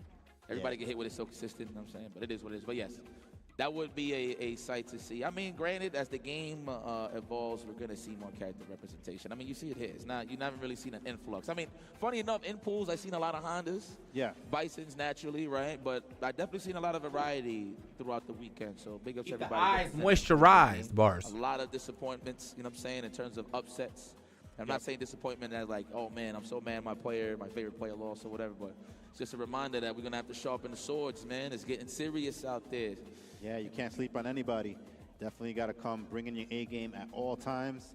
We have some really tough talent here, and you know, even for some of the guys that got their upsets but didn't make it, let's say as far as this kind of tournament still gives them that confidence that now they believe they can beat these players that are making it deeper in the tournaments. Like, I feel like ranked in general just was getting everybody so polished. I mean, everybody could probably diss online all they want in terms of, oh man, you only do some random stuff like this online, man. What the hell with that? I feel like rank is an important thing because it does keep you sharp, keeps you familiar. You know what I'm saying? I mean, a lot of online warriors that never really came out to a tournament was in here. You know what I'm saying? Like, to try to represent, that was showing out and really did some justice. You know what I mean? And they results and they rise through the pools. Yeah, absolutely. And you know, speaking of online warriors, Idom himself was one of those online warriors just a few years ago, back in Street Fighter V. And now we have this like highly improved netcode. More players are able to play with players from like further regions, with basically 0 to no lag. You know, and they're able to get that more matchup practice, you know, And there's a lot of online tournaments now as well, so that's a good way for them to be able to sharpen their sword and bring those skills offline. We'll see what's up, man. Yo, Connecticut, yo, East Coast, talk to me, man. Y'all good? Y'all better stay awake with us, man. I'm going to be very upset if y'all don't keep the energy high with us, all right? Mainly me. I'll go out there and I'll just poop on all y'all hands. How about that? Like that. Okay. Love talking to my people. The FGC, man. Grassroots, baby. Without the dirt, you don't see no growth, baby. Yeah. It's just what it is. We got to water the plants, water the grass. And speaking of IDOM right now, we see him sitting down next to Big Bird. Two players that their last Evos got second place. Whole lot. So both of them fighting for a spot to get to that first place position. Definitely not, two players that are fully capable. IDOM, a Capcom Cup champion. Big Bird, two-time second place finisher at EVO, so definitely one of the scariest players that you want to go up against. But let's see right now, both of them got their game face on. I feel like a little bit of a matchup advantage on Big Bird's side, but from we saw IDOM, like I said, he believes in the Manan now. She got a couple of nice buffs. We saw some really nice extensions that he's doing with his combos. And it always seems like he's able to just eke out those kills with those little buffs on those new combos. Okay, we'll see. I mean, it's less complaining on IDOM's side, so there must be something good. All right. With Manan. But here we go, ladies and gentlemen. Losers semifinals. Who's going to go up against Dual Kevin? We will find out as the story being told in front of us. Not trying to mirror. The mirror was mad quick, bro. Can't lie to you. The way that they mirrored, that shit was like. Throw pressure incoming, I'm pretty sure. I mean, Big Bird got absolutely ate up. Looking good. Trying to force Big Bird to really switch his options. All right, and nice shimmy right there from Big Bird. Oh, and he got a back throw. So all three challenges from IDOM have worked, but it didn't matter. Not able to get enough damage. Never mind. Exactly. Didn't match the ferocity, right? In terms of damage. Yeah, and Big Bird definitely one of those players that will smell blood, and the moment that he feels like you are hesitating even a little bit, he will be all over it. And right now, he is representing that, keeping IDOM in the corner this entire match so far. This is fire. I love how Big Bird plays. It's just so high octane. It's fast. It's fast paced. Obviously, moments that was actually a pretty good idea to try to go for. If he was slightly closer, he did negate that tornado. Yeah, working on about 90% life lead right now. This does look like it will go to Big Bird for game one. Let's see if IDOM finds the adjustment to slow him down just a little bit. Damn, straight to it, huh? What you stole him? Like 15 MR? That's 15 MR loss on IDOM. Run that back. Oh, nice use of the standing medium kick right there. Yeah. One of the escapes that Rashid has available to him right there. He's represented a lot too throughout the weekend from every Rashid, really. Yep. Oh, and once again, we've been seeing Big Bird miss a couple of his meaties, and IDOM able to correctly respond with a wake-up back throw. We saw him land that in the last game as well. Yeah, he is a lot of whiffs from the meaties, a lot of challenges from IDOM. Right, it's a little off. Off. Not that bad though. Oh, nice shimmy right there, walking in and out, threatening with the throw, and able to find the crouching medium kick. He's killing frames. He's trying to keep this offense tight. I'm pretty sure that was a crouching jab attempt from IDOM. Not even a tech. He presses buttons. It's better a button than a tech, though, I feel like, in certain instances. Oh, and wow, what a challenge. There from IDOM, able to get the side switch as a result. Yes, sir. Oh, punish. No. Hard assumption. Big punish here for Big Bird. All right, IDOM, dangerous position right now. Okay. That is so sneaky. My man said tech with walk-up standing medium kick. Yeah. Like that? Yeah, using those good normals from Rashid. Double kick? No. The elegance is in. Let's get me a medal. 4 medallions. This I was like half your health. is going to be hell for Big Bird. I'm pretty sure blocking is the last thing he wants on his mind right now. So he's going to continue on with this offense, trying to finish the job. IDOM in a knockdown situation. What's it going to be? Technical. Oh, and the tornado is in play. One of the scariest situations to deal with. Oh, mix? What a grab. IDOM just back throws him out of it. Throws the overhead. Fortunate for IDOM. Big Bird, though. Still it turns. Smart stuff right there from Big Bird, knowing that he had an invincible reversal. Oh! Put the feet away, good sir. That's what we like to call a whiff punish. That was so clean. Tying it up ASAP is IDOM. Breadstick to breadstick. Making him dance a little bit. Saga continues, man. I don't want to see no wash-ups. And see, it's cool to see a comeback. But yeah, you know. That's exactly what IDOM needed right there. He walked in and out, used that nice range on the crouching medium punch from Manan, able to find that hit to the level 3. Okay. You want advancing normals here? I got one for you. I got another one for you. Oh, no. Lucky for Item, no drive rush extension on that low forward. Oh, thank God. I always assume a 2-in-1, man. I swear, naturally. All right, 2 medallions for the Stallion. Another one. 3 on punish counter. Ow. Great start for Item. Right. And he got the lead. Trades in favor of Ivy.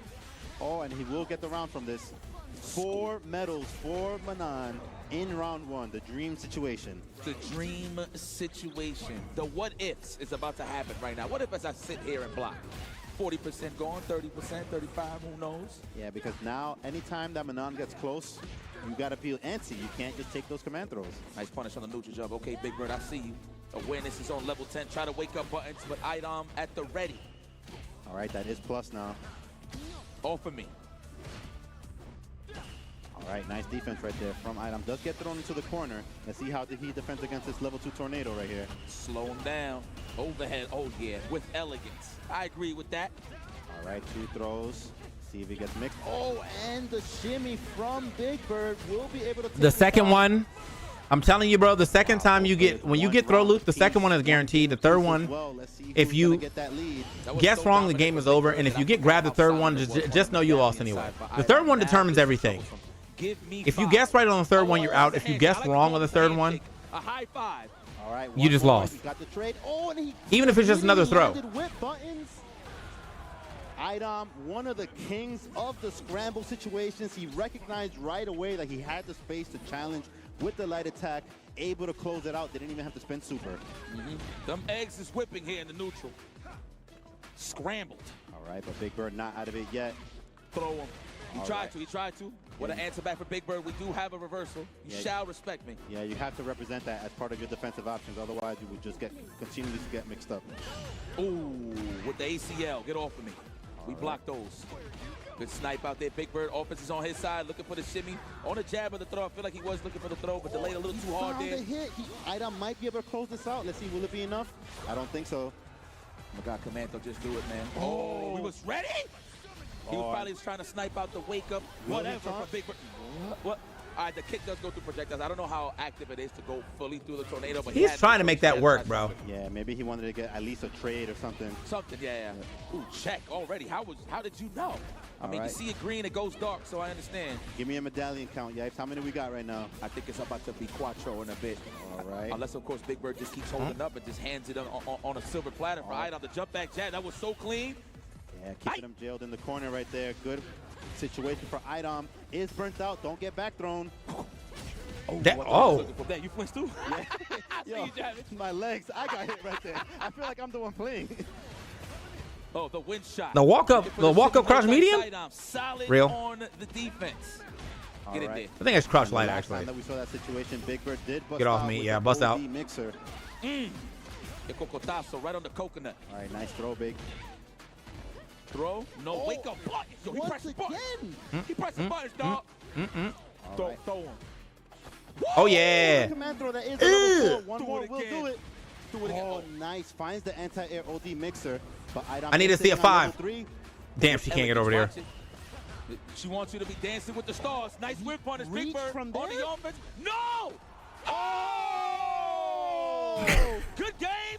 Peace out. Big Bird didn't believe that he would do it. Idom hadn't represented that all of this top 8. Oh, wake up with the level 3. Let's go. Great poker face as he did it. No flinch. Yeah, nah. He hit him with the, yeah, I did that. Yep. Yeah. He's looking away. He's like, yeah. You know when you give him the half handshake, like, yeah, you know. Yeah, there was no handshake. There was no hands, no nada. That was just accept the L, move forward. But, man, give it up for Big Bird, y'all. All jokes aside, that man's a killer. You will be seeing him at future events. I'm pretty sure Singapore might be the next stop. Who knows what will be going on this weekend. Registration closes on Wednesday, y'all, so don't slack. But anyway, moving forward on this story right here, Idom goes up against Duo Kevin, the Marbleheads. Yeah, not out of dodge yet. Because, you know, what was his prize for beating one of the world's best Rashids? Another one of the world's best Rashids. So definitely got his work cut out for him. In the losers finals, we've seen Idom in this position so many times before. A little bit of bias because, you know, he is the last truly East Coast representative at East Coast Throwdown. So definitely want to see how that matchup goes down. Duo Kevin, Also originally a Long Island boy, so wants to, you know, claim that East Coast throwdown for himself. And Itabashi Zangief just waiting, like, who's he gonna play? I mean, if he had a choice, I mean, I'm pretty sure he feels comfortable against both of those matchups. Yeah. To be honest, so I think either or Itabashi Zangief will be ready, but that's in the nearest of futures. We're gonna have to deal with this. So, hey, Joe, I see you. Can I get a close up of that amazing, handsome gentleman right there to the right? You see him covering his face? No? Yeah, let me see that shiny noggin to the right of the screen. Cameraman's like, where's the handsome guy at? Where is he? I can't find him. Hearts for you. Hearts for everybody. Guys, can I get hearts, everybody? Just throw some hearts in the air. Just for me. Yeah. All right. Yeah. I love you, too. We love you guys, man. Love you, FGC, Joe. baby. This is it. I like how nobody is in a rush to go anywhere. You guys are in a rush? Are you guys cool? I was wondering how old the people were, because I know that's the heart everybody be throwing up now. I kind of hate that shit because of like a gang sign. I'm used to doing that. But everyone been doing that shit lately. That shit make my fingers feel weird. So many times before. Anyway. Just ready. Gang sign ass heart. And scoop them when they don't. Better stay active on Idom. As a gang sign ass heart if I ain't never seen one. It's not risk that he's taking. He's just trying to see how good your offense is on his wake up. So you just seen that with Big Bird, right? A lot of wake up jabs, maybe sniping out the delay. You know, Big Bird likes to delay a little bit, condition you before he starts doing the throw pressure, right? In general, that's kind of textbook with anybody, but let's see how he switches it up against a duo Kevin. Another Rashid, one of the best in the business, as you say. So let's see what happens here. Loses finals. Wow, interesting start from Dual Kevin. Immediately went for the OD whirlwind shot. All right, but he's low on drive already, banking on his real trust on his offense. And once again, Idom finding those reversal jabs. Telling you, man, them staggers, those delays are getting sniped out. And it's usually because of Rashid. Sometimes in certain instances, will like walk forward and walk back on a knockdown. So I like the challenge there from Idom. Scores big there, 2 medallions. Yeah, I feel like when commentating a Manon match, you really also got to consider the medals, because that completely changes the decision making as the set progresses. Defensively, yes. Yeah. For the man who's getting oppressed, but not in this case. Dual Kevin looking good. Wow, did he just start the match with a straight roll overhead? Yeah, and he got the counter hit into a conversion. He's super ready. The category 5 is in. Looking for the shimmy. Idom says, I'm going to take this. You're gonna have to throw me. It's the lesser of the evils at this point. The wake up, get off of me. Oh, and just as we say that, Dual Kevin immediately goes for the drive rush low short. Idom probably trying to move away and hit low. Yes. Target combo on target. I told you, bro. Dual Kevin is different. Dual Kevin is different, bro. Love it. Yeah. Dual Kevin playing super fast pace right there. Trying to overwhelm. Survivalist. I'm hungry as a tiger is. You know Jamie. Tigers. Oh, wow. What is this pick that we're seeing from Idom? Playing with the crowd a little bit. Man, listen. He don't got no Jamie, dog. All right, he threw me for a second. Come on, dog. That was all bait. Going back to the try. There's a lot of Jamie bait coming in, bro. I didn't know people were like, I didn't know he was back like that. Defensively, he looked a little bit shaky right there against Rashid. You know, the more I look at Rashid, the more Dominican he looks to me, man. It got to be the dad hat. Hey, I'll take it. Got to be the dad hat, man. You know, I always say he looks like Maxter. Oh, that's true. Shout out to Maxter. Que lo que? Get off of me. That's great defense there. Idom, how are we going to get out this corner? Yeah, working his way back.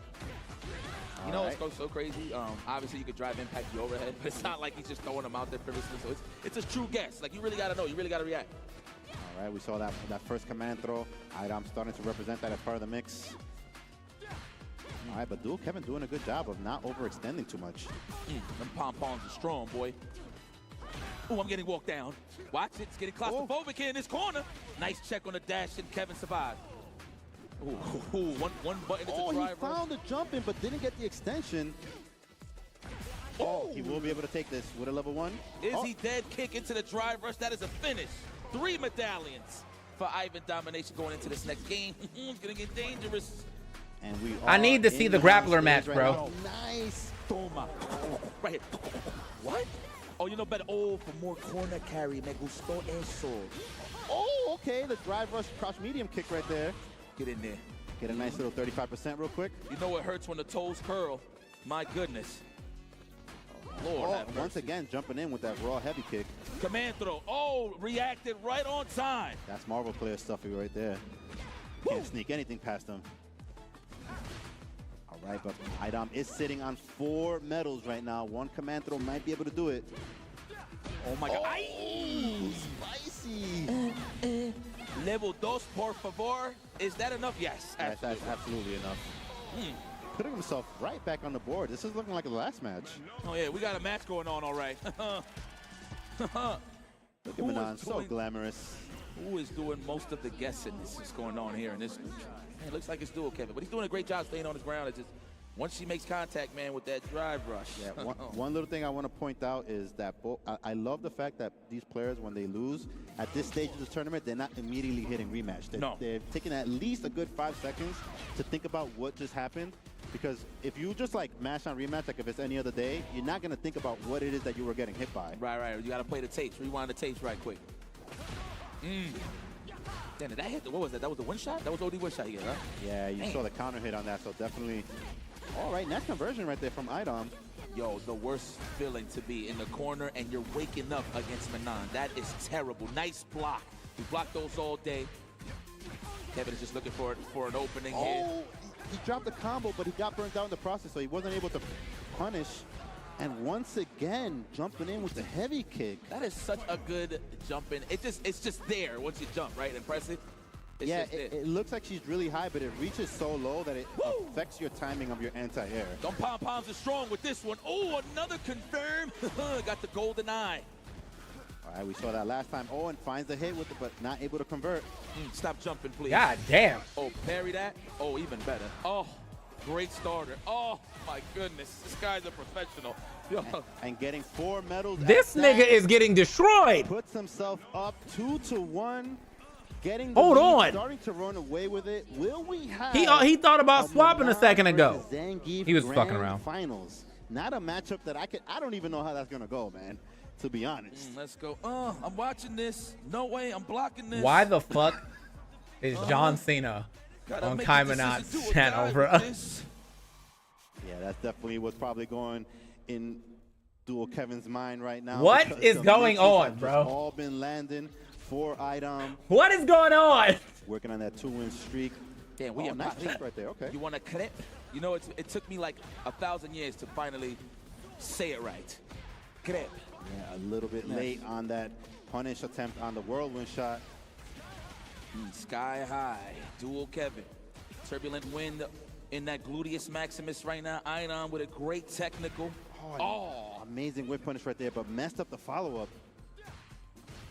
All right, let's see if Idom is able to bring this back, or at the very least get some medals. Oh no, this is rough. Idom running out of juice here. Hold on. Oh, dome. Get off of me. She said no. Yeah, at this stage of the matchup right now, it would be a win if he just gets at least 1 medal. Do it again, out of disrespect. And he caught him flinching. Didn't have enough time to survive. Didn't have enough life, rather, to survive the counter DI. I hope I didn't slap your No, you good. Okay, thank you. Thank you, my guy. That's the excitement, baby. Yes, sir. So weep. The first day jitters. Swept off your feet. Shout out to Chung. We don't jack balls out here. Backdash. Ooh. Dual Kevin saw that he was thirsty for the command throw and went for the medium for the neutral jump punish. Off of me. The defense is still there. Idom still awake. And another big lead for Dual Kevin in this round. Command throw. Okay. Sounds like a running Christmas tree. Let's see if he's able to get something started from that. Just like cling cling. And once again, that jump heavy kick has been working wonders for Idom. Damn, Idom. Looks like you enjoy this game now. All right, he's gonna put him in the corner. Okay. Didn't get the 2 hits. My. Improvisation. I love that. That was a freestyle. All right, well, let's get the kill. And he's not the empty chair. Y'all are sick. Already. One of the most dangerous situations that you want to be in the final round versus a Manon of this level. Yeah, you have pom-poms in a dream, man. Okay. Oh, no. I don't like this. Not like this. All right, command throw. All right. Oh, he's getting his maul on. I don't want to guess no more. I feel like Idom sometimes just be having the chance to get a 5th medal and then he don't. Get out of there. Yeah, slow it down. All right, but he did get burnt out as a result. Now he's near the corner. Jesus Christ. Bro, that corner carry. Idom is holding north. He wants no parts of that drive impact. Yeah, I'm actually surprised. Goodbye. Wasn't ready for the sniper. Goodbye. That definitely should be enough. I think it is. Yeah, with the 4 medals buff on it. Yeah, he is definitely that nigga's dead. Dance his way into the grand finals. Idom Wow, what a performance. Two of the best Rashids in the world taken down back-to-back with Manan at that. Gotta guess like the rest of them. Ivan Domination moves on, but please give a round of applause for Duel Kevin, y'all. Fire performance. Tell me something. Is Manan a character that has to be on people's radar now? See, or is it just like a character specialist thing? Because this is definitely a character specialist thing. Ain't nobody fucking playing no Manan like this, you know, bro. not to sound like a senior citizen, but I'm gonna be honest with you. Yeah, talk to me. Any character that has oppressive ways and a way to really make you guess, it's a threat regardless. Yeah, especially in tournament. Especially in tournament. So it's like, obviously you need some time to feel out your opponent to know when exactly he feels like he's gonna command throw, but a character dangerous like Manan with medals up, it's tough, bro. So you gotta guess like the rest of them. That's what I say all the time. So yeah, I mean, sure, they are stronger characters, but again, tournament setting, and you got to guess like the rest of them. Yeah, definitely. And one of the things that doesn't make it obvious that Manan is good is that when she conditions you to not hold up, she's not getting big damage on those exchanges, but the fact that she's able to build her medal system, the threat just constantly increases as the match progresses. So that's one of the things that makes it scarier and scarier, and people don't want to take the command throw later on, and they keep getting opened up. Yeah. Speaking of getting opened up, a lot of Red Bull cans has been opened up. Damn, you guys can't share? Like, what's up? Yeah, that little fridge right there is looking empty. I ain't gonna lie, I took about like 2 of those. That was me. I ain't even ask. You're the Red Bull bandit. Yo, was that Joe just running through the stage right now? That looked bad funny. He's like, I can't believe y'all was drinking like that. No lie, it was me. He went to go take a dude. It was me. That's just what Joe does. Thanks, man. Joe, you're the best. Wow, he came back here to drop off a drink. Oh, you. Yo, crack that open real quick. Hold on, you ready? Hold on, listen to this. Listen to this. Hey! Yes. Oh, man. Came in through in the clutch. Let's go. Oh, yeah, I need some energy. I mean, I don't really need, a beverage with some energy because this amazing crowd gives me enough energy. Man, round of applause for yourselves for the one time, y'all. This is grand finals. Come on, man. We don't see this every day. We got a good old-fashioned wrestling match. Now, I want to ask you guys, who likes Itabashi Zangief? Make some noise right now. I think they're just loving Joe. Okay. All right. Who likes Ivan Domination? There we go. That's what I want to hear right there. I think the FGC wins today. Look at Zangief. Look at Itabashi. He's like, yeah, we're going to have a good old-fashioned wrestling match, courtesy of yours truly.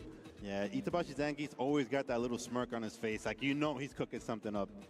Well, I can't wait to go to social media tomorrow. Who's going to be the complaint? Oh, man, Manan is just doing too much damage. Well, Zangief, I thought they nerfed him, man. Shut the hell up and play the game, man.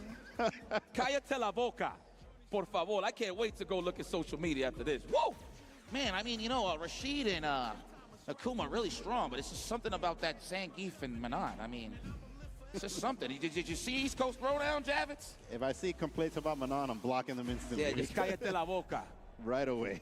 And I know, somebody's always going to have a rubber. Says the commentator, man. Cállate. Let's go, man. East Coast Throwdown. Make some noise. That's real, bro. I don't want to hear nobody complain about no grapplers, bro. These boys had to play. Oh. Itabashi not scared to go for the SPD early on. He said, I don't need no medal to get my scoops. Oh. That chop is crazy now. Oh. All right. I think at some point in time in this game, he's going to pull Itabashi in, and he's going to get SPD'd. Oh, my God. So. Oh! This looked terrible for Manan, bro. All right, but looking like Itabashi was able to walk him down. He backed up just enough to get that OD Lariat anti-air into the instant air SPD. Oh, had the right idea. Thought it was probably maybe a jab of some sort, but using the arm on that fist. Tricky guy, Itabashi. Come over here. Dos medallions. Do it again. Listen, he don't know what it's like to get scooped. You gotta hit him with that. He got hit. Oh my God, he tried it. Yep. Oh wow, he just busted out with one of his few reversal options. Gladiator. Spin. I'm riding spinners. SPD. Ooh, the chop. Okay, this first one went very quick for Itabashi. Yeah, this is gonna be a high-octane match, man. I don't think these rounds are gonna, no time overs here. I wonder if Daigo told them in Japanese, "Hey, make this quick. I'm hungry." It looking like he did, because this is looking real rough for Idom right now. Command throw, no, there it is. Well, let's add to the medallion. I like that. That's all for corner carry, by the way, so I respect that. Yeah, and Idam does have to win 2 sets. Oh, That he is almost had the plus. perfect parry. Just a little bit. Just a little bit. And that is a little bit of problematic button for Manon because she wants to poke with the standing heavy kick, but Zangief's armor on the heavy punch will go through that. All right, 3. Oh, he held up. You got to get 2, yeah. And we've been seeing Idam land that driver slow forward so much, getting good mileage out of that. Oh, swinging those buttons, didn't get whip punished. All right, Idam staying out of the range of that standing heavy punch. Probably looking to whip punish it. Oh, nice whip punish right there from Idam. I wonder if Manon could use that, the medium kick Tatsu, to whip punish the stand fierce from Zangief. Yeah. I feel like that'd be a good tool, right? Get an Oki right after. Speaking of Okis, though, are we going to spend it? Absolutely. Yeah, not going to get the kill here, but will put him 1 touch away. Psych! Oh, okay. Okay. Jump back, want to kiss myself. Hey, yo, 4. Idam ties it up. Okay. 4 medals? This ain't free, baby. This is earned. Well earned. Yeah, and Idam sneaking his way back into the mix. 1 game apiece for both players. Idam does have to win 2 sets here. He is coming from the loser side. Did you see the classic old school tactics? This is how you know he's 40 years old. My man sat right behind Idam just in case if Idam likes looking at buttons. You see that? Ooh. Look, watch the next move now. This is crazy. This is crazy. Dusty.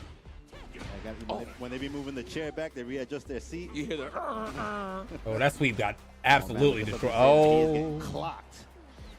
Oh. Get this optimal stuff. Comate esto. Woo! He dead? And he still has. Okay, I was ready to say, bro. If you die off that, that was such a sick. Damn. Ooh, the duff. That was such a sick setup, though. If he actually got that kill off that. Drive impact there. Officer, I think I seen a duff across the street somewhere. Scoop. Oh. All right, 2 medals. Let's get some medals, bro. For Idam. Ooh, sneaking in the running bear grab right there. It does give him the corner position. Oh, and he baited it out. Ooh. Oh, and slams him down real quick. Part of the concrete now. Yeah, this is a real wrestling match, just how you said. Command throw. I knew it. Okay. Do it again. Don't be scared. Oh, dangerous position there for Idam. Goodbye. Bro, the chop. Ready. What a surprise. Itabashi Zangief now. Yeah, that mental stack was all the way up for Idam. 1 more match. He punches his ticket. Idam, you're going to have to wake up, raise that difficulty setting. Oh, Itabashi's running all the plays. He's running all the plays. He knows. Yeah, he knows Idam is doing too much thinking. Yeah, he's running through all the options now. There we go. Fight back. Oh, get off of me, he told him. Bro, nigga is getting destroyed. This matchup looked terrible. Damn. Man, Zangief. Oh. Yeah. Metal. Buttons. All right, trying to find the drive impact. He does have to be careful about that because Zangief's standing heavy punch could absorb it. And just as I say that, it happened. Good call, my boy. Idam don't abuse the. Yeah, that's one of the Better things start about loading up Zangief. He deadlock. It's doesn't have the crazy. good options, but he has armor on the standing heavy punch. That is an extra layer of defense against drive impact. Uh-oh. This is the start of something beautiful. Freight train is in. Oh! Will get the burnout on this. Dangerous position for Idam. Will this be the end of our hero? He's going to match that. He's going to have to match this, right? To survive something, just to get out the corner. I respect that. Wake up sweet. We're going to have to do something here, Idam. You got to get nasty. Go to work. Yeah, he is completely burnt out, so not much that he can do. He has to be very careful with his approach. Can I see this? Oh, my God. Oh, yeah! Oh, yeah! And we touching grass again on the green on the drive gauge. Here we go.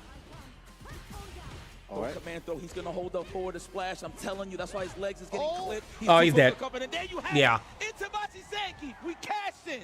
We are on our way to Capcom Cup 11, and that'll do it. Your champion, East Coast Throwdown 2024. Give it up for Itabashi Zangief. Yo, where can you sit? Why does everybody think do I have drops on? Right there. Idam just looked like he kind of ran out of steam right there. Didn't have an going answer on? for the standing heavy punch from Zangief. We saw Itabashi just representing the charged one. Oh, man, he was just duffing him out. You know what? Hope I'm having a good night. But yo, guys, I am. Give it up for Idam, y'all. Credit to Idam, an amazing That was a run, cool an little amazing show. I'm pretty sure that's not the last time you'll see him. You'll see him at your offline, online tournaments near you, but gonna have to take. I never thought about it, but why are most TD fighters best of 3? But something like Tekken is best of 5. Tekken's best of 3 too. Oh, unless you mean in the like round count. I actually have no idea. I've seen this guy play Zangief for God knows how long. We've been watching Street Fighter, actually Street Fighter 4. I have no idea. The fact that he got this win, I'm sure, is very special to him, and now he can just kick back and relax. Yeah. That was good. That was a good tournament. Deadlock o'clock. Let me see if they want to play actually.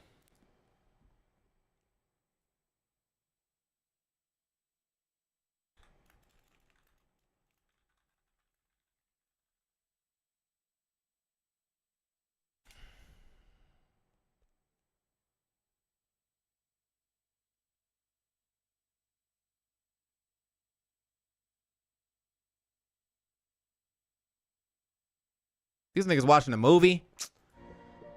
Oh, who's in game? Elise and Blue.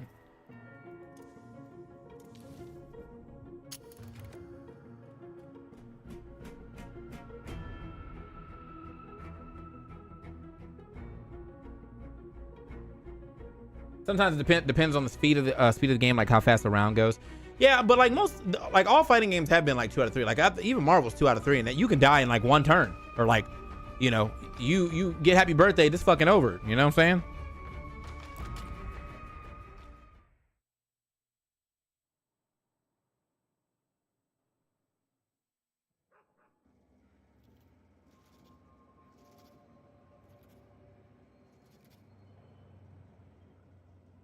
Doom, doom, doom, doom.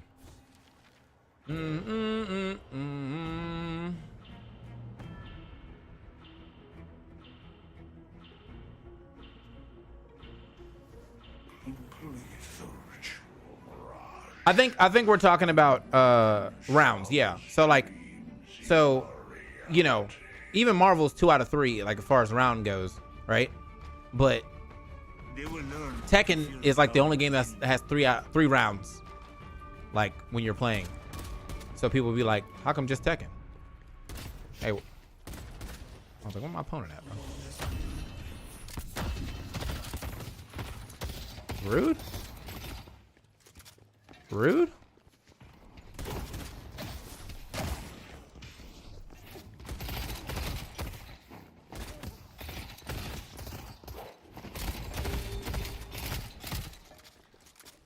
I don't be fighting that early, bro.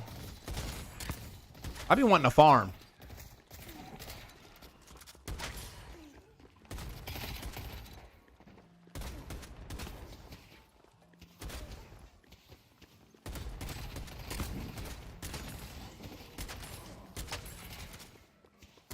Play any of that new DBZ game? Dude, I did for like 2 minutes at most. I don't know. He's trying. Trying his best. I will not fear the Shola.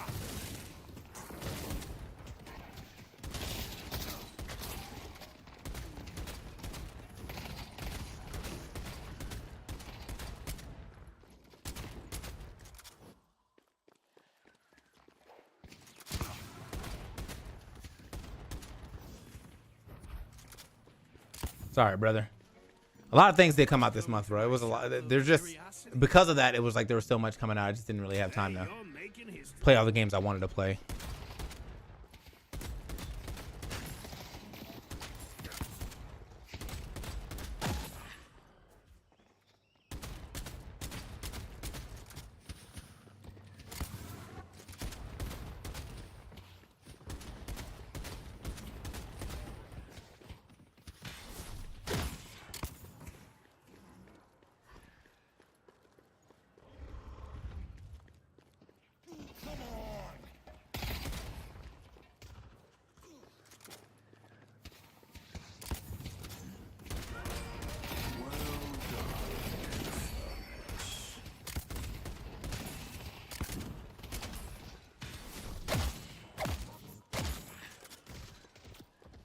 I'm a big JRPG fan. The game definitely looks good. I just don't have a... Thank you. I hit that one. I just don't have the time because there is so much shit, and I'm still like learning, you know, my other games. So because of that, it's a little hard to put as much time into it.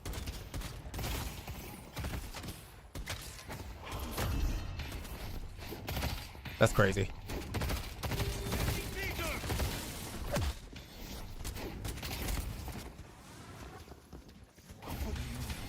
Got him.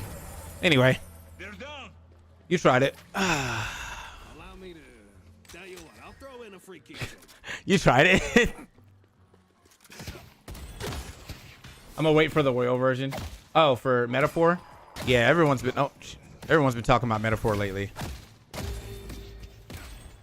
Fortunately, unfortunately, I'm not a Persona person like that, so Metaphor not hitting for me like that, but it definitely looked good.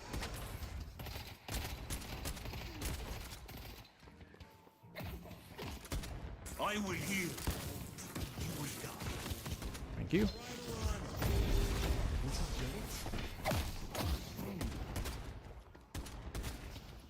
Watch yourself.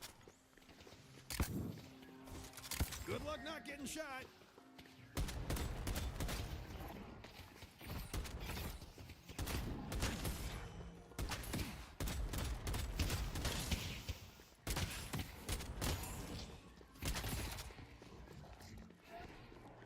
I had to wait 6 seconds, and then it's a free dub. I'll take your life.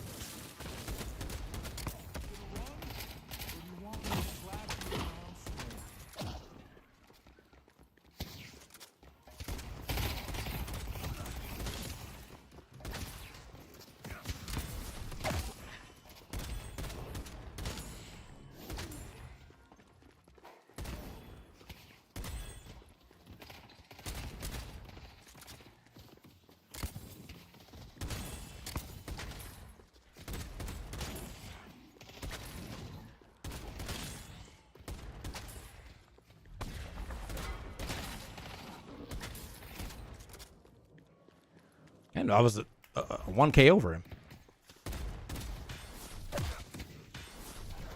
What? Get the.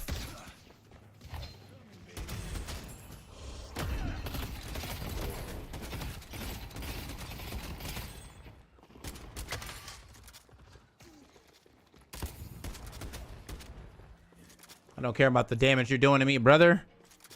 This shit don't matter. Missed a shot. For the missus. Big fan. They'll regret fighting me.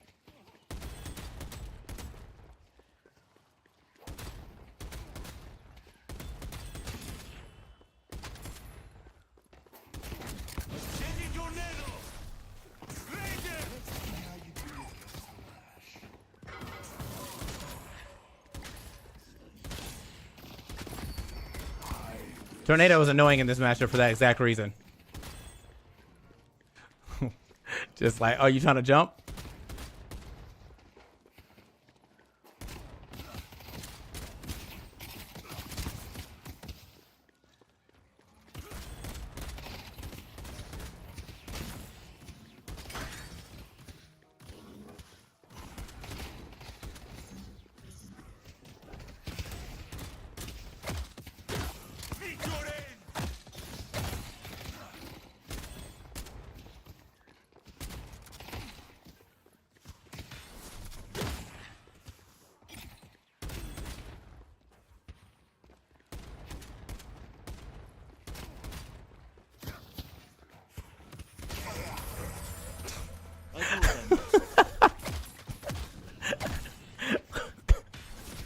What you doing over there, brother? Now, Rumor Concourse coming back from the dead? No fucking way, bro.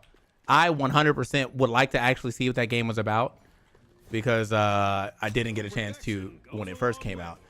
I think I can actually start building for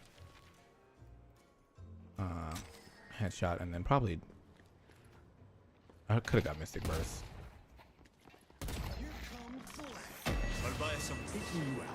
No.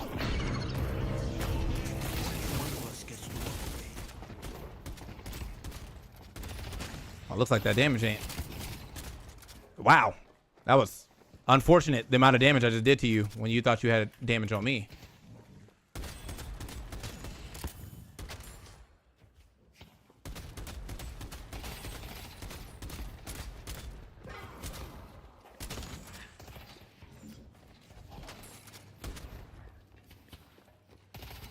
I have been blessed by the Jinn.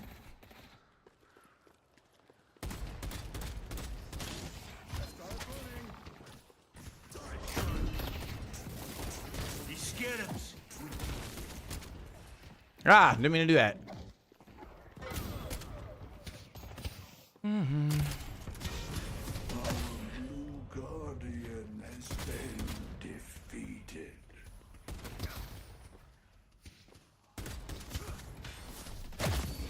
I can also get rid of restorative shot because it's not actually necessary in this build.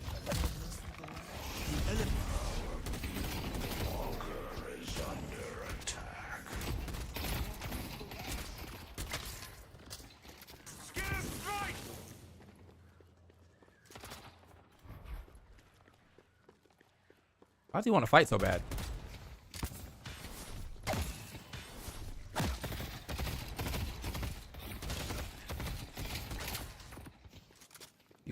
You cannot outdamage me, brother.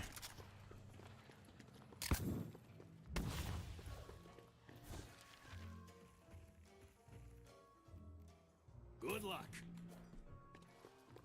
This game is fun though for y'all. Like it's literally like anybody can get in. What's up, bro? I see you over there.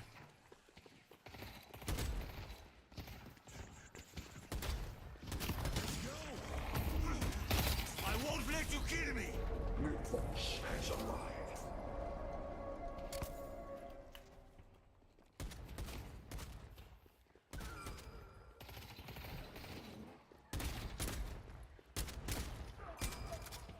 Only a fool opposes the Jinn.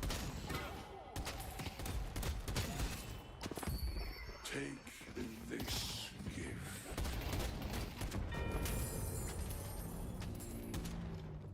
The spirit urn is waiting to be claimed.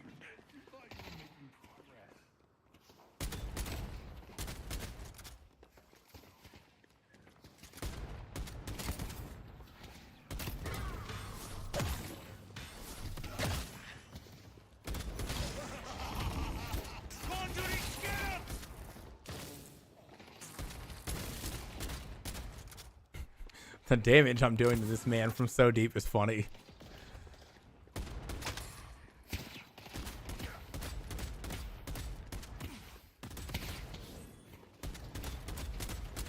It's time.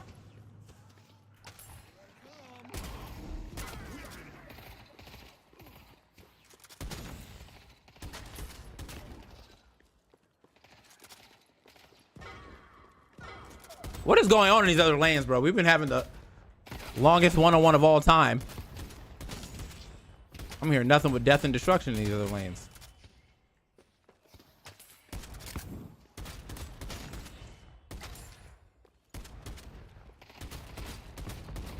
Our yellow guardian has been destroyed. I hit that.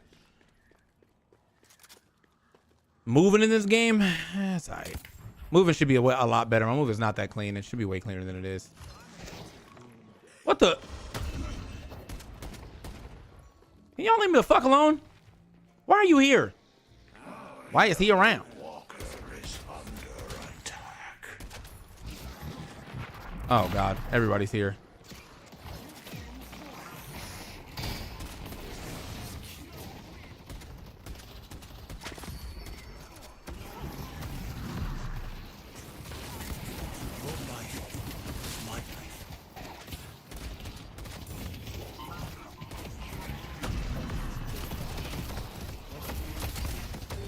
Oh, I'm dead. Ah. He showed up too late. Why is he around? That's my shit, bro.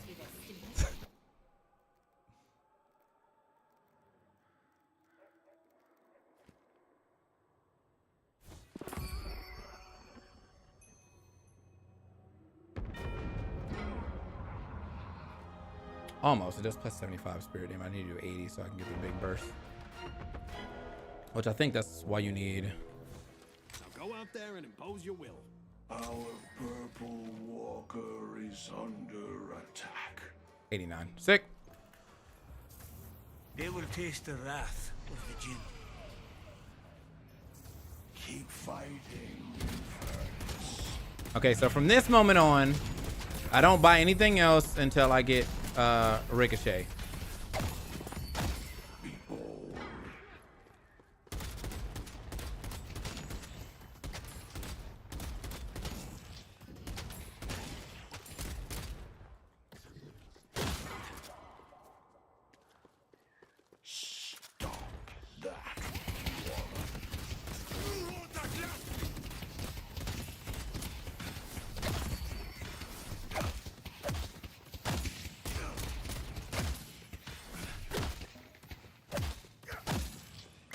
That's if I can even get a chance to do such. Looks like we got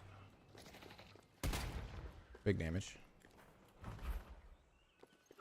Sure.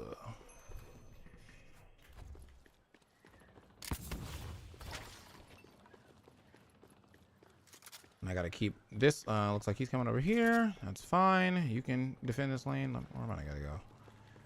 Where am I gonna go?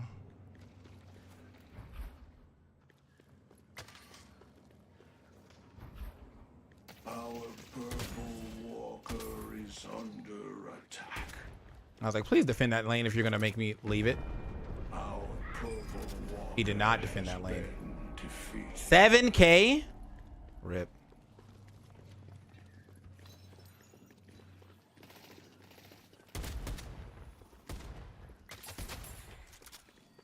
Jesus Christ.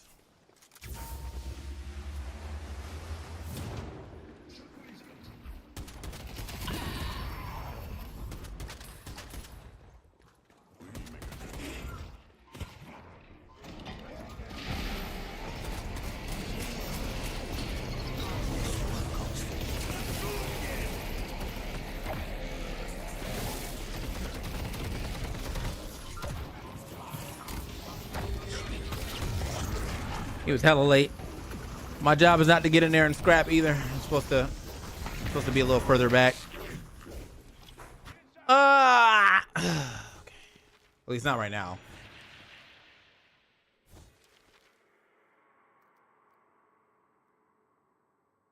Why would he do this to me?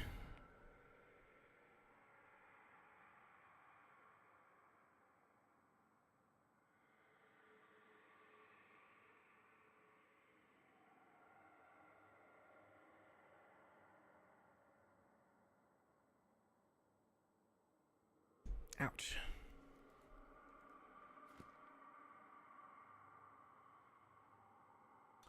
I gotta pause in this game so that way people don't be when someone fucking disconnects, you don't have to worry about them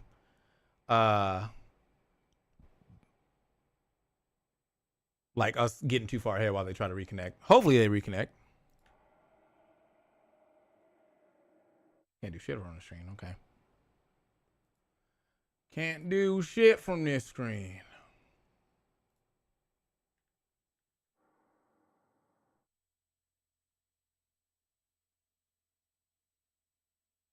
Wop, wop, wop, wop, wop. That fucking up.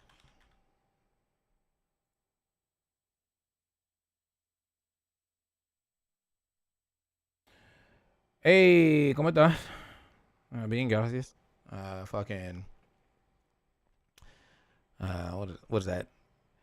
Slow day. Día despacio. Muy lento.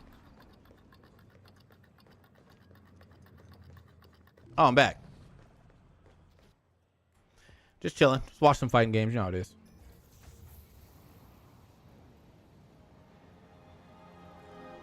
I was. Found Super 17 and profiles of other characters lurkers are eating. Damn, the data miners are data mining. Are we gonna fight? I don't think we have enough power to fight this. We're 10K behind him with the right. Wait. Let's take a flash. Okay, never mind. Y'all don't care. Y'all didn't care at all. I couldn't go in.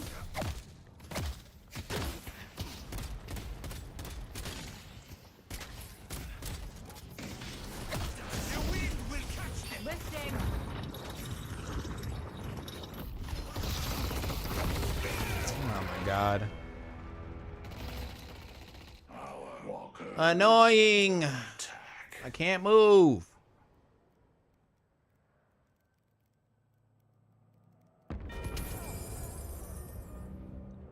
Now I just got a fucking big chill for like the rest of the game and go counter and go split push, because that's what I'm supposed to be doing. That's what she's kind of doing.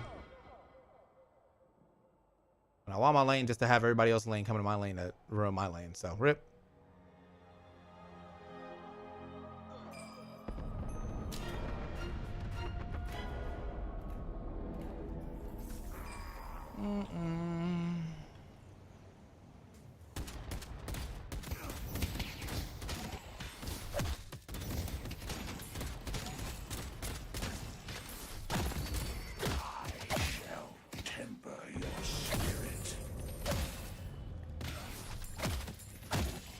I have to wait so long though, because I have to get like 6K before I can buy the next thing I need to buy, which makes all team fights way easier.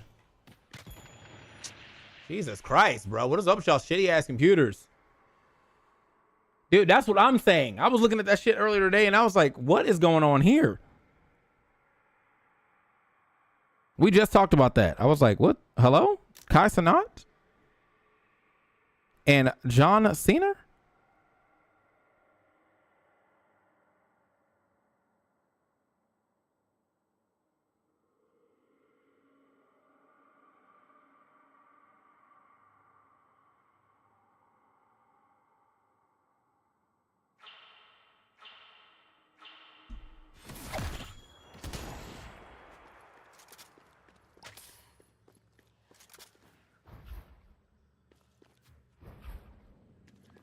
We aren't that far behind though.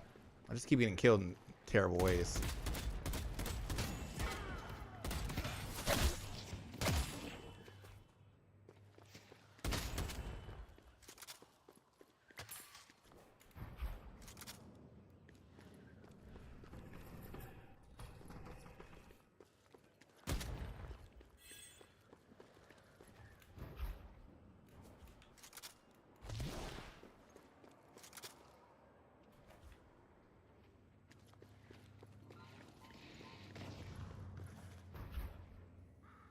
Glad I wasn't going there. All right, ricochet, and then from here, improve my spirit.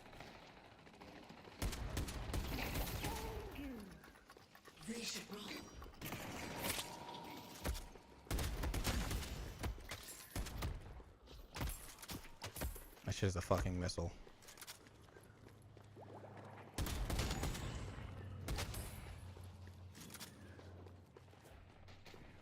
What are you doing there, brother?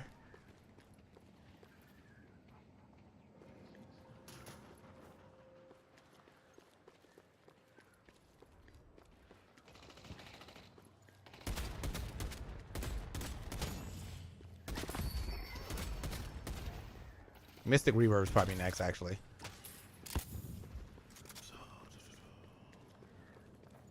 I gotta watch how close I'm standing, because get a little crazy in here.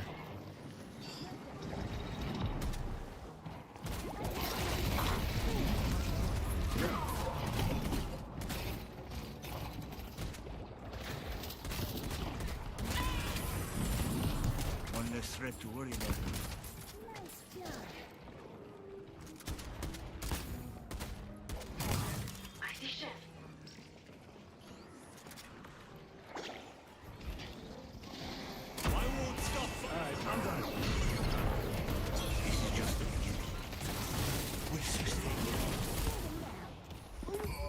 Yeah. Can't kill me there, brother. Nice. She was definitely trying to get a grab. There we go, team. Let's go mid. Are we even strong enough for that? Maybe.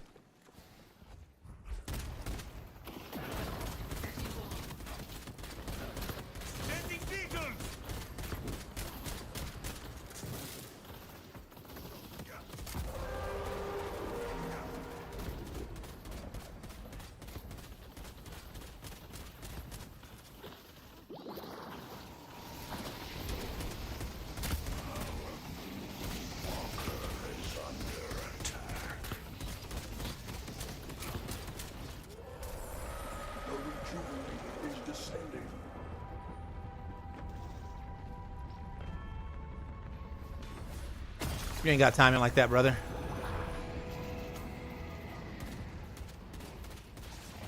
You know you can't go back in there. You actually can't go back in through that area, bro.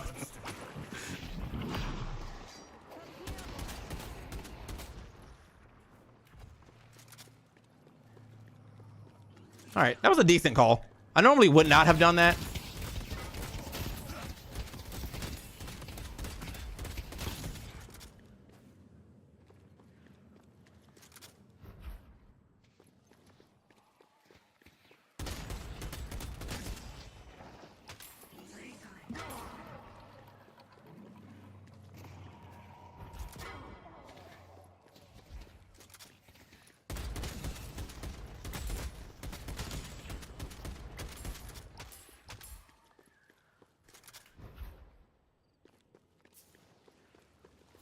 Yeah, normally I would not have done that because I feel like that would have been I would have put us in a real bad spot if we got caught out or if they got it. But we got that. We're still kind of behind, but you know. Do I don't think I wait for Mr. Reaver. I don't think we're that far ahead.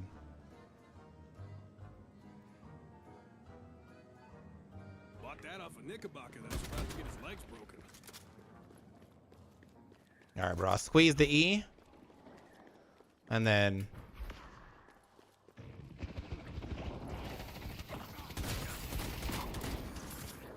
Taste the wrath of the Jinn.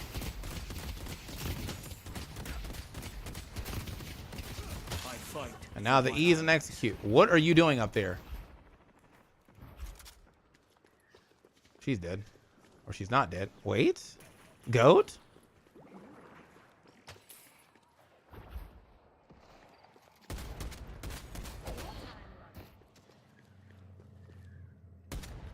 I have been blessed by the Jinn. I'm just being annoying from deep now.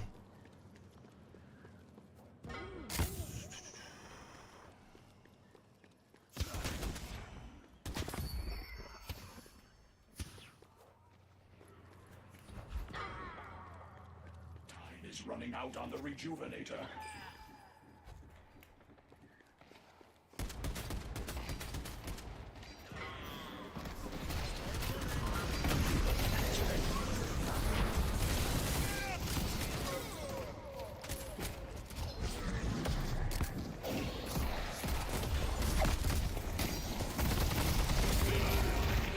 What happened to all of my boys?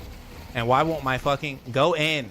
This is why I hate this character, because if you his whole point is to go in there and drop his ult, and then these people don't be doing that. Like they just don't want to like participate in fights. So then like when you're expecting to see something very simple and that like should be done, he's like, nah. Nah, I'm not doing that. Okay. My fault. That meant for real iCarly, true.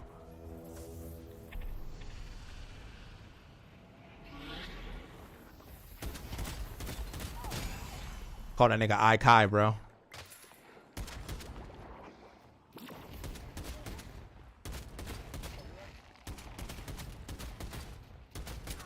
Only a fool opposes the Jinn.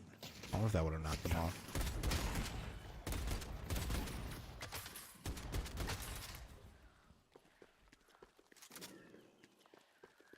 Okay, we gotta make something happen here. The spirit urn is waiting to be claimed. Probably isn't that one. I don't want to. Oh, you're gonna get the spirit urn? That's smart. I'll push this lane up then. Make sure we got space for you to take it.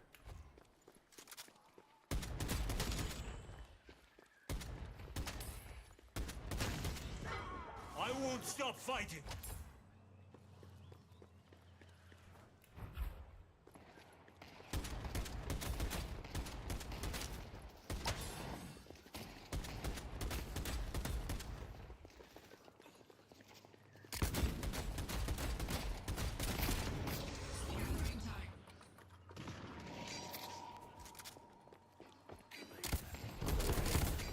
The urn is ours. Oh shit. Our walker Don't know if that was worth the trade. We seem to have not good map presence. Okay, we got one. Hold up.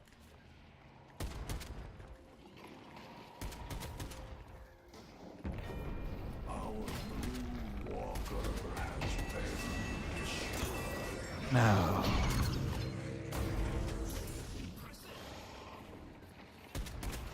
Oh, once, bro.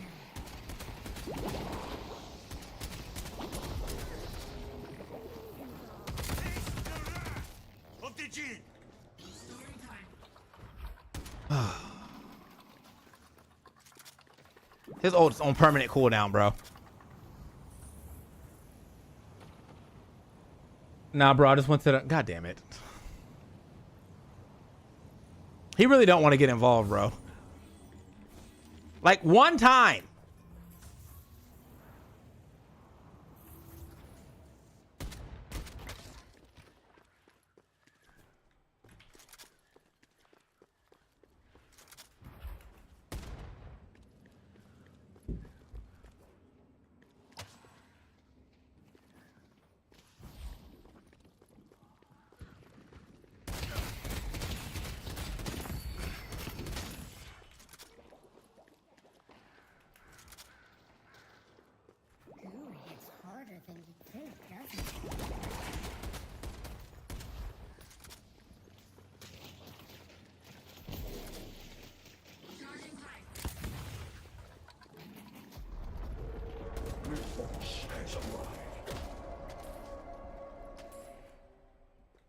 Oh, that boy dead. Headed to Broadway.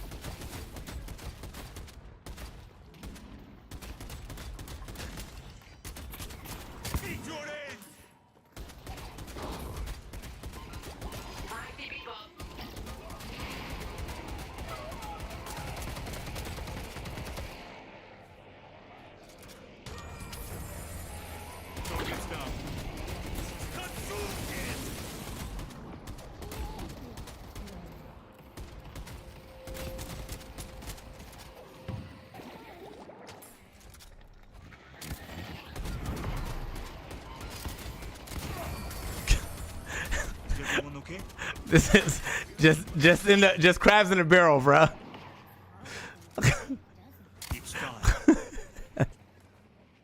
Just standing up there, big chilling.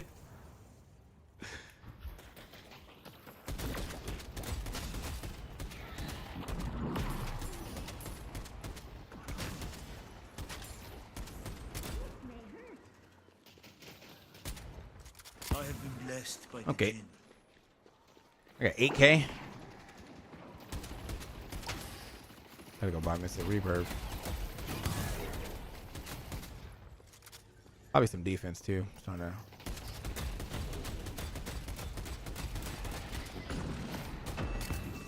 Lashes here. Keep your wits about you.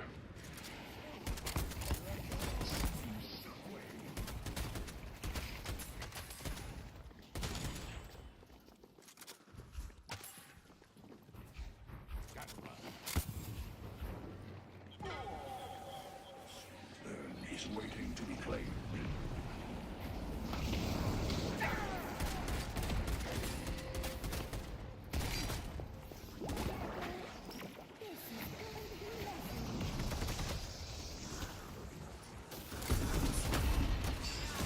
Jesus Christ.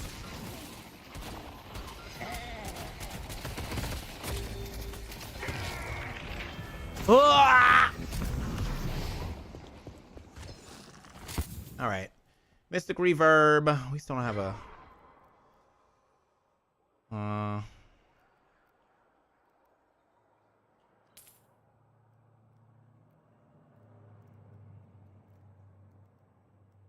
Endurance speed. Probably Killbane. Seem like they have a lot of health right now.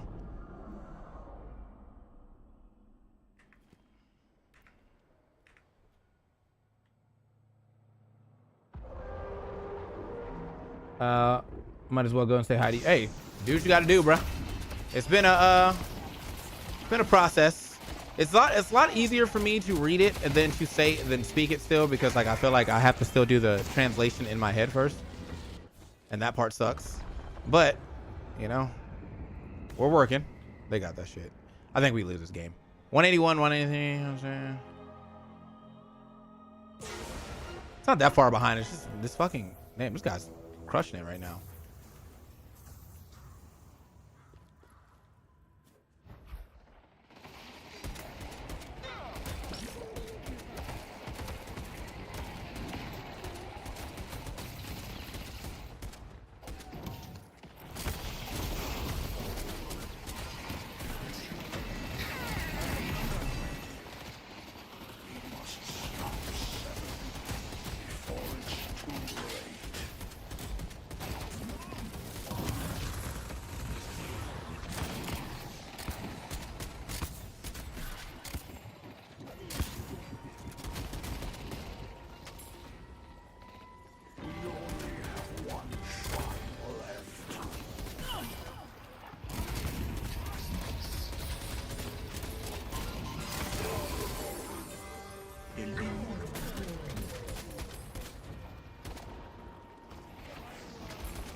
I feel like all these, there's so many characters I just feel like at some point in time they just get to the point where you can just run in and do whatever, and I don't play that character.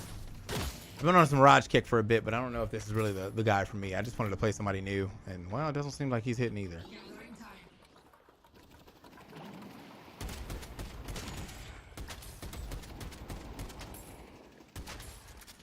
And everyone plays Goo, and I don't play Glue, but I probably should play Goo because he seems like he's pretty good now. I'm like, ah.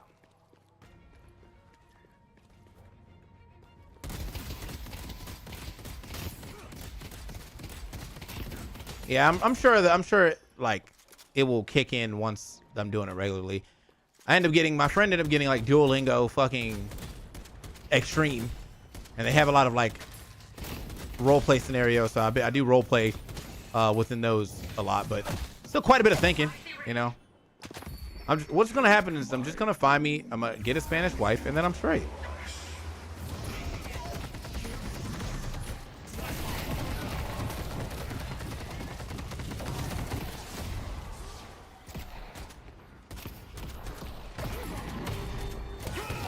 Wow, warping in there immediately got me killed. Worst feeling. Warp in to die, worst feeling.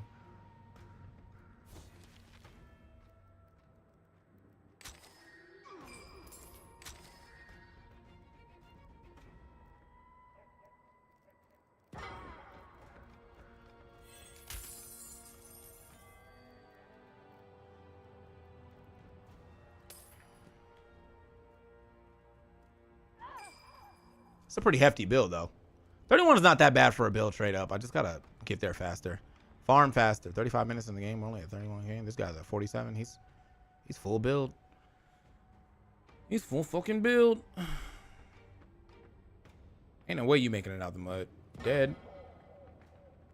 There's a one-on-one going on over here.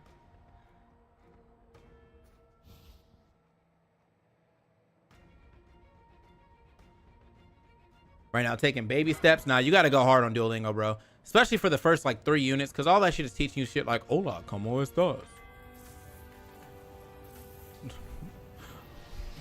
La vaca es grande. Okay, word. What the fuck? When would I ever say that?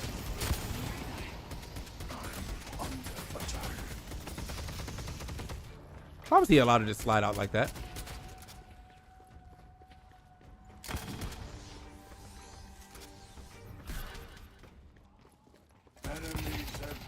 Our stronghold.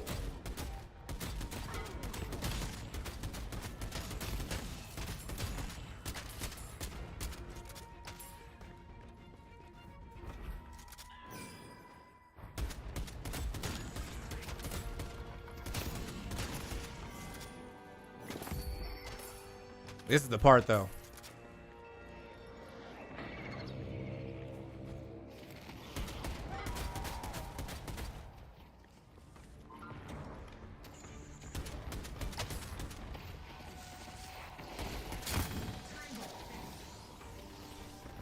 Ah! I gotta get the wall jump.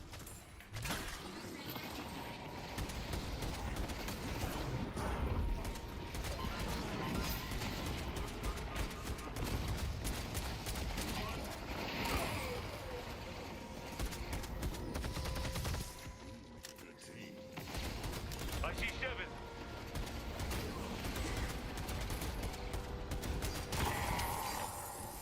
I want that. Good job. Stop you, threat neutralized. Too bad most of my cousins are married, otherwise I would have hooked you up. Oh man. Damn. I'll find her, bro. Don't worry about it. Turn out the lights I'm looking for. Alright, I feel like maybe I need to live a little more. But fuck that. Hold on. What is headshot booster? Into headhunter. It's brutal out there, huh? We also don't have any extra slots, so I really can't do anything but upgrade stuff that I have, which means I can't really do anything. Because we... Oh? Slot opened? My goat.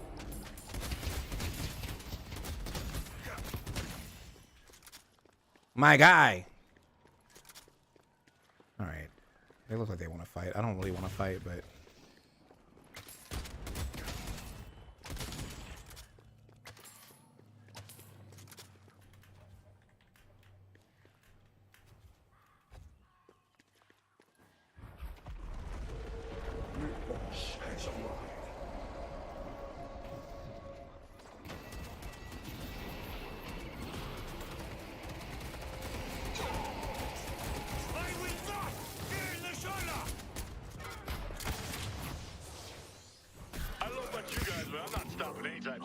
Jesus Christ. Lesson in humility.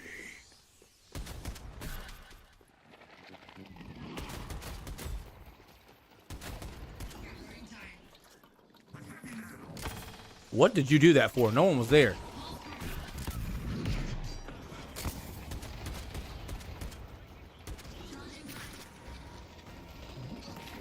Oh.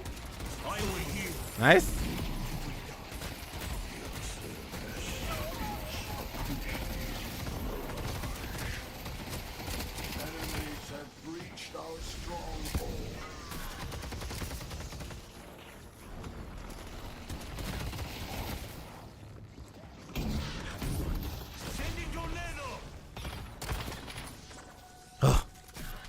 Movement.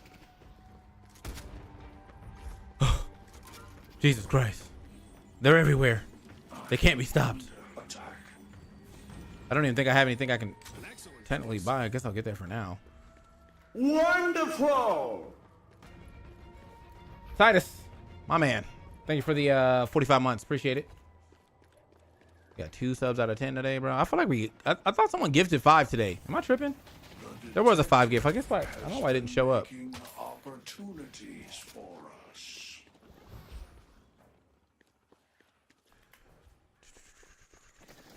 We shouldn't be that. Shouldn't be this split. Shouldn't be this split. I guess we're trying to get this right.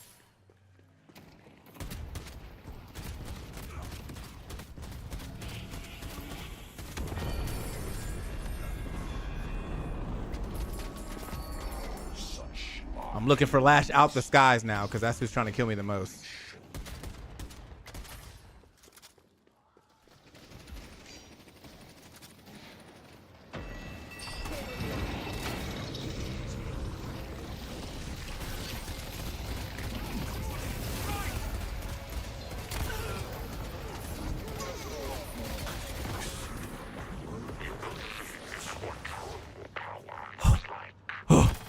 Oh.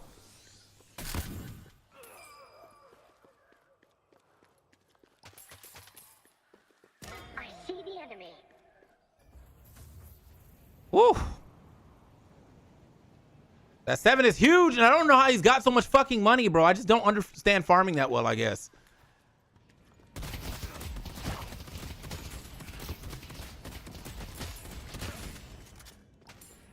feel like I'm never this farmed up, dude. He's got 10 kills, and that makes sense, but like, look how much he still has way more money than everybody else over there, right? So like, how? I gotta start pocket watching, bro.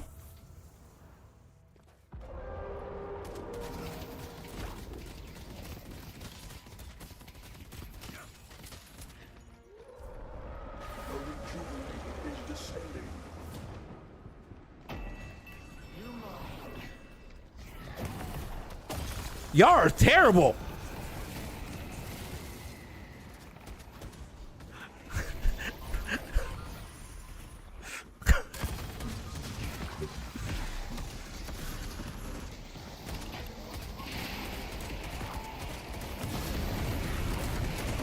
Whatever, bro.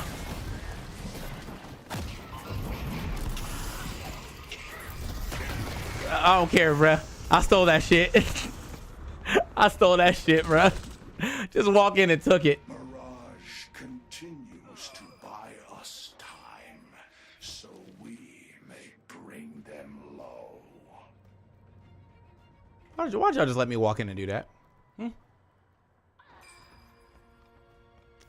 Questions that need answers, bro.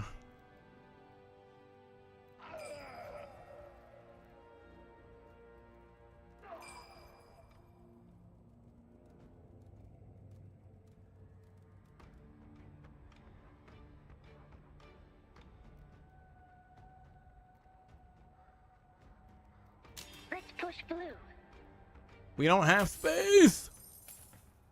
Grab something. Thank God. Goat. That's not even you. That's only the minions. They knew what time it was. They only have one shrine left. Their patron is exposed.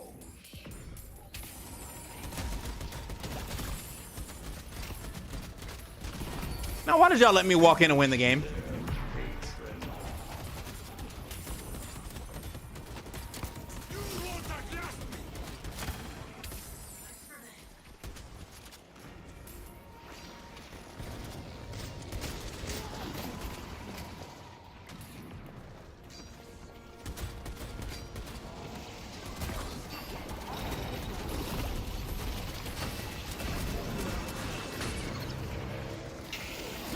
Only a fool opposes the king.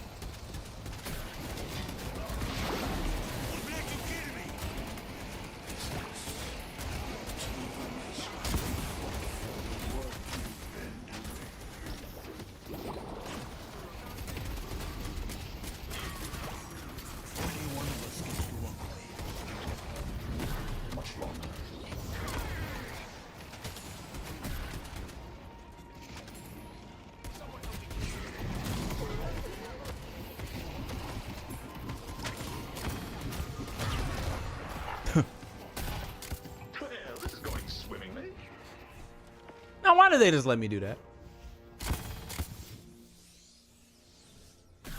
I don't know if I actually need high velocity mag. Normally I would have traded this out for something, probably for spiritual overflow. Because that's a lot of money.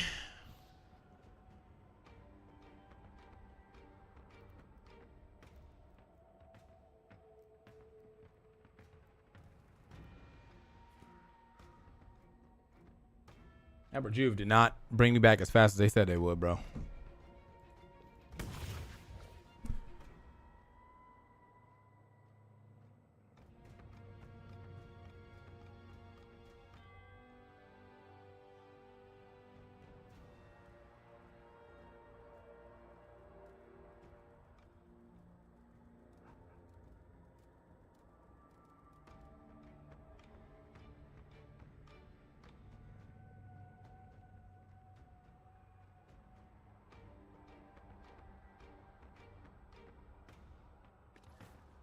Oh, I guess we didn't have it anymore. Did I die already? I did die already. Never mind. All right, I need spiritual overflow to put this game in the dirt.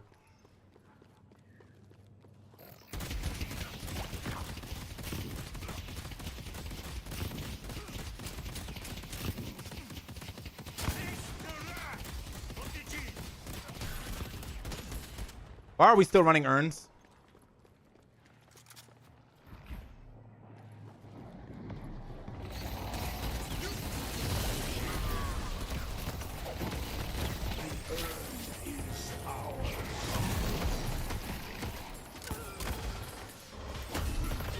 Why are we still running urns? What are we doing?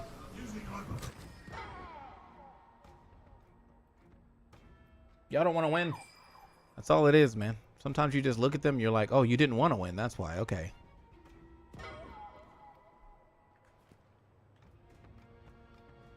You didn't want to win? Ugh.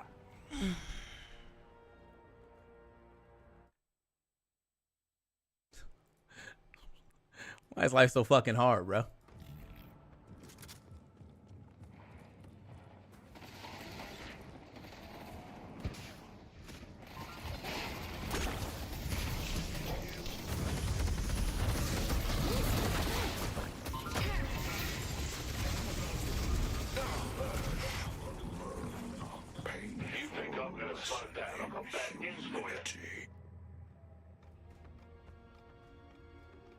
You simply didn't want to win. Okay.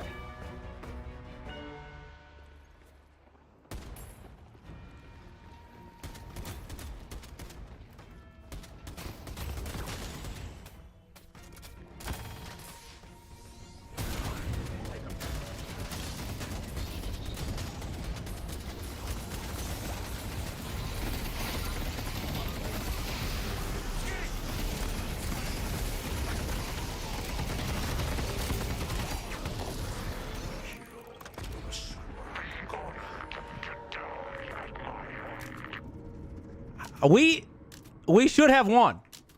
How do we get to this point of not winning? You know? What were we doing in the base? Man. Look at the damage I finally done. Wow.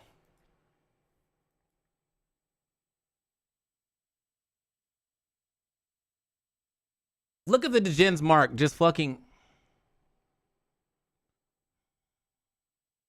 You know?